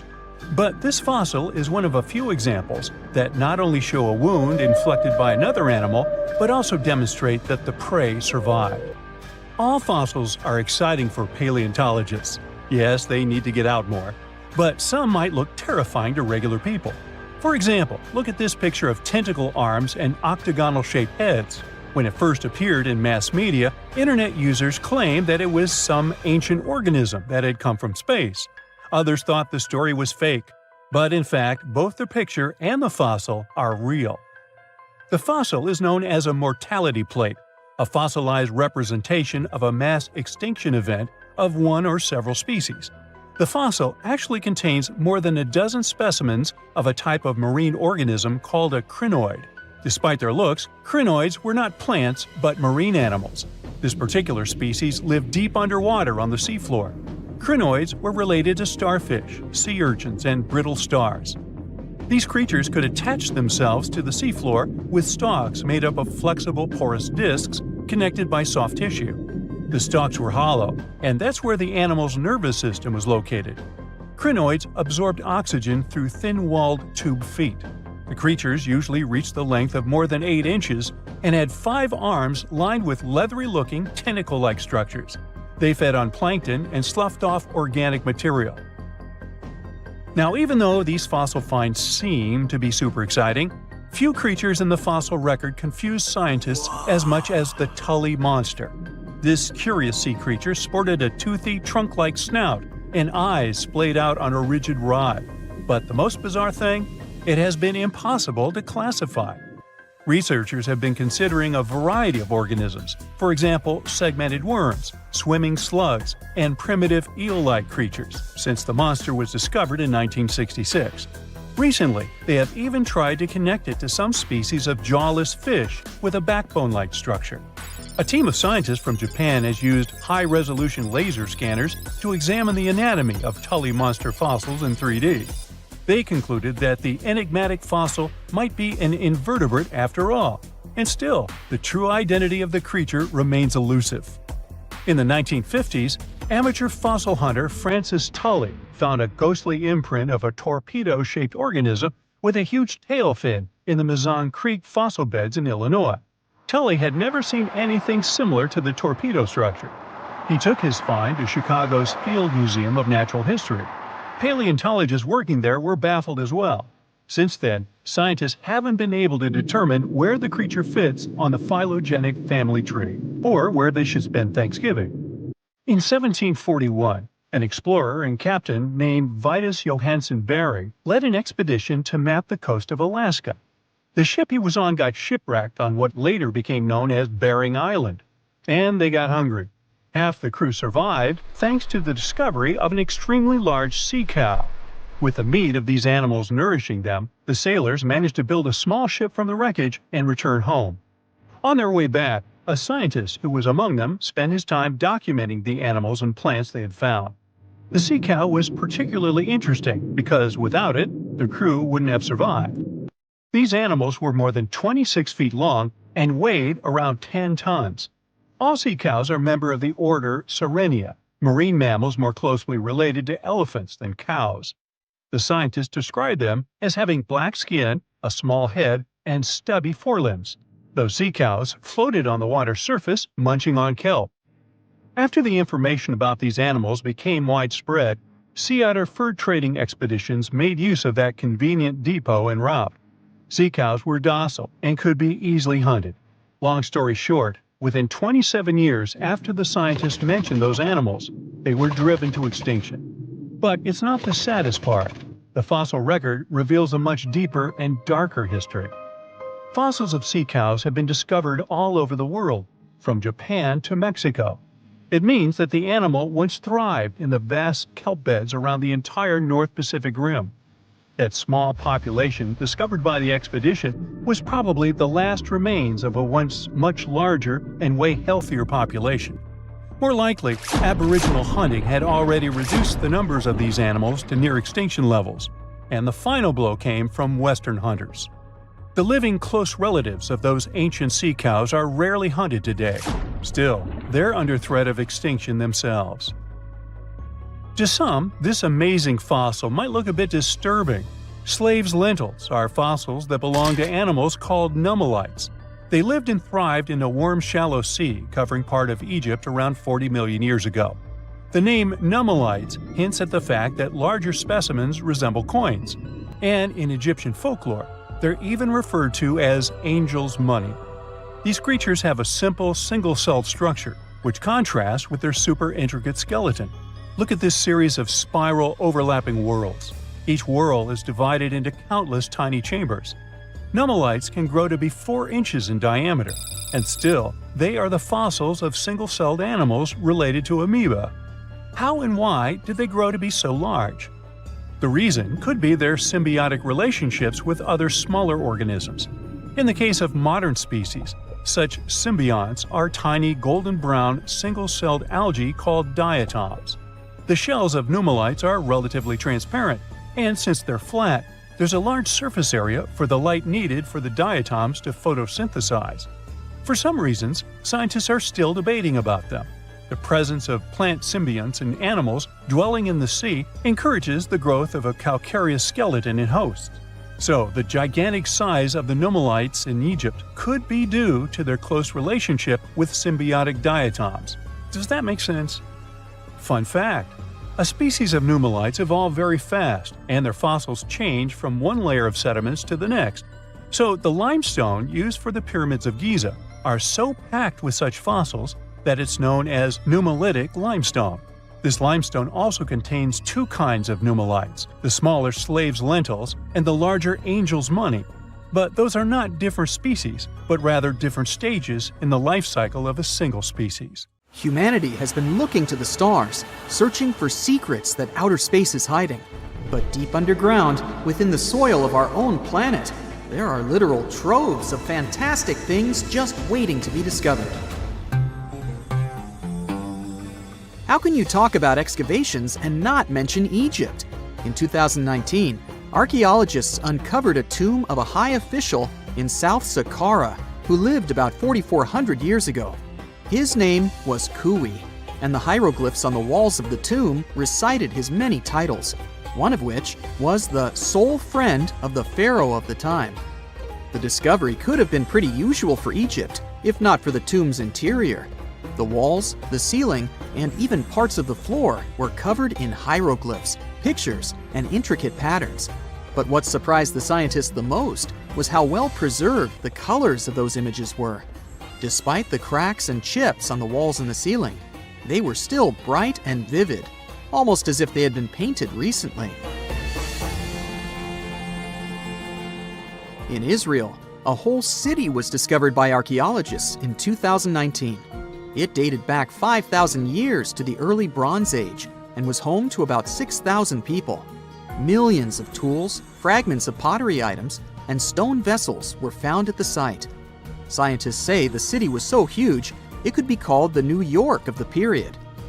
The megalopolis was carefully planned, with dozens of streets, alleyways, and public and residential areas. Archaeologists state that the citizens used to live and trade not only with different regions, but also with various cultures and kingdoms. Bar Hill is an Iron Age settlement in eastern England, and archaeologists suddenly stumbled upon a very unusual thing there. As they were scouting the area, they looked inside one particular ditch and found thousands of frog bones. Later calculations showed more than 8,000 bones belonged to frogs and toads. There were no signs of damage. The bones lay in heaps and piles.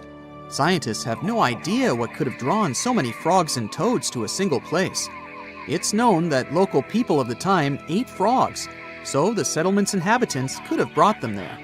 Other versions state that the frogs could have come for the large amounts of insects feeding on the crops, or they may have been looking for a body of water and got trapped in the ditch. As for now, the frog mystery remains unsolved. Not so much mysterious as amusing. A nearly 1,800-year-old insult was found carved in stone, not far from Hadrian's Wall in England.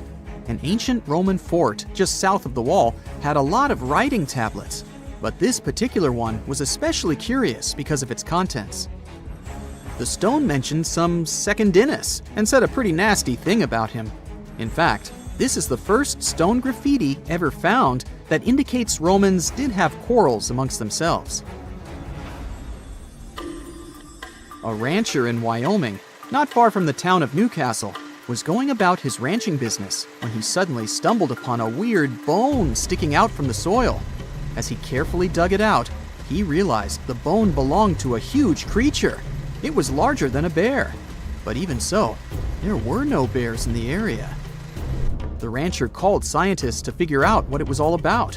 When they excavated the parts, they ended up with 3 skeletons of dinosaurs, Triceratops to be precise. Researchers were astounded by the discovery for 2 reasons. First, the skeletons were surprisingly complete. There were limb bones, skull parts, feet, and parts of tails. Second, Triceratops had been considered loners because all the previously found skeletons were found alone. In this case, there were 3 of them. One seemed to be a youth, while the 2 others were probably its parents. Judging by the tooth marks on the bones of the largest of the three, a T-Rex attacked the family, and they couldn't escape from the huge predator. The catacombs of Paris are yet to be fully charted, and strange things keep coming up down there. One of them was found in August of 2004. The local police were having a routine training exercise in the caverns not far from the Eiffel Tower when they unexpectedly came upon a large cave transformed into a fully equipped movie theater. The chamber had an arena where the viewers would sit, a full-sized screen, a projector, and many movies to watch. Interestingly, they were all regular ones, featuring 50s noir films and more recent pictures. There was also a second, smaller cavern adjacent to the first one, which was used as a restaurant. Someone installed an electricity system and at least 3 phone lines in the underground cinema. But the most sinister thing happened when the officers returned to the site 3 days later to further investigate the matter. They found that all the power cables and phone lines had been cut, and a mysterious handwritten note was lying in the middle of the floor, saying, "Do not try to find us." Nobody still knows who built that underground movie theater and why. In 1948, the first report came about a puzzling 93-mile-long wall built in Jordan. It's still unknown who made it, when, and why. Its purpose is not defensive. It was too low and narrow to have protected anything from anyone. It lies in ruins today, of course, but when it was still quite new, most of it was about 3 feet tall and 1.5 feet wide. The most popular theory explains that the strange wall might have served as a farmland boundary. Researchers found traces of ancient agricultural lands to the west of the wall. The boundary might have protected those from hungry goats emerging from the east with nomadic tribes. While we're still in Jordan, there's one more mystery here: stone circles that date back 2,000 years. They're pretty big, with a diameter of about 1,300 feet or more. So far, scientists have discovered 11 of these big circles. Yes, that's their official name. Still, they're just a couple of feet high, making them even more puzzling. Originally, researchers believed they were huge corrals for animals, but there are no openings between the stones the circles are made from to let people or cattle in or out. Currently, no one knows who built these ancient structures or why. Archaeologists in Glasgow excavated a 5,000-year-old stone slab in 2016 and then buried it again. The slab is called the Cockno stone and has been known to the locals since the 19th century. The stone is large and flat, measuring 43 by 26 feet, and has swirling decorations that had been found at many other prehistoric sites across the globe. The stone was first fully excavated in 1887, but within the following decades, it was covered in graffiti by unknown people. So, to avoid further damage, a group of archaeologists buried it in the ground again in 1965. And then, in 2016, another group of researchers unearthed the Cockno stone again to record the artwork using modern photography and surveying techniques.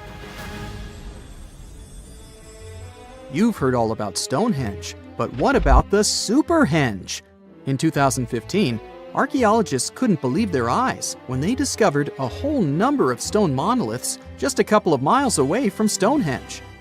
They had once stood upright, but about 4,500 years ago, the wind and erosion of the ground must have pushed them over, which is why nobody had discovered them earlier. Their purpose remains unknown, but scientists have a few theories.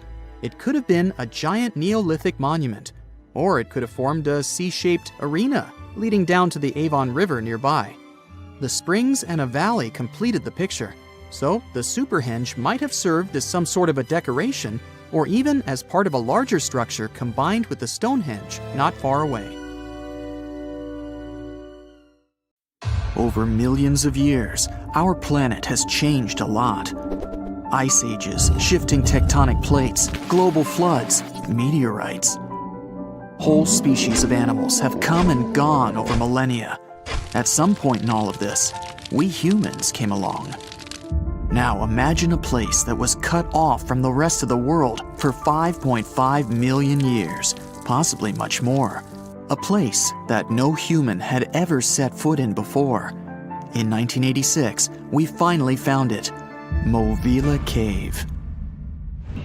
You head to the airport and buy a ticket to Romania.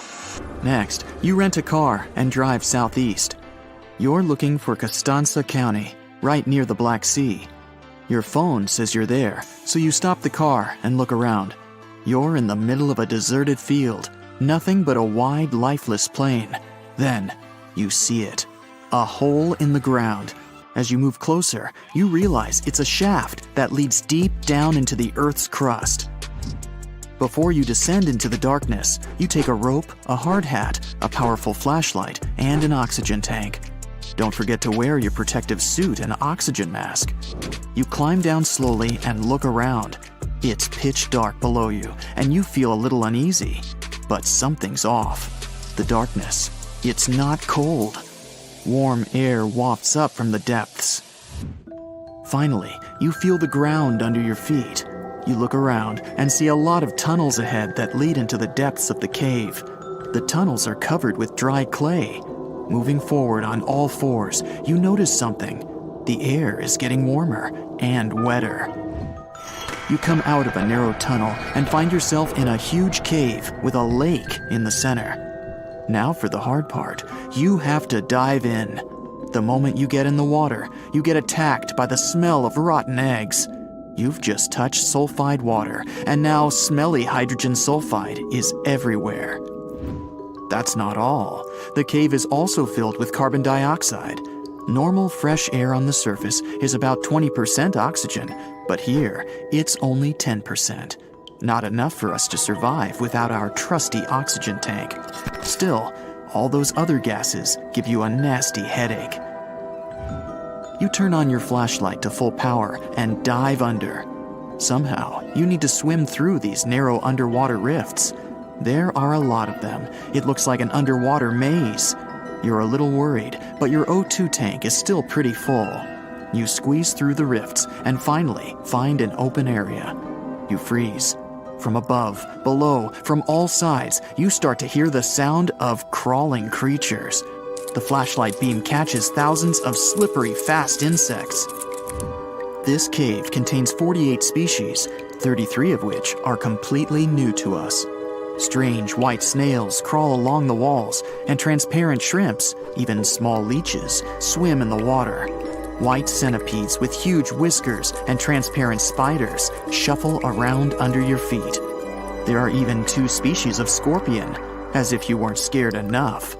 Water scorpions, and another kind, as yet unidentified. It's not exactly your typical desert scorpion. Actually, nothing around here looks normal. All the creatures here are white or transparent. They don't have eyes, just long legs and whisker antennas that help them navigate in the watery darkness. It's a sci-fi director's paradise. You couldn't make this stuff up. The deeper you go into the cave, the less oxygen there is. Amazingly, there are even more small monsters running around. The air is all methane and carbon dioxide. These bizarre little things have never seen the sun, never been out of this cave. The spiders, scorpions, and leeches get hungry, right? They feed on smaller creatures, snails and worms. But what do the smallest creatures eat? Just then, you notice something very strange on the surface of the water. There's a gross white substance that looks like foam. You touch it carefully. It's like wet toilet paper, and it tears as soon as you touch it. But it's not foam or paper. It's billions of living organisms, bacteria, called autotrophs. These bacteria make food from carbon dioxide, but they don't make it from the air like plants or trees. They use water. It's called chemosynthesis. These tiny bacteria excrete their unused food, and bigger ones come along and eat it. Then the tiny snails and worms eat the big bacteria.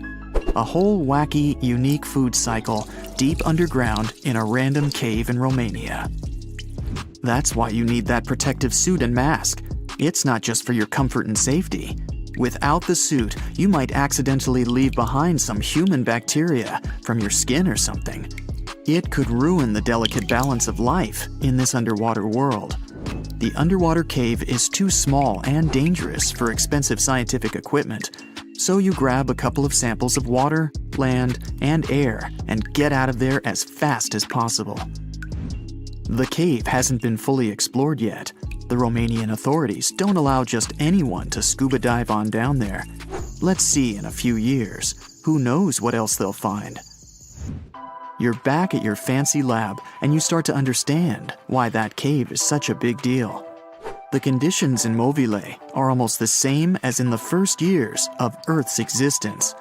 Back then, our world was shielded from the sun by a dense atmosphere. It's actually possible that the microbes found in the cave are the same ones that were around way back when life began. These bacteria could turn out to be incredibly useful.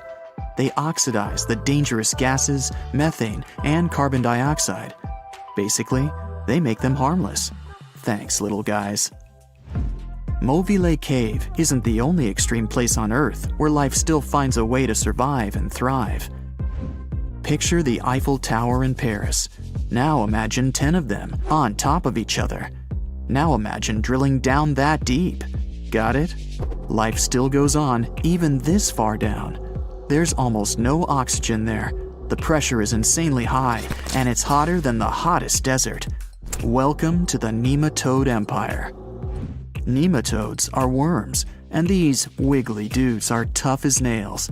When there's no air, no food, or it's just too hot, they transform. It's called the Dower stage. It's a state of stasis, of deep hibernation. The worm's metabolism slows way down. It's like they go to sleep for a long time and only wake up when there's enough air or food around, or when it gets cool enough. And you don't have to dig that deep to find these creatures. Nematodes are found all over the world. They live in hot springs, in deserts, high up in the mountains, in the harsh cold of Antarctica, inside animals, and even inside the human body. You don't have to travel to Mars to find out of this world scenery. There are places on Earth that look unreal. The Danakil Depression in Ethiopia is one of the hottest, driest, and most inaccessible places anywhere on Earth.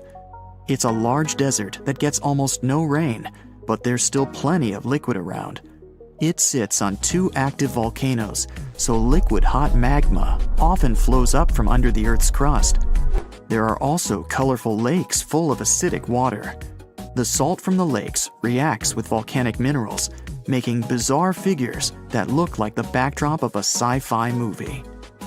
Toxic gases and chlorine vapors rise up from the lakes, making it one of the most dangerous places on Earth.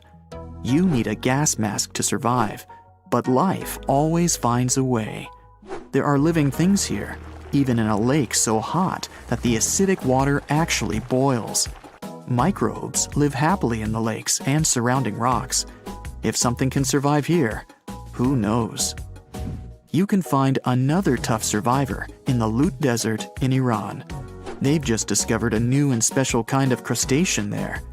These creatures live in small lakes that appear from time to time thanks to desert rains. This species can survive for decades in dry sediments, just waiting for a tiny bit of water. So these are all very small life forms, but are you in the mood for some monsters? Scientists have just discovered them swimming in the waters off Antarctica. Massive sea spiders, huge starfish, transparent shrimp-like things. In 1 month, researchers found about 30,000 sea creatures, many of them never seen before. Who knows what else is